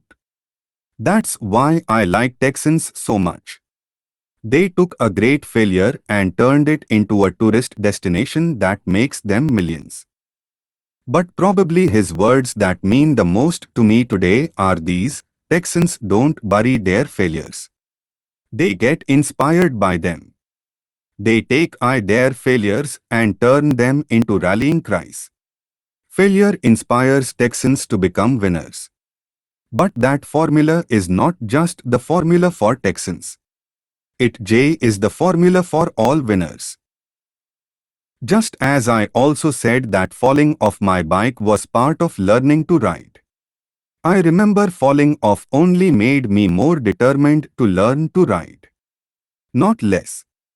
I also said that I have never met a golfer who has never lost a ball. To be a top professional golfer, losing a ball or a tournament only inspires golfers to be better, to practice harder, to study more. That's what makes them better. For winners, losing inspires them. For losers, losing defeats them. Quoting John D. Rockefeller, I always tried to turn every disaster into an opportunity. And being Japanese American, I can say this. Many people say that Pearl Harbor was an American mistake. I say it was a Japanese mistake. From the movie Tora, Tom, a somber Japanese admiral says to his cheering subordinates, "I am afraid we have awakened a sleeping giant." Remember, Pearl Harbor became a rallying cry. It turned one of America's greatest losses into the reason to win. This great defeat gave America strength, and America soon emerged as a world power. Failure inspires winners. And failure defeats losers. It is the biggest secret of winners. It's the secret that losers do not know. The greatest secret of winners is that failure inspires winning, thus, they are not afraid of losing. Repeating Fran Tarkenton's quote, winning means being unafraid to lose. People like Fran Tarkenton are not afraid of losing because they know who they are. They hate losing, so they know that losing will only inspire them to become better.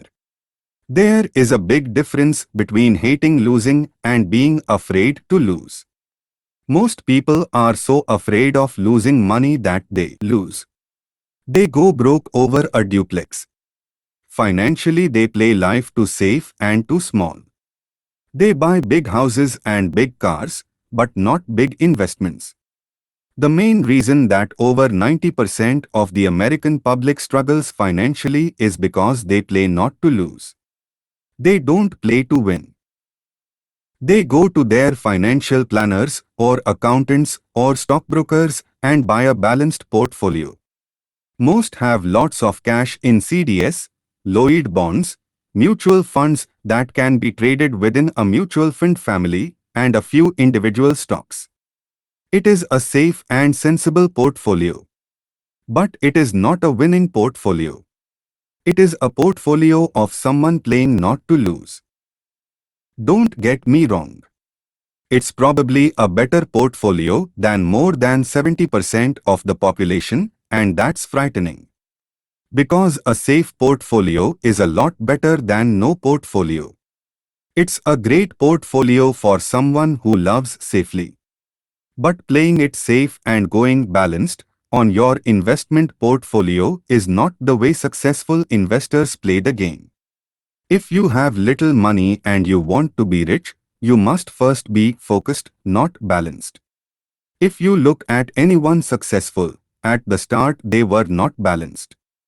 Balanced people go nowhere. They stay in one spot. To make progress, you must first go unbalanced. Just look at how you make progress walking. Thomas Edison was not balanced. He was focused. Bill Gates was not balanced. He was focused. Donald Trump is focused. George Soros is focused. George Patton did not take his tanks wide. He focused them and blew through the weak spots in the German line. The French went wide with the Maginot Line, and you know what happened to them. If you have any desire of being rich, you must focus. Put a lot of your eggs in a few baskets. Do not do what poor and middle class people do, put their few eggs in many baskets. If you hate losing, play it safe. If losing makes you weak, play it safe. Go with balanced investments. If you are over 25 years old and are terrified of taking risks, don't change. Play it safe, but start early. Start accumulating your nest egg early because it will take time. But if you have dreams of freedom of getting out of the rat race, first question to ask yourself is, how do I respond to failure? If failure inspires you to win, maybe you should go for it, but only maybe. If failure makes you weak or causes you to throw temper tantrums like spoiled brats who call an attorney to file a lawsuit every time something does not go their way, then play it safe. Keep your daytime job. Or buy bonds or mutual funds. But remember, there is risk in those financial instruments also, even though they are safer. I say all this, mentioning Texas and Fran Tarkenton, because stacking the asset column is easy. It's really a low aptitude game. It doesn't take much education. 5th grade math will do. But staking the asset column J is a high attitude game. It takes guts, patience and a great attitude toward failure. Losers avoid failing. And failure turns losers into winners. Just remember the Almo. Reason number 2. Overcoming cynicism. The sky is falling. The sky is falling.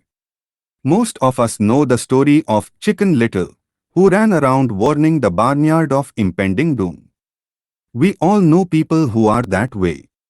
But we all have a Chicken Little inside each of us. And as I stated earlier, the cynic is really a little chicken. We all get a little chicken when fear and doubt cloud our thoughts. All of us have doubts. I'm not smart. I'm not good enough. So and so is better than me. Or our doubts often paralyze us. We play the what if game. What if the economy crashes right after I invest? Or what if I lose control and I can't pay the money back? What if things don't go as I planned? Or we have friends or loved ones who will remind us of our shortcomings regardless of whether we ask. They often say, "What makes you think you can do that?" Or if it's such a good idea, how come someone else hasn't done it? Or, that will never work. You don't know what you are talking about. These words of doubt often get so loud that we fail to act. A horrible feeling builds in our stomach. Sometimes we can't sleep. We fail to move forward. So we stay with what is safe and opportunities pass us by. We watch life passing by as we sit immobilized with a cold knot in our body. We have all felt this at one time in our lives, some more than others. Peter Lynch of Fidelity Magellan Mutual Fund fame refers to warnings about the sky falling as noise, and we all hear it. Noise is either created inside our heads or comes from outside, often from friends, family, co-workers, and the media. Lynch recalls the time during the 1950s when the threat of nuclear war was so prevalent in the news that people began building fallout shelters and storing food and water. If they had invested that money wisely in the market, instead of building a fallout shelter, they'd probably be financially independent today. When the riots broke out in Los Angeles a few years ago, gun sales went up all over the country. A person dies from rare hamburger meat in Washington state, and the Arizona Health Department orders restaurants to have all beef cooked well done. A drug company runs a national TV commercial showing people catching the flu. The ad runs in February. Colds go up as well as sales of their cold medicine. Most people are poor because when it comes to investing, the world is filled with chicken littles running around yelling, "The sky is falling. The sky is falling." And chicken littles are effective because every one of us is a little chicken. It often takes great courage to not let rumors and talk of doom and gloom affect your doubts and fears. In 1992, a friend named Richard came from Boston to visit my wife and me in Phoenix. He was impressed with what we had done through stocks and real estate. The prices of real estate in Phoenix were depressed. We spent 2 days with him showing him what we thought were excellent opportunities for cash flow and capital appreciation. My wife and I are not real estate agents. We are strictly investors. After identifying a unit in a resort community, we called an agent who sold it to him that afternoon. The price was a mere $42,000 for a 2-bedroom townhome. Similar units were going for $65,000. He had found a bargain. Excited, he bought it and returned to Boston. 2 weeks later, the agent called to say that our friend had backed out. I called immediately to find out why. All he said was that he talked to his neighbor, and his neighbor told him it was a bad deal. He was paying too much. I asked Richard if his neighbor was an investor. Richard said no. When I asked why he listened to him, Richard got defensive and simply said he wanted to keep looking. The real estate market in Phoenix turned, and by 1994, that little unit was renting for $1,000 a month. The unit was worth $95,000 in 1995. All Richard had to put down was $5,000, and he would have had a start at getting out of the rat race. Today, he still has done nothing. And the bargains in Phoenix are still here, you just have to look a lot harder. Richard's backing out did not surprise me. It's called buyer's remorse, and it affects all of us. It's those doubts that get us. The little one chicken won, and a chance at freedom was lost. In another example, I hold a small portion of my assets in tax lien certificates instead of CDs. I earn 16% per year on my money, which certainly beats the 5% the bank offers. The certificates are secured by real estate and enforced by state law, which is also better than most banks. The formula they are bought on makes them safe. They just lack liquidity. So I look at them as 2 to 7 year CDs. Almost every time I tell someone, especially if they have money in CDS, that I hold my money this way, they will tell me it's risky.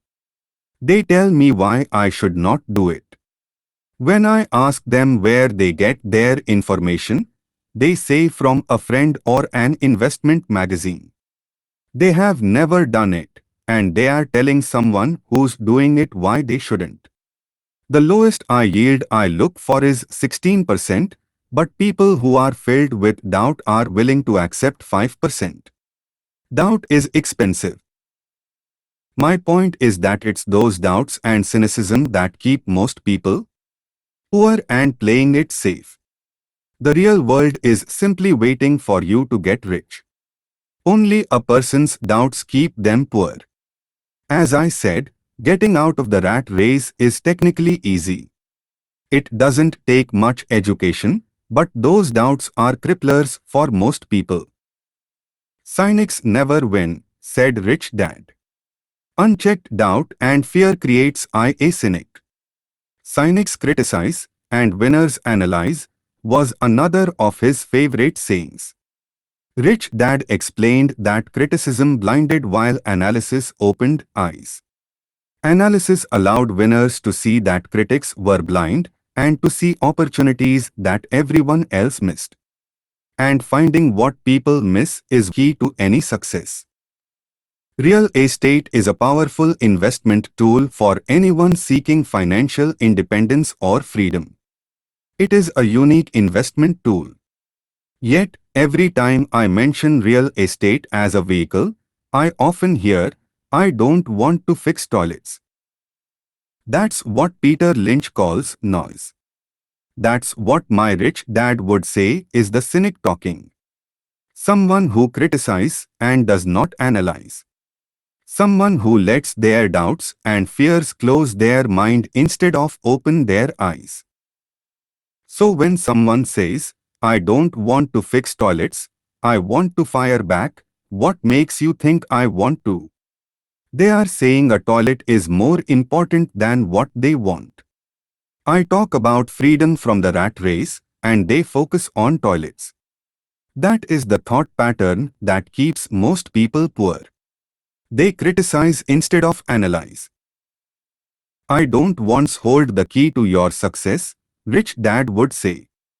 "Because I, too, do not want to fix toilets, I shop hard for a property manager who does fix toilets. And by finding a great property manager who runs houses or apartments, well, my cash flow goes up. But more importantly, a great property manager allows me to buy a lot more real estate since I don't have to fix toilets." A great property manager is key to success in real estate. Finding a good manager is more important to me than the real estate. A great property manager often hears of great deals before real estate agents do, which makes them even more valuable. That is what Rich Dad meant by "I don't once hold the key to your success." Because I do not want to fix toilets either, I figured out how to buy more real estate and expedite my getting out of the rat race. The people who continue to say, "I don't want to fix toilets," often deny themselves the use of this powerful investment vehicle. Toilets are more important than their freedom. In the stock market, I often hear people say, "I don't want to lose money." Well, what makes them think I or anyone else likes losing money? They don't make money because they chose to not lose money. Instead of analyzing, they close their minds to another powerful investment vehicle, the stock market. In December 1996, one was riding with a friend past our neighborhood gas station. He looked up and saw that the price of oil was going up. My friend is a worrywart or a chicken little. To him, the sky is always going to fall, and it usually does, on him. When we got home, he showed me all the stats as to why the price of oil was going to go up over the next few years. Statistics I had never seen before, even though I already owned a substantial share block of an existing oil company. With that information, I immediately began looking for and found a new undervalued oil company that was about to find some oil deposits. My broker was excited about this new company, and I bought 15,000 shares for 65 cents per share. In February 1997, this same friend and I drove by the same gas station and sure enough, the price per gallon had gone up nearly 15%. Again, the chicken little worried and complained. I smiled because in January 1997, that little oil company hit oil and those 15,000 shares went up to more than $3 per share since he had first given me the tip. And the price of gas will continue to go up if what my friend says is true. Instead of analyzing, their little chicken closes their mind. If most people understood how a stop worked in stock market investing, there would be more people investing to win instead of investing not to lose. A stop is simply a computer command that sells your stock automatically if the price begins to drop, helping to minimize your losses and maximize some gains. It's a great tool for those who are terrified of losing. So whenever I hear people focusing on their I don't wants rather than what they do want, I know the noise in their head must be loud. Chicken Little has taken over their brain and is yelling, the sky is falling and toilets are breaking. So they avoid their don't wants, but they pay a huge price. They may never get what they want in life. Rich Dad gave me a way of looking at Chicken Little. Just do what Colonel Sanders did. At the age of 66, he lost his business and began to live on his Social Security check. It wasn't enough. He went around the country selling his recipe for fried chicken. He was turned down 1009 times before someone said yes. And he went on to become a multimillionaire at an age when most people are quitting. He was a brave and tenacious man, Rich Dad said of Harlan Sanders.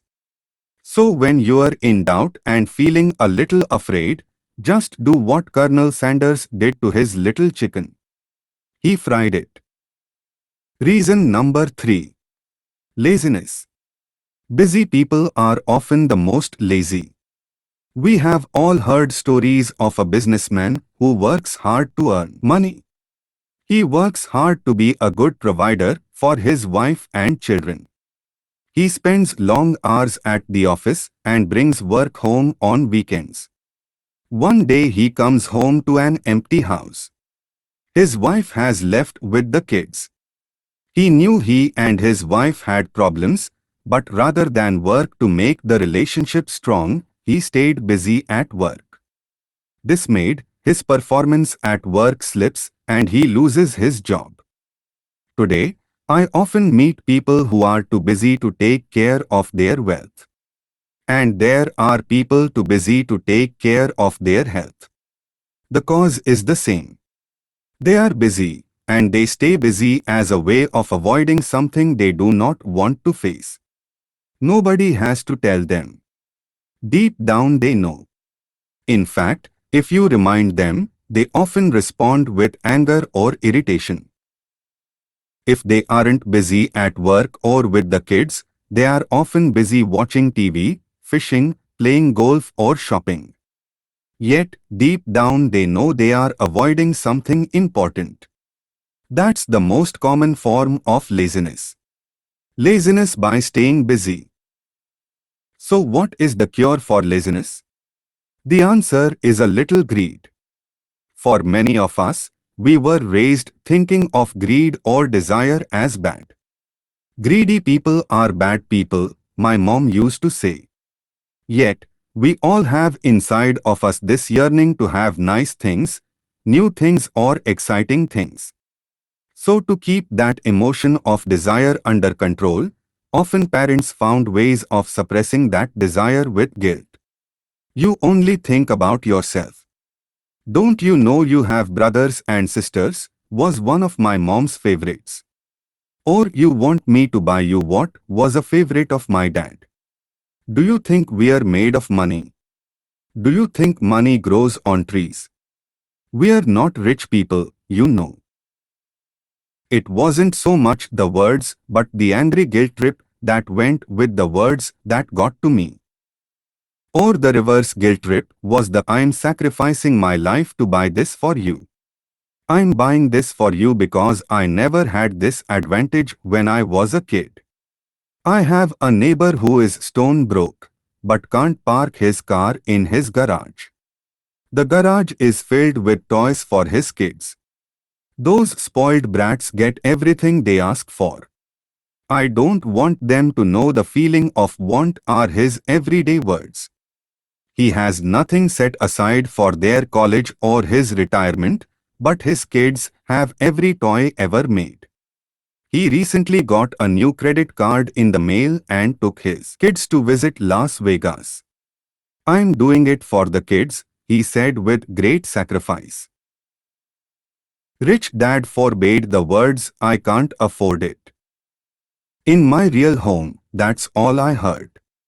Instead, Rich Dad required his children to say, how can I afford it?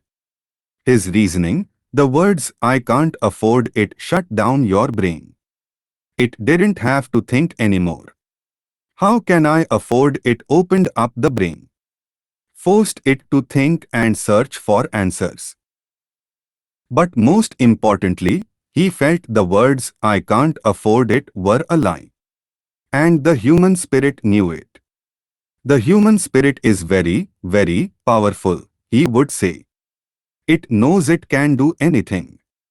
By having a lazy mind that says, I can't afford it, a war breaks out inside you. Your spirit is angry, and your lazy mind must defend its lie. The spirit is screaming, come on. Let's go to the gym and work out. And the lazy mind says, but I'm tired. I worked really hard today. Or the human spirit says, I'm sick and tired of being poor. Let's get out there and get rich. To which the lazy mind says, rich people are greedy. Besides, it's too much bother. It's not safe. I might lose money. I'm working hard enough as it is. I have got too much to do at work anyway. Look at what I have to do tonight. My boss wants it finished by the morning. I can't afford it also brings up sadness. A helplessness that leads to despondency and often depression. Apathy is another word. How can I afford it opens up possibilities, excitement and dreams. So Rich Dad was not so concerned about what you wanted to buy, but that how can I afford it created a stronger mind and a dynamic spirit. Thus, he rarely gave Mike or me anything. Instead he would ask, how can you afford it? And that included college, which we paid for ourselves. It was not the goal but the process of attaining the goal we desired that he wanted us to learn. The problem I sense today is that there are millions of people who feel guilty about their greed. It's an old conditioning from their childhood. Their desire to have the finer things that life offers. Most have been conditioned subconsciously to say, you can't have that or you'll never afford that. When I decided to exit the rat race, it was simply a question. How can I afford to never work again? And my mind began to kick out answers and solutions. The hardest part was fighting my real parents' dogma of, we can't afford that. Or stop thinking only about yourself. Or why don't you think about others, and other such words designed to instill guilt to suppress my greed. So how do you beat laziness? The answer is a little greed. It's that radio station VFM, which stands for What's in it for me? A person needs to sit down and ask, what's in it for me if I'm healthy, sexy and good looking? Or what would my life be like if I never had to work again? Or what would I do if I had all the money I needed? Without that little greed, the desire to have something better, progress is not made. Our world progresses because we all desire a better life. New inventions are made because we desire something better. We go to school and study hard because we want something better. So whenever you find yourself avoiding something you know you should be doing, then the only thing to ask yourself is, what's in it for me? Be a little greedy. It's the best cure for laziness. Too much greed, however, as anything in excess can be, is not good. But just remember what Michael Douglas said in the movie Wall Street. Greed is good. Rich Dad said it differently: guilt is worse than greed. For guilt robs the body of its soul.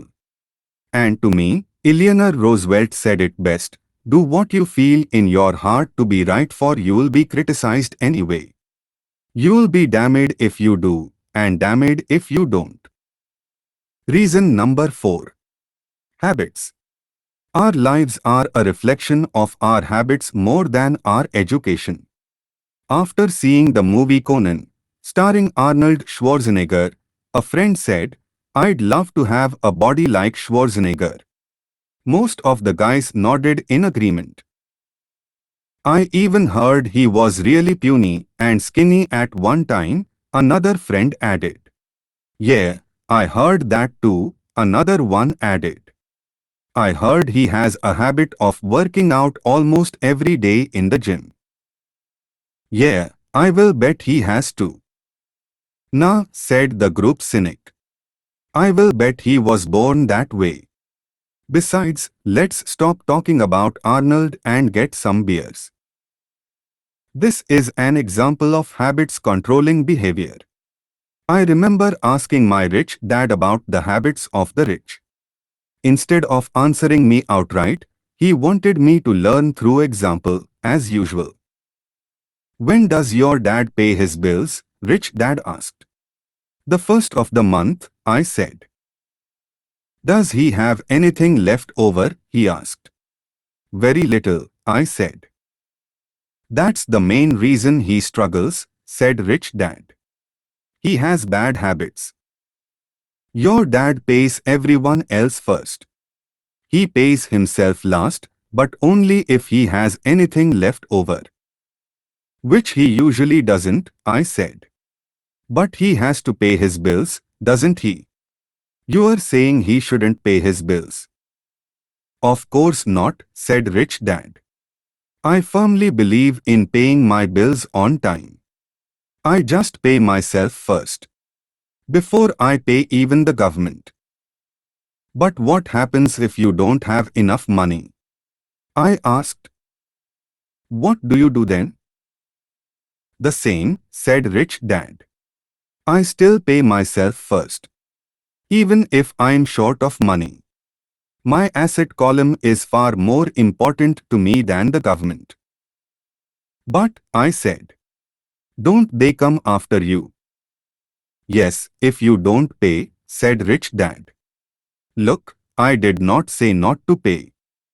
I just said I pay myself first, even if I'm short of money."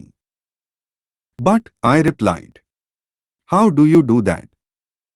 "It's not how. The question is why," Rich Dad said. "Okay, why?"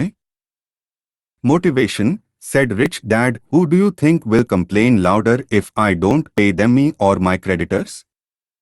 "Your creditors will definitely scream louder than you," I said, responding to the obvious. "You wouldn't say anything if you didn't pay yourself." So you see, after paying myself, the pressure to pay my taxes and the other creditors is so great that it forces me to seek other forms of income. The pressure to pay becomes my motivation.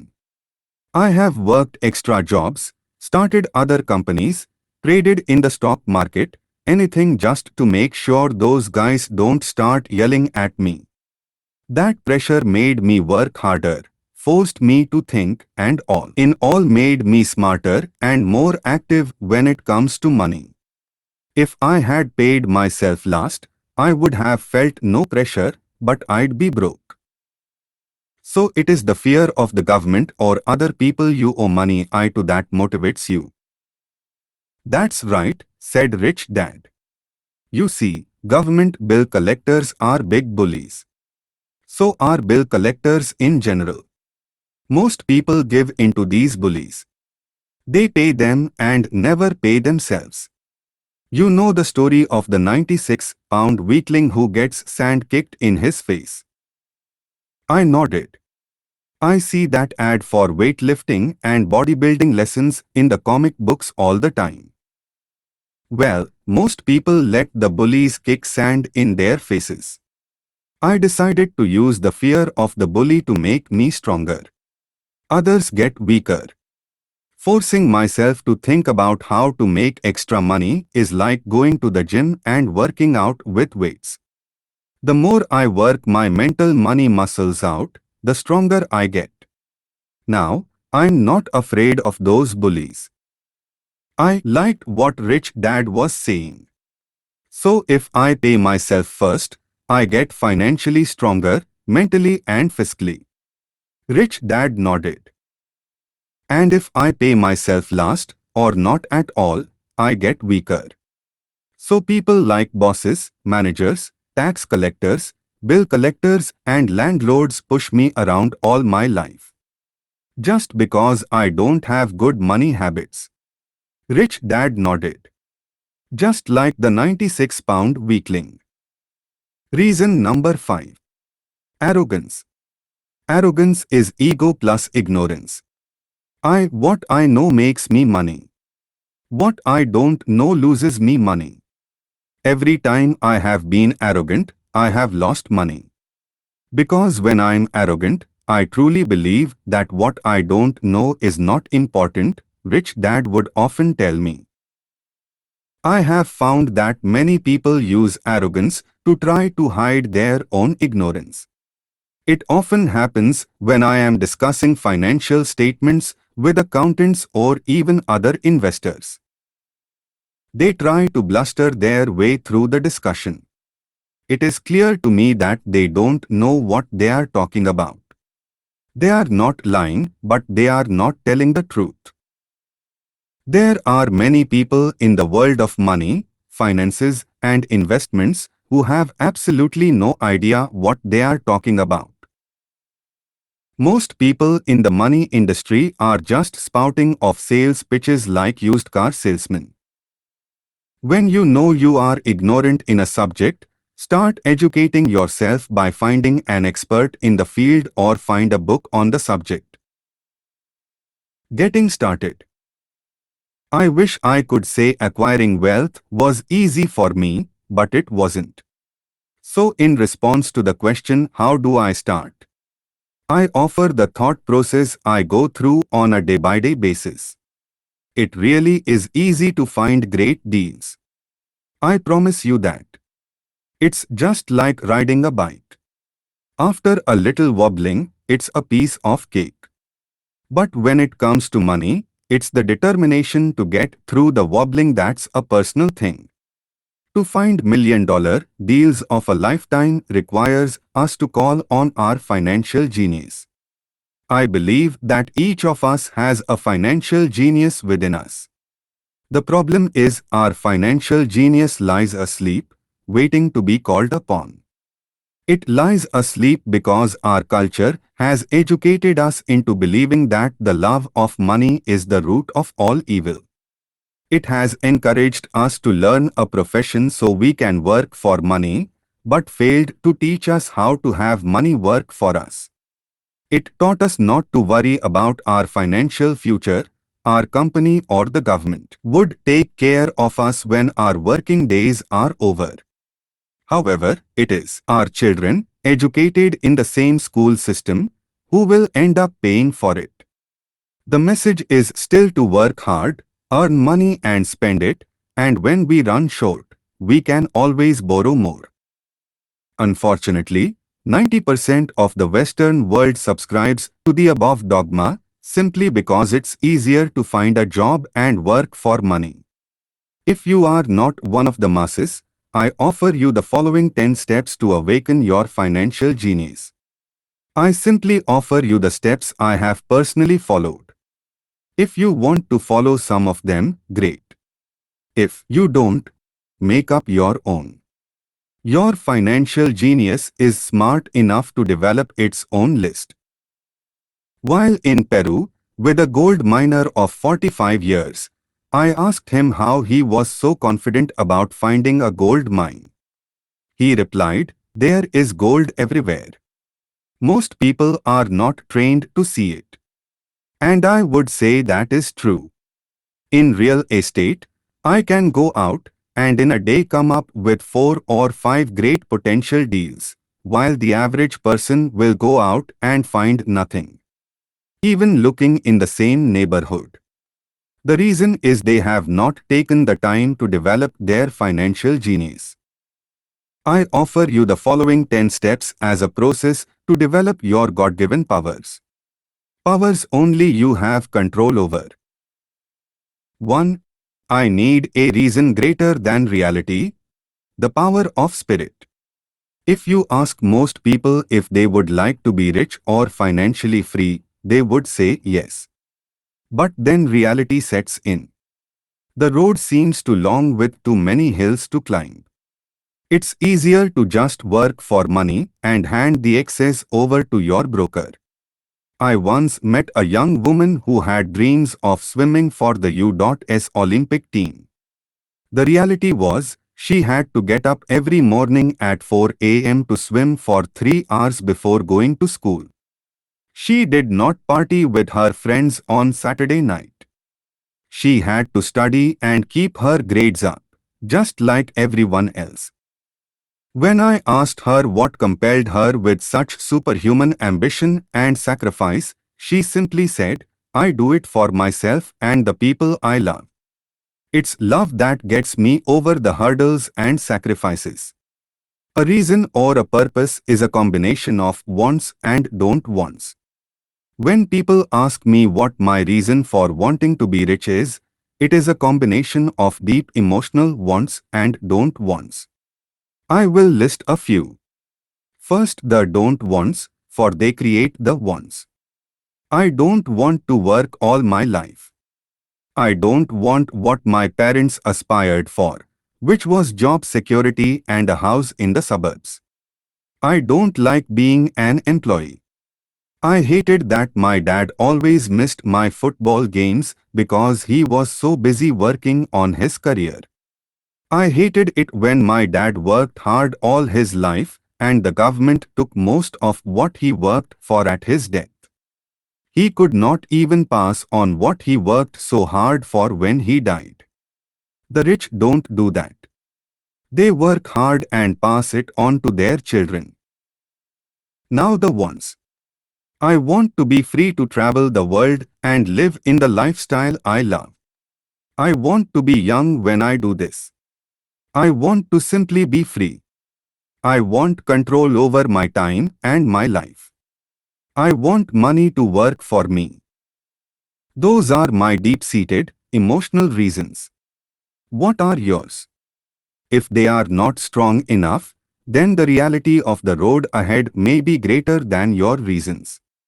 I have lost money and been set back many times, but it was the deep emotional reasons that kept me standing up and going forward. I wanted to be free by age 40, but it took many learning experiences along the way. As I said, I wish I could say it was easy. It wasn't, but it wasn't hard either. But without a strong reason or purpose, anything in life is hard. If you do not have a strong reason, there is no sense reading further. It will sound like too much work. 2. I choose daily, the power of choice. That is the main reason people want to live in a free country. We want the power to choose. Financially, with every dollar we get in our hands, we hold the power to choose our future to be rich, poor or middle class. Our spending habits reflect who we are. Poor people simply have poor spending habits. The benefit I had as a boy was that I loved playing Monopoly constantly. Nobody told me Monopoly was only for kids, so I just kept playing the game as an adult.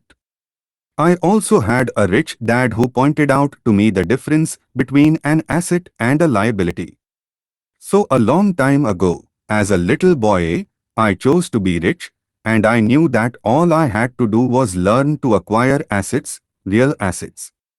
My best friend, Mike, had an asset column handed to him, but he still had to choose to learn to keep it.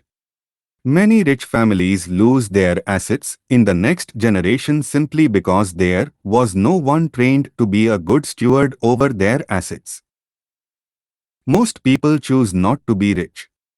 For 90% of the population, being rich is too much of a hassle.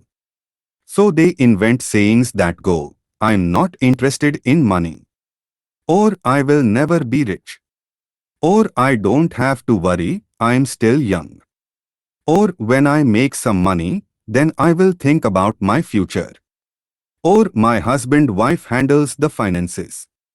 The problem with those statements is they rob the person who chooses to think such thoughts of two things. One is time, which is your most precious asset, and two is learning. Just because you have no money should not be an excuse to not learn. But that is a choice we all make daily, the choice of what we do with our time, our money, and what we put in our heads. That is the power of choice. All of us have choice. I just choose to be rich, and I make that choice every day. Invest first in education. In reality, the only real asset you have is your mind, the most powerful tool we have dominion over. Just as I said about the power of choice, each of us has the choice of what we put in our brain once we are old enough. You can watch TV all day, or read golf magazines, or go to ceramics class or a class on financial planning. You choose. Most people simply buy investments rather than first invest in learning about investing. A friend of mine, who is a rich woman, recently had her apartment burglarized.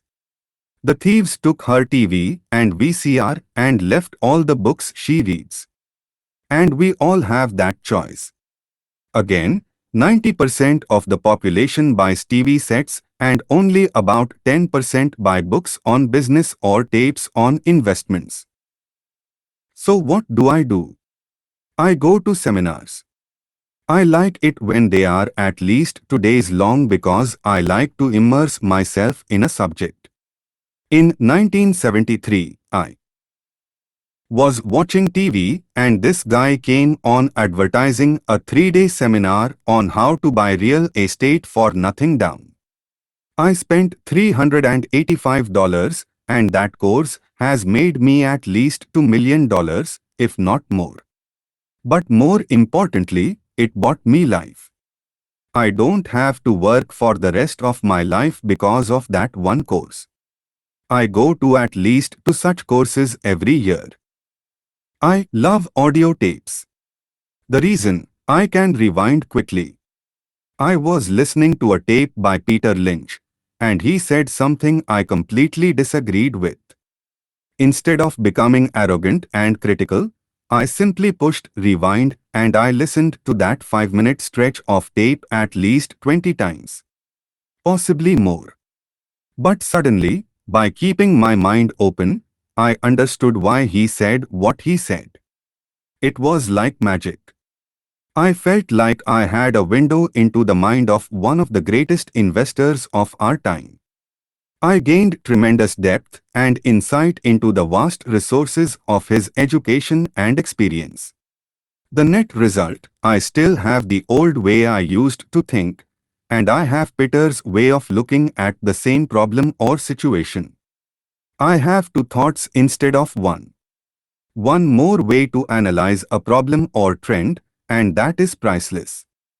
Today, I often say, how would Peter Lynch do this, or Donald Trump or Warren Buffett or George Soros? The only way I can access their vast mental power is to be humble enough to read or listen to what they have to say. Arrogant or critical people are often people with low self-esteem who are afraid of taking risks. You see, if you learn something new, you are then required to make mistakes in order to fully understand what you have learned. If you have read this far, arrogance is not one of your problems. arrogant people rarely read or buy tapes. Why should they? They are the center of the universe. There are so many intelligent people who argue or defend when a new idea clashes with the way they think. In this case, their so-called intelligence combined with arrogance equals ignorance. Each of us knows people who are highly educated or believe they are smart, but their balance sheet paints a different picture. A truly intelligent person welcomes new ideas, for new ideas can add to the synergy of other accumulated ideas. Listening is more important than talking. If that was not true, God would not have given us 2 ears and only one mouth. Too many people think with their mouth instead of listening to absorb new ideas and possibilities. They argue instead of asking questions. I take a long view on my wealth. I do not subscribe to the get-rich-quick mentality most lottery players or casino gamblers have. I may go in and out of stocks, but I am long on education. If you want to fly an airplane, I advise taking lessons first. I am always shocked at people who buy stocks or real estate, but never invest in their greatest asset, their mind.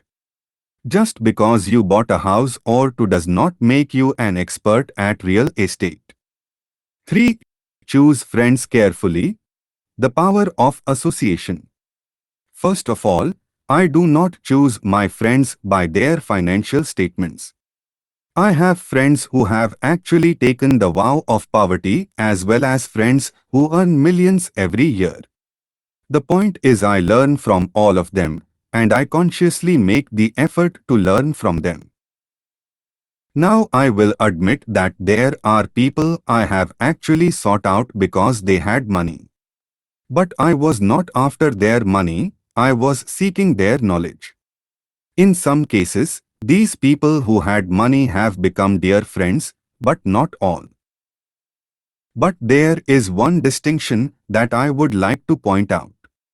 I have noticed that my friends with money talk about money. And I do not mean brag. They are interested in the subject. So I learn from them, and they learn from me. My friends, whom I know are in dire straits financially, do not like talking about money, business or investing. They often think it rude or unintellectual.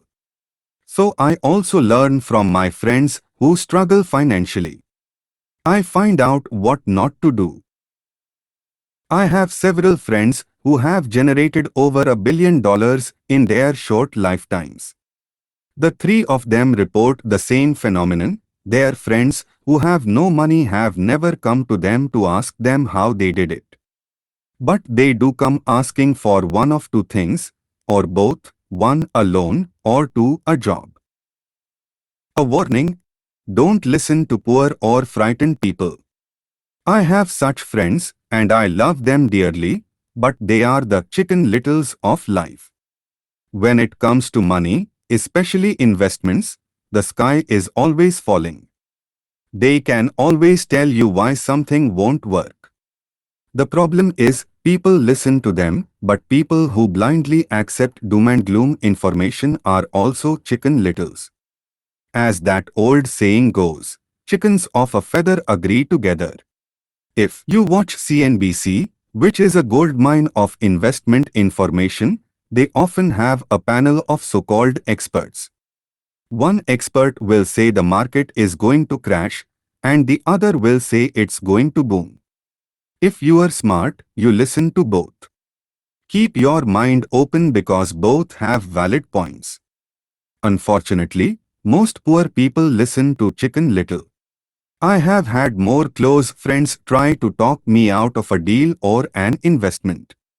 A few years ago, a friend told me he was excited because he found a 6% certificate of deposit. I told him I earn 16% from the state government. The next day he sent me an article about why my investment was dangerous.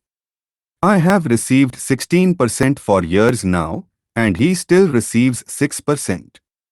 I would say that one of the hardest things about wealth building is to be true to yourself and be willing to not go along with the crowd. For in the market, it is usually the crowd that shows up late and is slaughtered. If a great deal is on the front page, it's too late in most instances. Look for a new deal. As we used to say as surfers, there is always another wave. People who hurry and catch a wave late usually are the ones who wipe out. Smart investors don't time markets. If they miss a wave, they search for the next one and get themselves in position. Why this is hard for most investors is because buying what is not popular is frightening to them. Timid investors are like sheep going along with the crowd. Or their greed gets them in when wise investors have already taken their profits and moved on. Wise investors buy an investment when it's not popular. They know their profits are made when they buy, not when they sell. They wait patiently. As I said, they do not time the market. Just like a surfer, they get in position for the next big swell. It's all insider trading. There are forms of insider trading that are illegal, and there are forms of insider trading that are legal. But either way, it's insider trading. The only distinction is how far away from the inside are you? The reason you want to have rich friends who are close to the inside is because that is where the money is made. It's made on information. You want to hear about the next boom, get in and get out before the next bust. I'm not saying do it illegally, but the sooner you know, the better your chances are for profits with minimal risk. That is what friends are for. And that is financial intelligence. 4. Master a formula and then learn a new one. The power of learning quickly.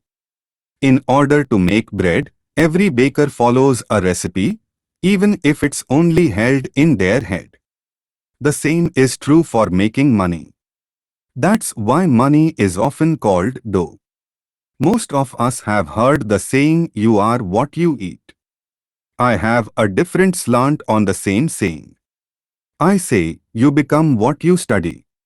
In other words, be careful what you study and learn, because your mind is so powerful that you become what you put in your head. For example, if you study cooking, you then tend to cook. You become a cook. If you don't want to be a cook anymore, then you need to study something else. Let's say, a school teacher. After studying teaching, you often become a teacher. And so on. Choose what you study carefully. When it comes to money, the masses generally have one basic formula they learned in school. And that is, work for money. The formula I see that is predominant in the world is that every day millions of people get up and go to work, earn money, pay bills, balance checkbooks, buy some mutual funds, and go back to work. That is the basic formula or recipe. If you are tired of what you are doing, or you are not making enough, it's simply a case of changing the formula via which you make money. Years ago, when I was 26, one took a weekend class called How to Buy Real Estate Foreclosures. I learned a formula. The next trick was to have the discipline to actually put into action what I had learned. That is where most people stop. For 3 years, while working for Xerox, I spent my spare time learning to master the art of buying foreclosures. I have made several $million using that formula, but today, it's too slow and too many other people are doing it. So after I mastered that formula, I went in search of other formulas.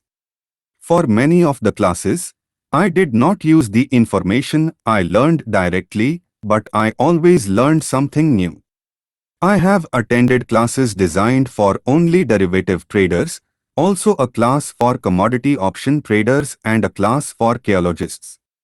I was way out of my league, being in a room full of people with doctorates in nuclear physics and space science. Yet, I learned a lot that made my stock and real estate investing more meaningful and lucrative. Most junior colleges and community colleges have classes on financial planning and buying of traditional investments. They are great places to start. So I always search for a faster formula. That is why, on a fairly regular basis, I make more in a day than many people will make in their lifetime. Another side note. In today's fast-changing world, it's not so much what you know anymore that counts, because often what you know is old. It is how fast you learn. That skill is priceless. It's priceless in finding faster formulas recipes, if you will, for making dough. Working hard for money is an old formula born in the day of cavemen. 5. Pay yourself first. The power of self-discipline. If you cannot get control of yourself, do not try to get rich. You might first want to join the Marine Corps or some religious order so you can get control of yourself. It makes no sense to invest, make money and blow it.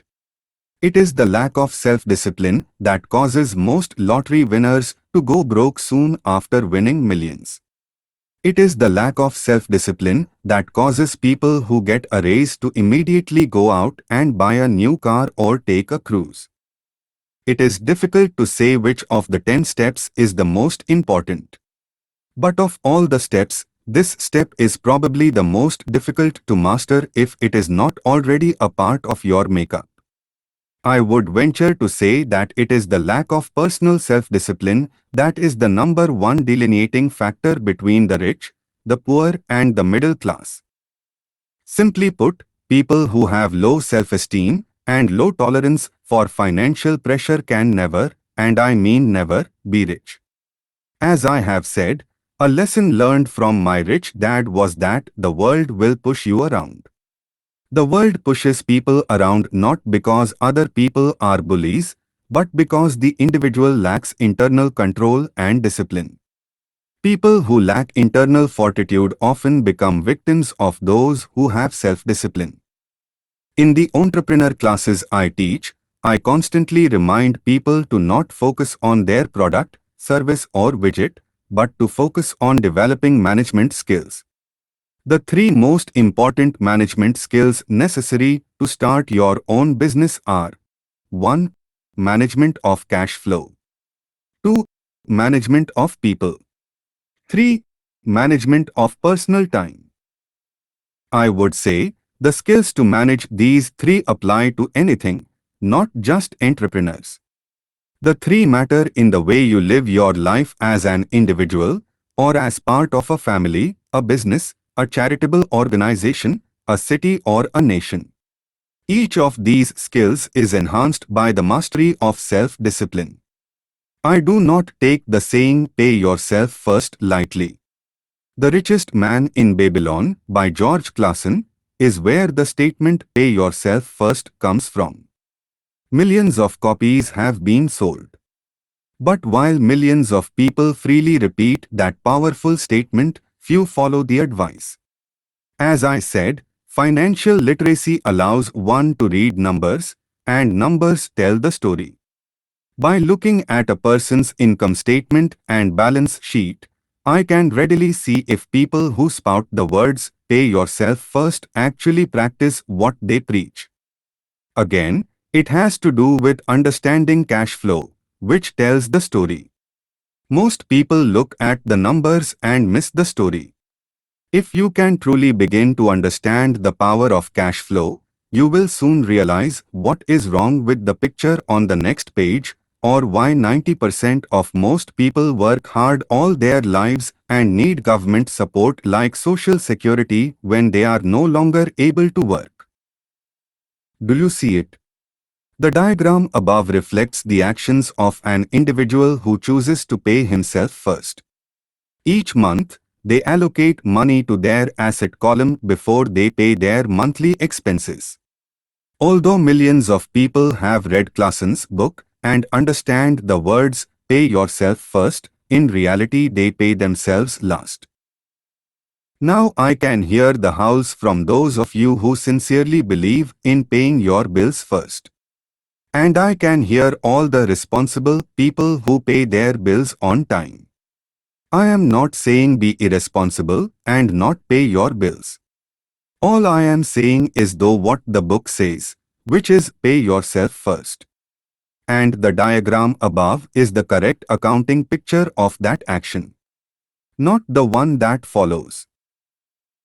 My wife and I have had many bookkeepers and accountants and bankers who have had a major problem with this way of looking at pay yourself first. The reason is that these financial professionals actually do what the masses do, which is pay themselves last. They pay everyone else first. There have been months in my life when, for whatever reason, cash flow was far less than my bills. I still paid myself first. My accountant and bookkeeper screamed in panic. They are going to come after you. The IRS is going to put you in jail. You are going to ruin your credit rating. They'll cut off the electricity. I still paid myself first. Why, you ask? Because that's what the story The Richest Man in Babylon was all about. The power of self-discipline and the power of internal fortitude. Guts, in less elegant terms. As my rich dad taught me the first month I worked for him, most people allow the world to push them around. A bill collector calls and you pay or else. So you pay and not pay yourself. A sales clerk says, oh, just put it on your charge card. Your real estate agent tells you to go ahead. The government allows you a tax deduction on your home.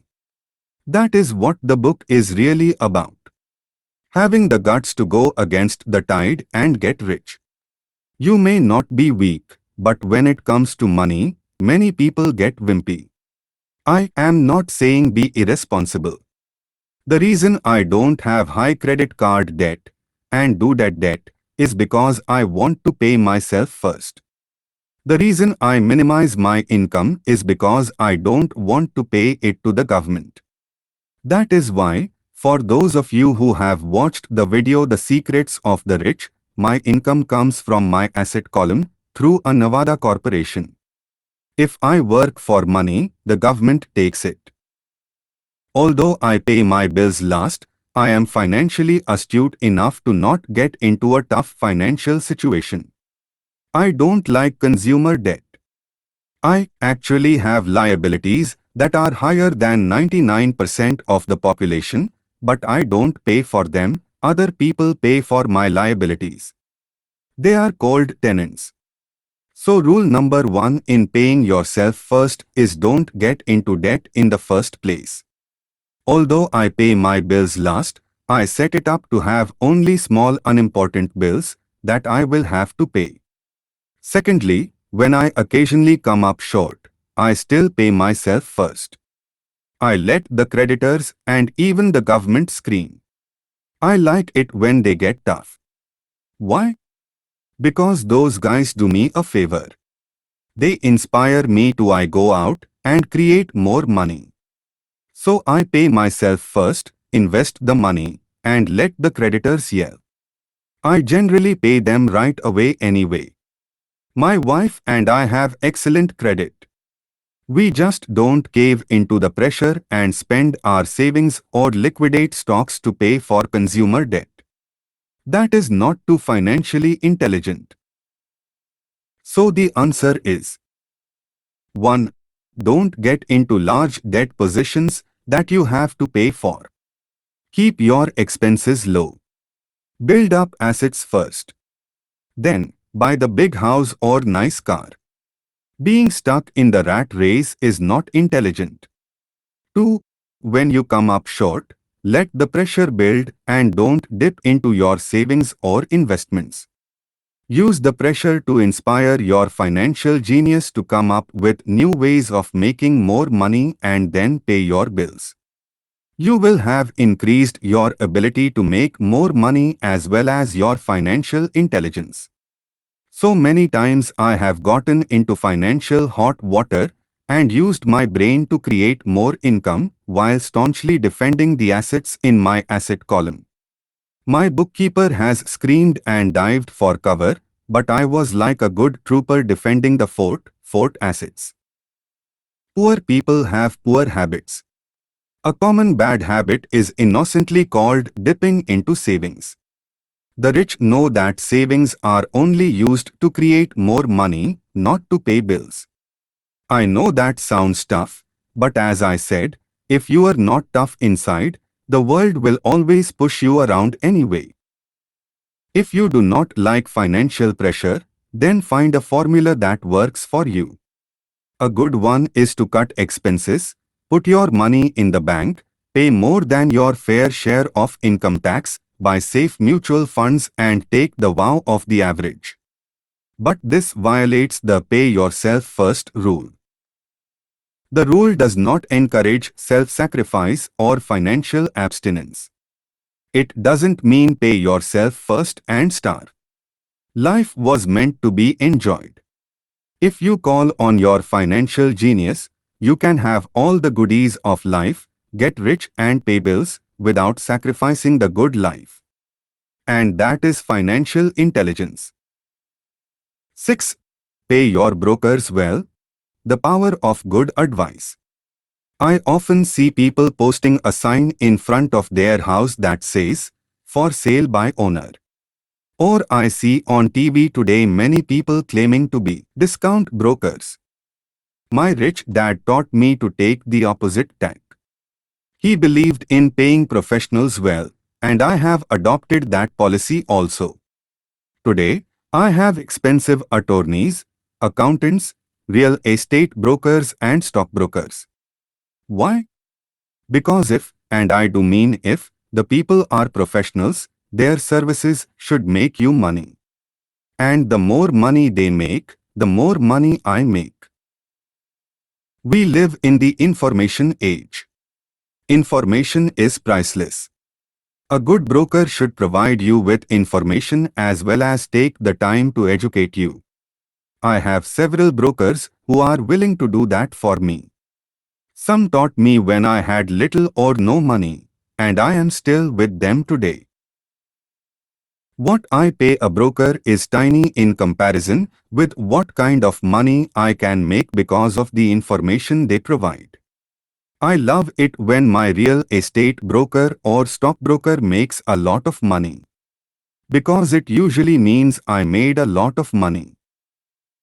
A good broker saves me time in addition to making me money, as when I bought the piece of vacant land for $9,000 and sold it immediately for over $25,000 so I could buy my Porsche quicker. A broker is your eyes and ears to the market. They are there every day so I do not have to be. I'd rather play golf.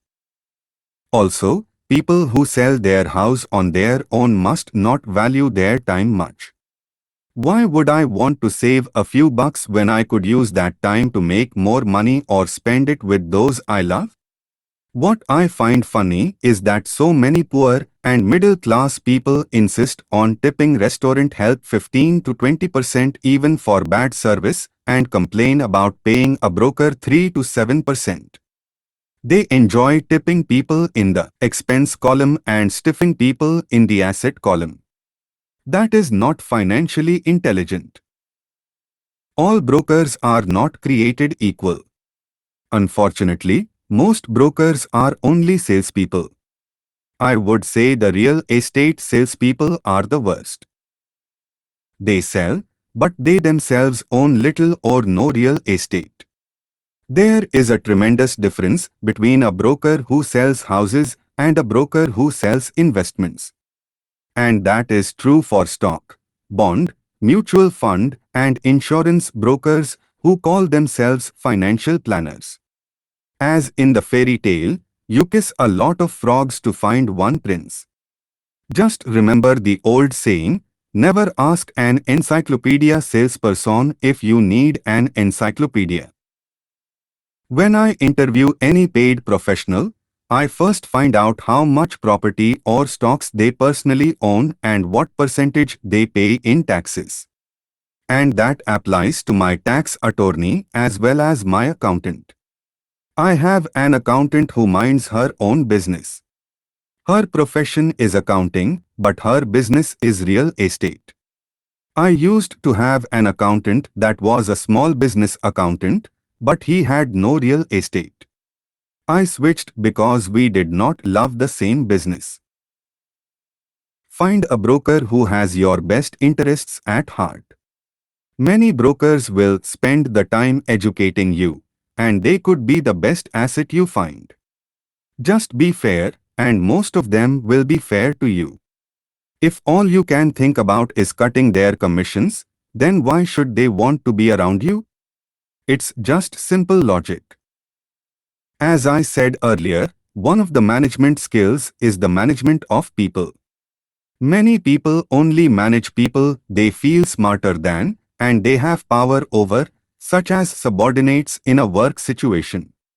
Many middle managers remain middle managers, failing to get promoted because they know how to work with people below them, but not with people above them.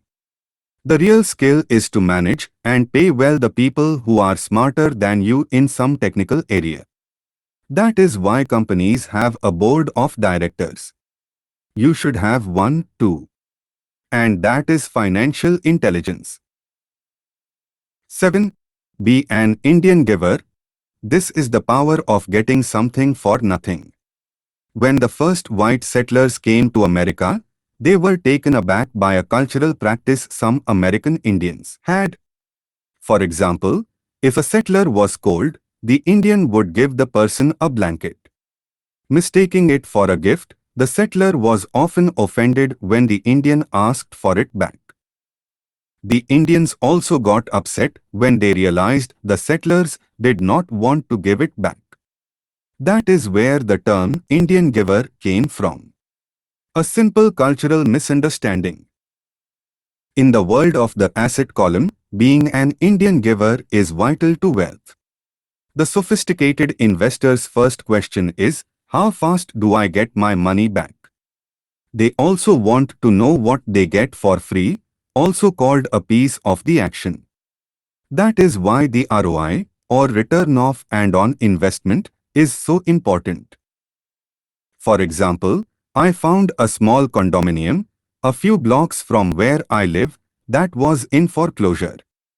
The bank wanted $60,000, and I submitted a bid for $50,000, which they took, simply because, along with my bid, was a cashier's check for $50,000.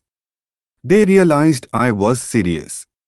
Most investors would say, aren't you tying up a lot of cash?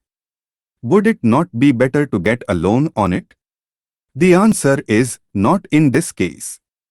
My investment company uses this as a vacation rental in the winter months, when the snowbirds come to Arizona and rent it for $2,500 a month for 4 months out of the year. For rental during the off-season, it rents for only $1,000 a month. I had my money back in about 3 years. Now I own this asset, which pumps money out for me, month in and month out.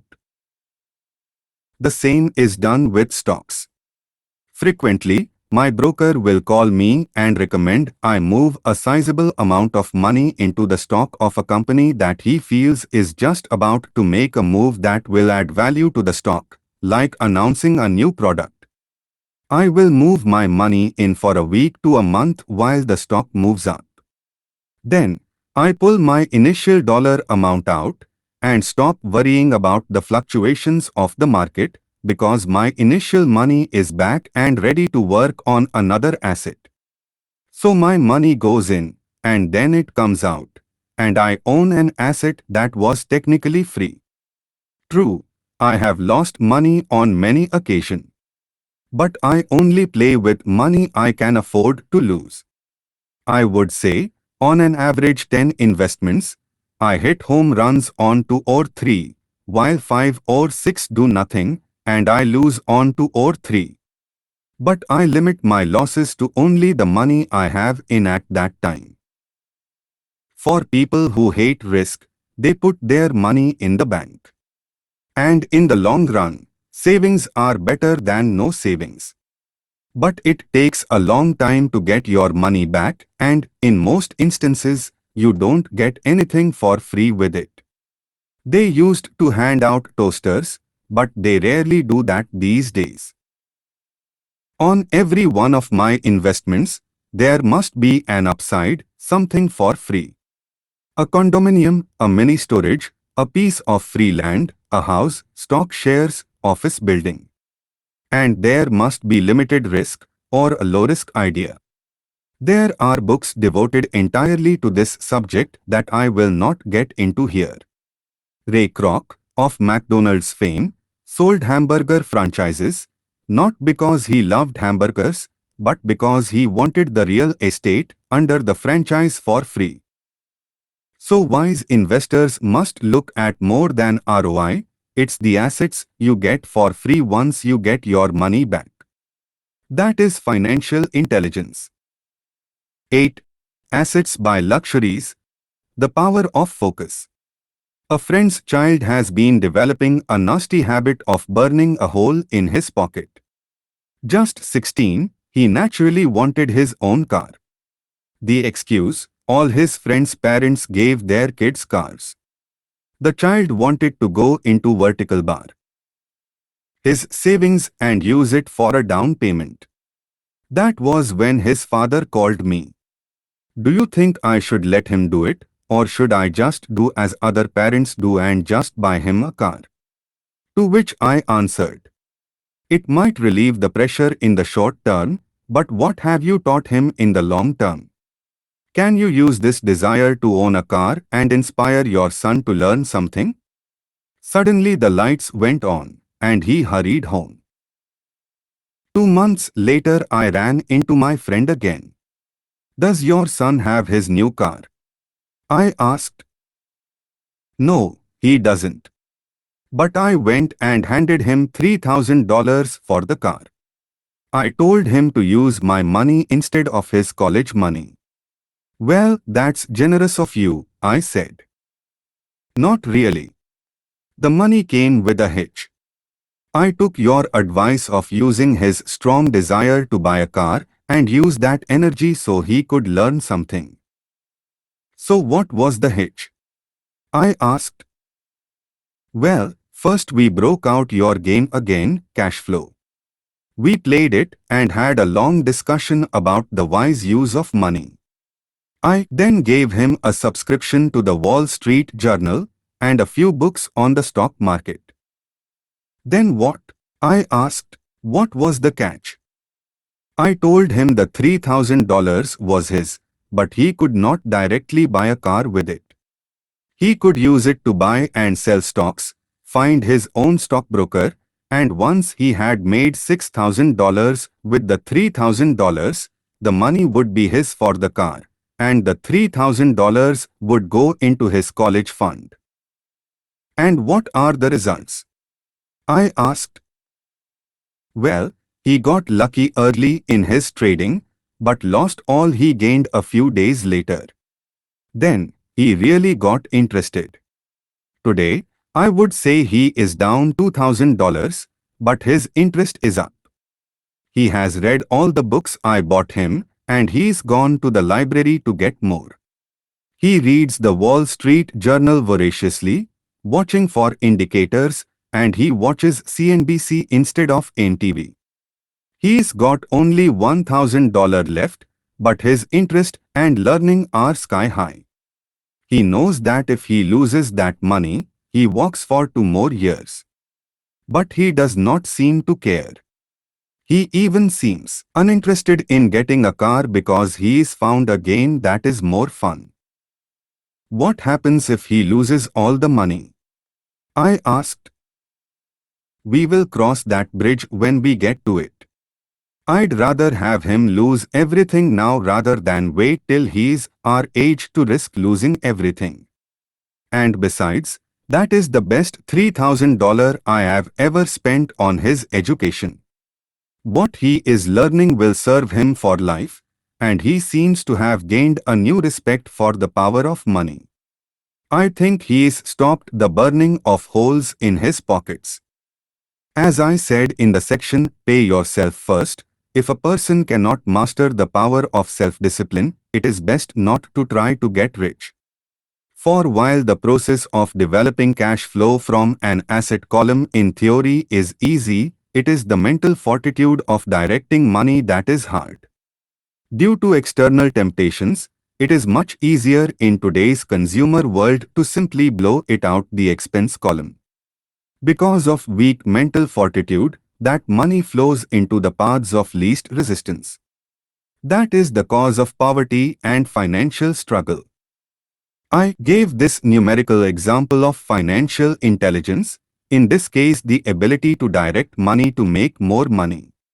If we gave 100 people $10,000 at the start of the year, I gave my opinion that at the end of the year, 80 would have nothing left.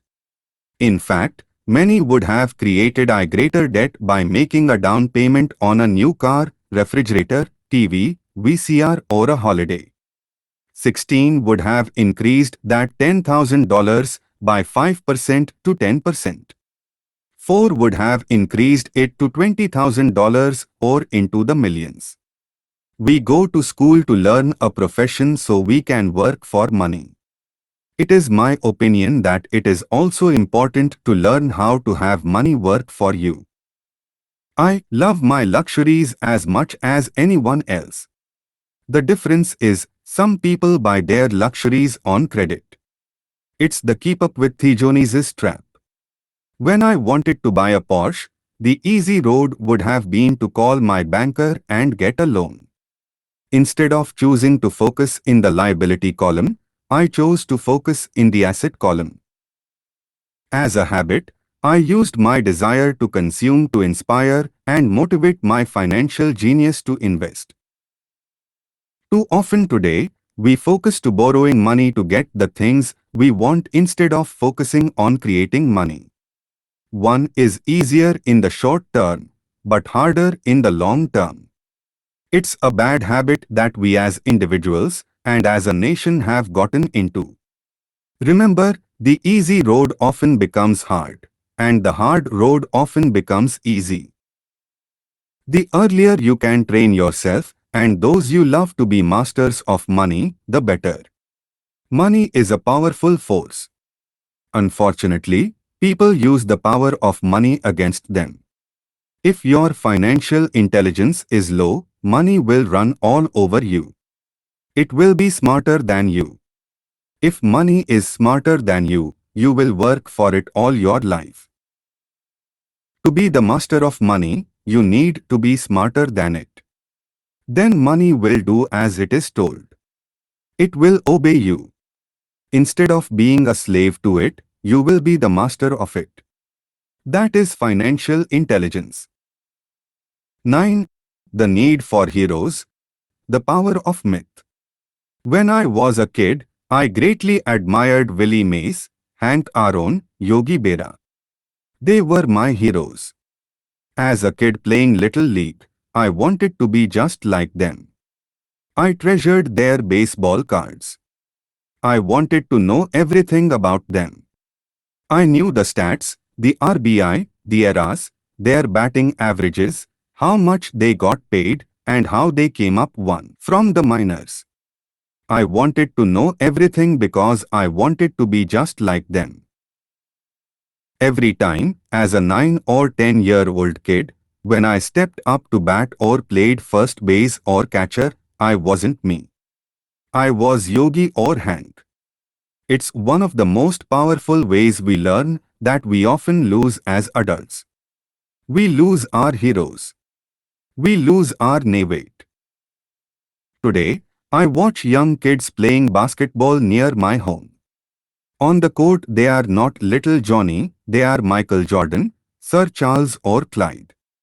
Copying or emulating heroes is true power learning. And that is why when someone like O.J. Simpson falls from grace, there is such a huge outcry. There is more than just a courtroom trial. It is the loss of a hero. Someone people grew up with, looked up to, and wanted to be like. Suddenly we need to rid ourselves of that person. I have new heroes as I grow older. I have golf heroes such as Peter Jacobsen, Fred Couples and Tiger Woods. I copy their swings and do my best to read everything I can about them. I also have heroes such as Donald Trump, Warren Buffett, Peter Lynch, George Soros and Jim Rogers. In my older years, I know their stats just like I knew the eras and RBI of my baseball heroes. I follow what Warren Buffett invests in and read anything I can about his point of view on the market. I read Peter Lynch's book to understand how he chooses stocks. And I read about Donald Trump, trying to find out how he negotiates and puts deals together. Just as I was not me when I was up to bat, when I'm in the market or I'm negotiating a deal, I am subconsciously acting with the bravado of Trump. Or when analyzing a trend, I look at it as though Peter Lynch were doing it. By having heroes, we tap into a tremendous source of raw genius. But heroes do more than simply inspire us. Heroes make things look easy. It's the making it look easy that convinces us to want to be just like them. If they can do it, so can I. When it comes to investing, too many people make it sound hard. Instead, find heroes who make it look easy. 10. Teach and you shall receive. The power of giving. Both of my dads were teachers. My rich dad taught me a lesson I have carried all my life, and that was the necessity of being charitable or giving. My educated dad gave a lot by the way of time and knowledge, but almost never gave away money. As I said, he usually said that he would give when he had some extra money. Of course, there was rarely any extra. My rich dad gave money as well as education. He believed firmly in tithing. If you want something, you first need to give, he would always say. When he was short of money, he simply gave money to his church or to his favorite charity. If I could leave one single idea with you, it is that idea. Whenever you feel short or in need of something, give what you want first and it will come back in buckets. That is true for money, a smile, love, friendship. I know it is often the last thing a person may want to do, but it has always worked for me. I just trust that the principle of reciprocity, it is true, and I give what I want. I want money, so I give money, and it comes back in multiples. I want sales, so I help someone else sell something, and sales come to me. I want contacts and I help someone else get contacts, and like magic, contacts come to me. I heard a saying years ago that went, God does not need to receive, but humans need to give. My rich dad would often say, poor people are more greedy than rich people. He would explain that if a person was rich, that person was providing something that other people wanted. In my life, over all these years, whenever I have felt needy or short of money or short of help, I simply went out or found in my heart what I wanted and decided to give it first. And when I gave, it always came back. It reminds me of the story of the guy sitting with firewood in his arms on a cold freezing night, and he is yelling at the pot-bellied stove, when you give me some heat, then I will put some wood in. And when it comes to money, love, happiness, sales and contacts, all one needs to remember is first to give what you want and it will come back in droves. Often just the process of thinking of what I want and how could I give what I want to someone else breaks free a torrent of bounty. Whenever I feel that people aren't smiling at me, I Simply begin smiling and saying hello, and like magic, there are suddenly more smiling people around me. It is true that your world is only a mirror of you. So that's why I say, teach and you shall receive. I have found that the more I sincerely teach those who want to learn, the more I learn. If you want to learn about money, teach it to someone else.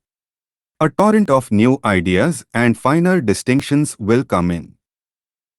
There are times when I have given and nothing has come back, or what I have received is not what I wanted. But upon closer inspection and soul searching, I was often giving to receive in those instances instead of giving to give. My dad taught teachers, and he became a master teacher. My rich dad always taught young people his way of doing business.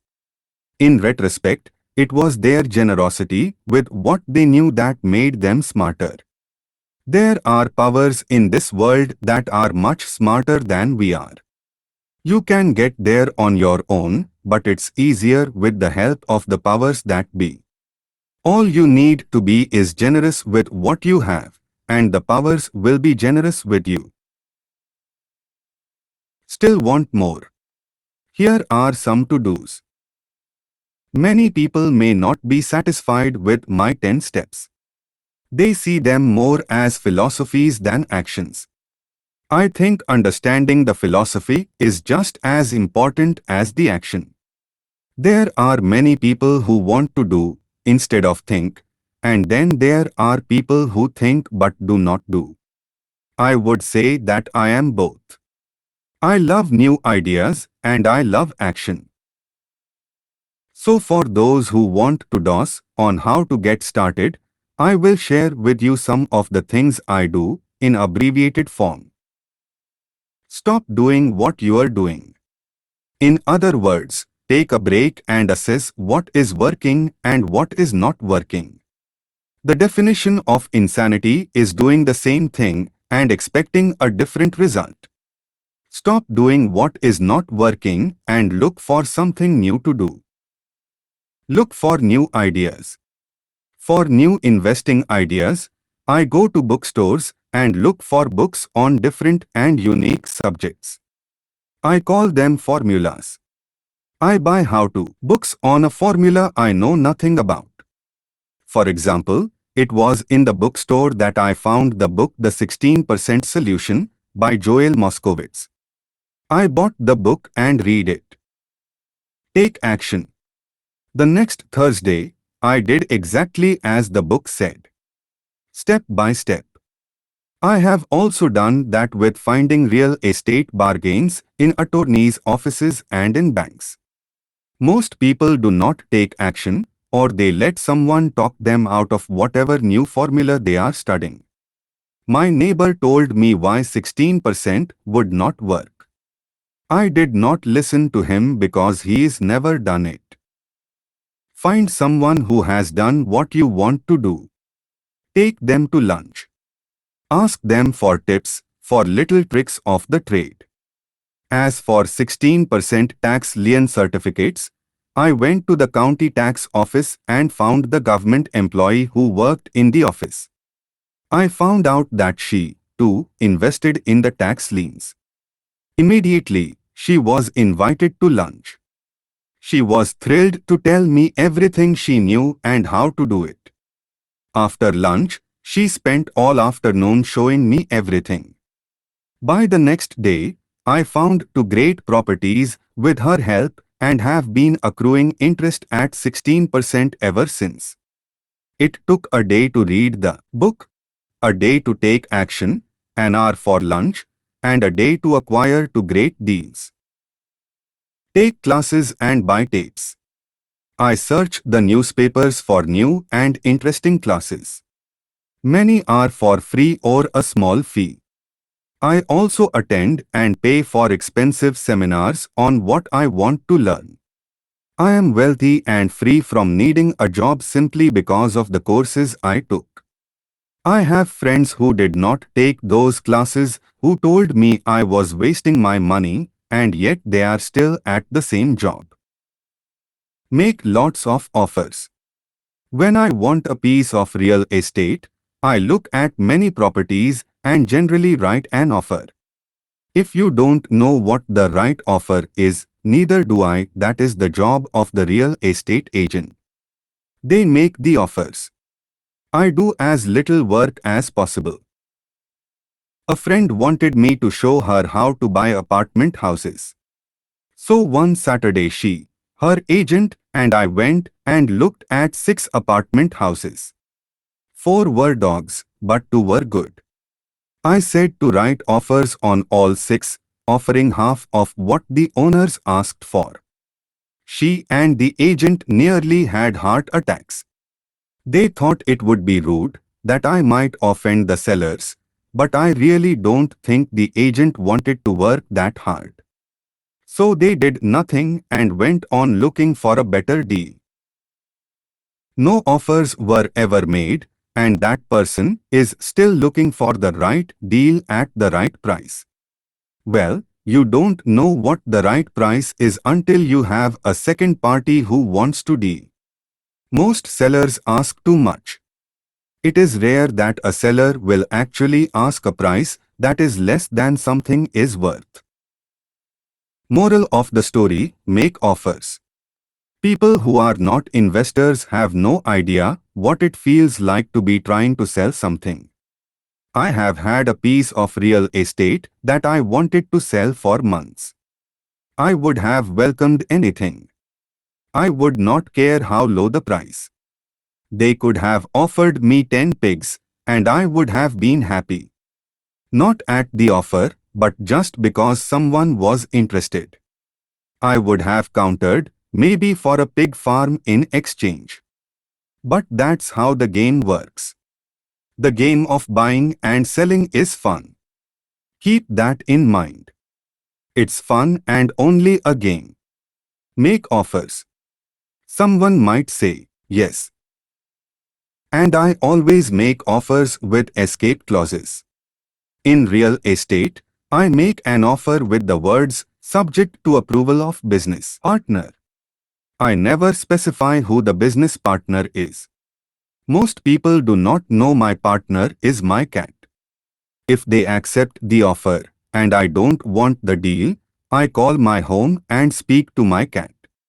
I make this absurd statement to illustrate how absurdly easy and simple the game is.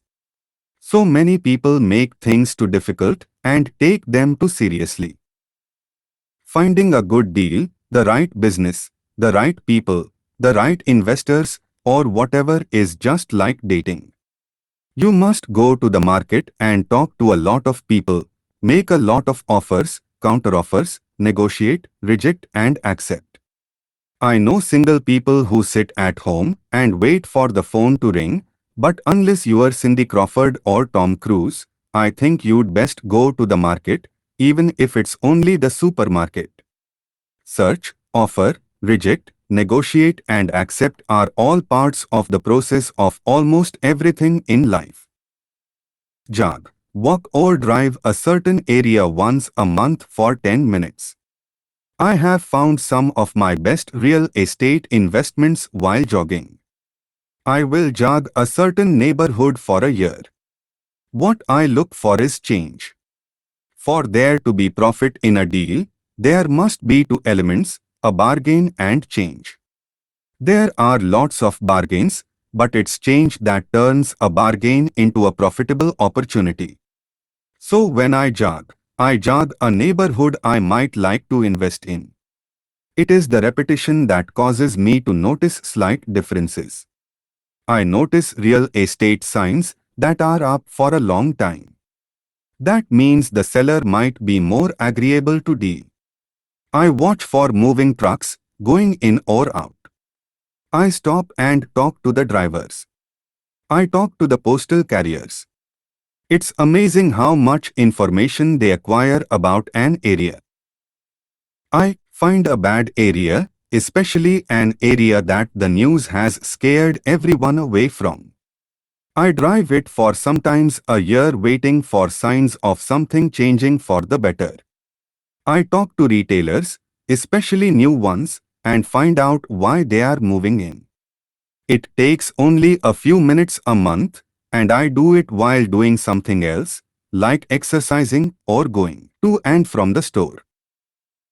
As for stocks, I like Peter Lynch's book Beating the Street for his formula for selecting stocks that grow in value.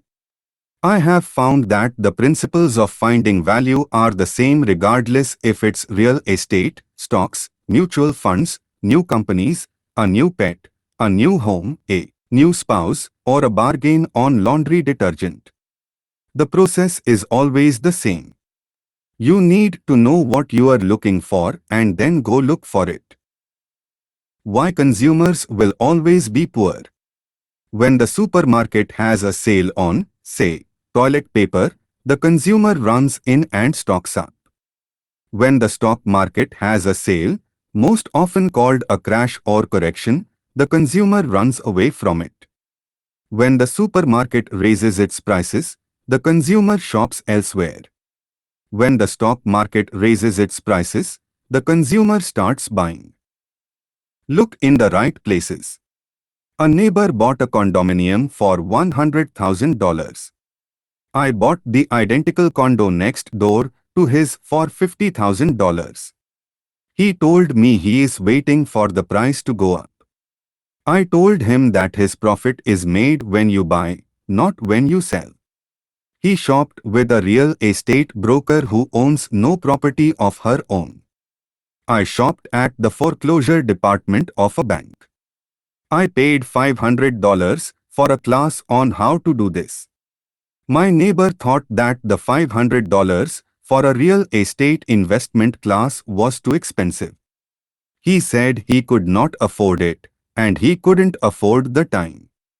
So he waits for the price to go up. I look for people who want to buy first, then I look for someone who wants to sell. A friend was looking for a certain piece of land. He had the money and did not have the time. I found a large piece of land larger than what my friend wanted to buy, tied it up with an option, called my friend, and he wanted a piece of it. So I sold the piece to him and then bought the land. I kept the remaining land as mine for free. Moral of the story: buy the pie and cut it in pieces. Most people look for what they can afford, so they look too small. They buy only a piece of the pie, so they end up paying more for less. Small thinkers don't get the big breaks. If you want to get richer, think bigger first. Retailers love giving volume discounts simply because most business people love big spenders. So even if you are small, you can always think big. When my company was in the market for computers, I called several friends and asked them if they were ready to buy also. We then went to different dealers and negotiated a great deal because we wanted to buy so many. I have done the same with stocks. Small people remain small because they think small, act alone, or don't act all. Learn from history. All the big companies on the stock exchange started out as small companies. Colonel Sanders did not get rich until after he lost everything in his 60s. Bill Gates was one of the richest men in the world before he was 30. Action always beats inaction. These are just a few of the things I have done and continue to do to recognize opportunities. The important words being done and do. As repeated many times throughout the book, you must take action before you can receive the financial rewards. Act now. Epilogue. How to pay for a child's college education for $7,000. As the book draws to a close and approaches publication, I would like to share a final thought with you. The main reason I wrote this book was to share insights into how increased financial intelligence can be used to solve many of life's common problems. Without financial training, we all too often use the standard formulas to get through life, such as to work hard, save, borrow and pay excessive taxes. Today we need better information. I use the following story as a final example of a financial problem that confronts many young families today. How do you afford a good education for your children and provide for your own retirement? It is an example of using financial intelligence instead of hard work to achieve the same goal. A friend of mine was griping one day about how hard it was to save money for his 4 children's college education. He was putting $300 away in a mutual fund each month and had so far accumulated about $12,000. He estimated he needed $400,000 to get 4 children through college. He had 12 years to save for it, since his oldest child was then 6 years of age. The year was 1991, and the real estate market in Phoenix was terrible. People were giving houses away. I suggested to my classmate that he buy a house with some of the money in his mutual fund. The idea intrigued him, and we began to discuss the possibility. His primary concern was that he did not have the credit with the bank to buy another house, since he was so overextended. I assured him that there were other ways to finance a property other than through the bank. We looked for a house for 2 weeks, a house that would fit all the criteria we were looking for.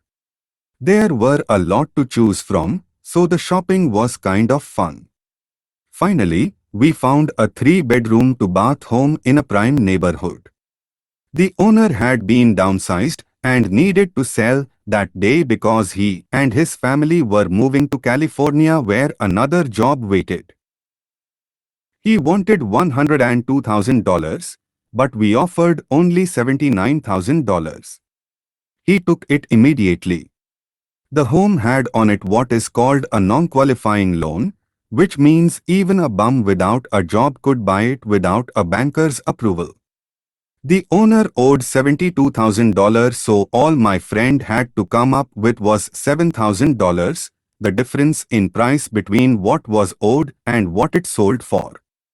As soon as the owner moved, my friend put the house up for rent. After all expenses were paid, including the mortgage, he put about $125 in his pocket each month.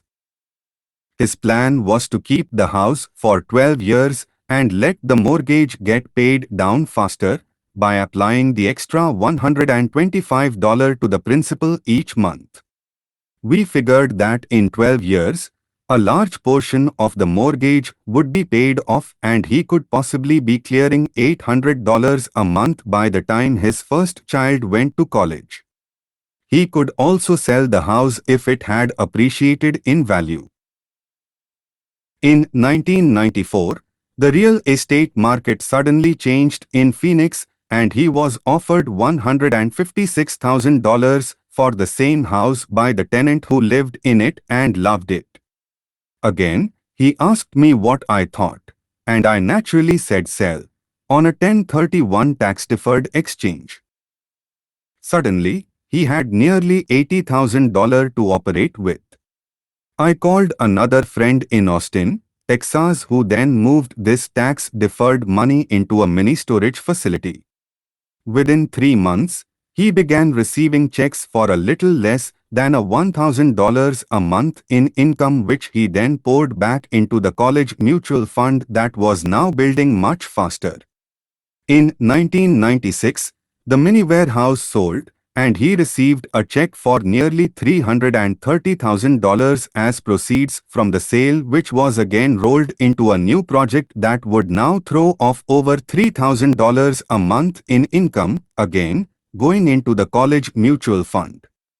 He is now very confident that his goal of $400,000 will be met easily, and it only took $7,000 to start and a little financial intelligence. His children will be able to afford the education that they want, and he will then use the underlying asset wrapped in his C corporation to pay for his retirement. As a result of this successful investment strategy, he will be able to retire early. Thank you for reading this book. I hope it has provided some insights into utilizing the power of money to work for you. Today, we need greater financial intelligence to simply survive. The idea that it takes money to make money is the thinking of financially unsophisticated people. It does not mean that they are not intelligent. They have simply not learned the science of making money. Money is only an idea. If you want more money, simply change your thinking. Every self-made person started small with an idea, then turned it into something big. The same applies with investing. It takes only a few dollars to start and grow it into something big. I meet so many people who spend their lives chasing the big deal or trying to amass a lot of money to get into a big deal, but to me that is foolish. Too often I have seen unsophisticated investors put their large nest egg into one deal and lose most of it rapidly. They may have been good workers, but they were not good investors. Education and wisdom about money are important. Start early. Buy a book. Go to a seminar. Practice. Start small. I turned $5,000 cash into a $1 million asset, producing $5,000 a month cash flow in less than 6 years. But I started learning as a kid. I encourage you to learn because it's not that hard. In fact, it's kind of easy once you get the hang of it. I think I have made my message clear. It's what is in your head that determines what is in your hands. Money is only an idea. There is a great book called Think and Grow Rich. The title is not Work Hard and Grow Rich. Learn to have money work hard for you, and your life will be easier and happier. Today, don't play it safe, play it smart. Take action. Many of you were given to great gifts, your mind and your time. It is up to you to do what you please with both. With each dollar bill that enters your hand, you and only you have the power to determine your destiny. Spend it foolishly, you choose to be poor. Spend it on liabilities, you join the middle class. Invest it in your mind and learn how to acquire assets, and you will be choosing wealth as your goal and your future. The choice is yours and only yours. Every day with every dollar, you decide to be rich, poor or middle class. Choose to share this knowledge with your children, and you choose to prepare them for the world that awaits. No one else will. You and your children's future will be determined by choices you make today, not tomorrow. We wish you great wealth and much happiness with this fabulous gift called life.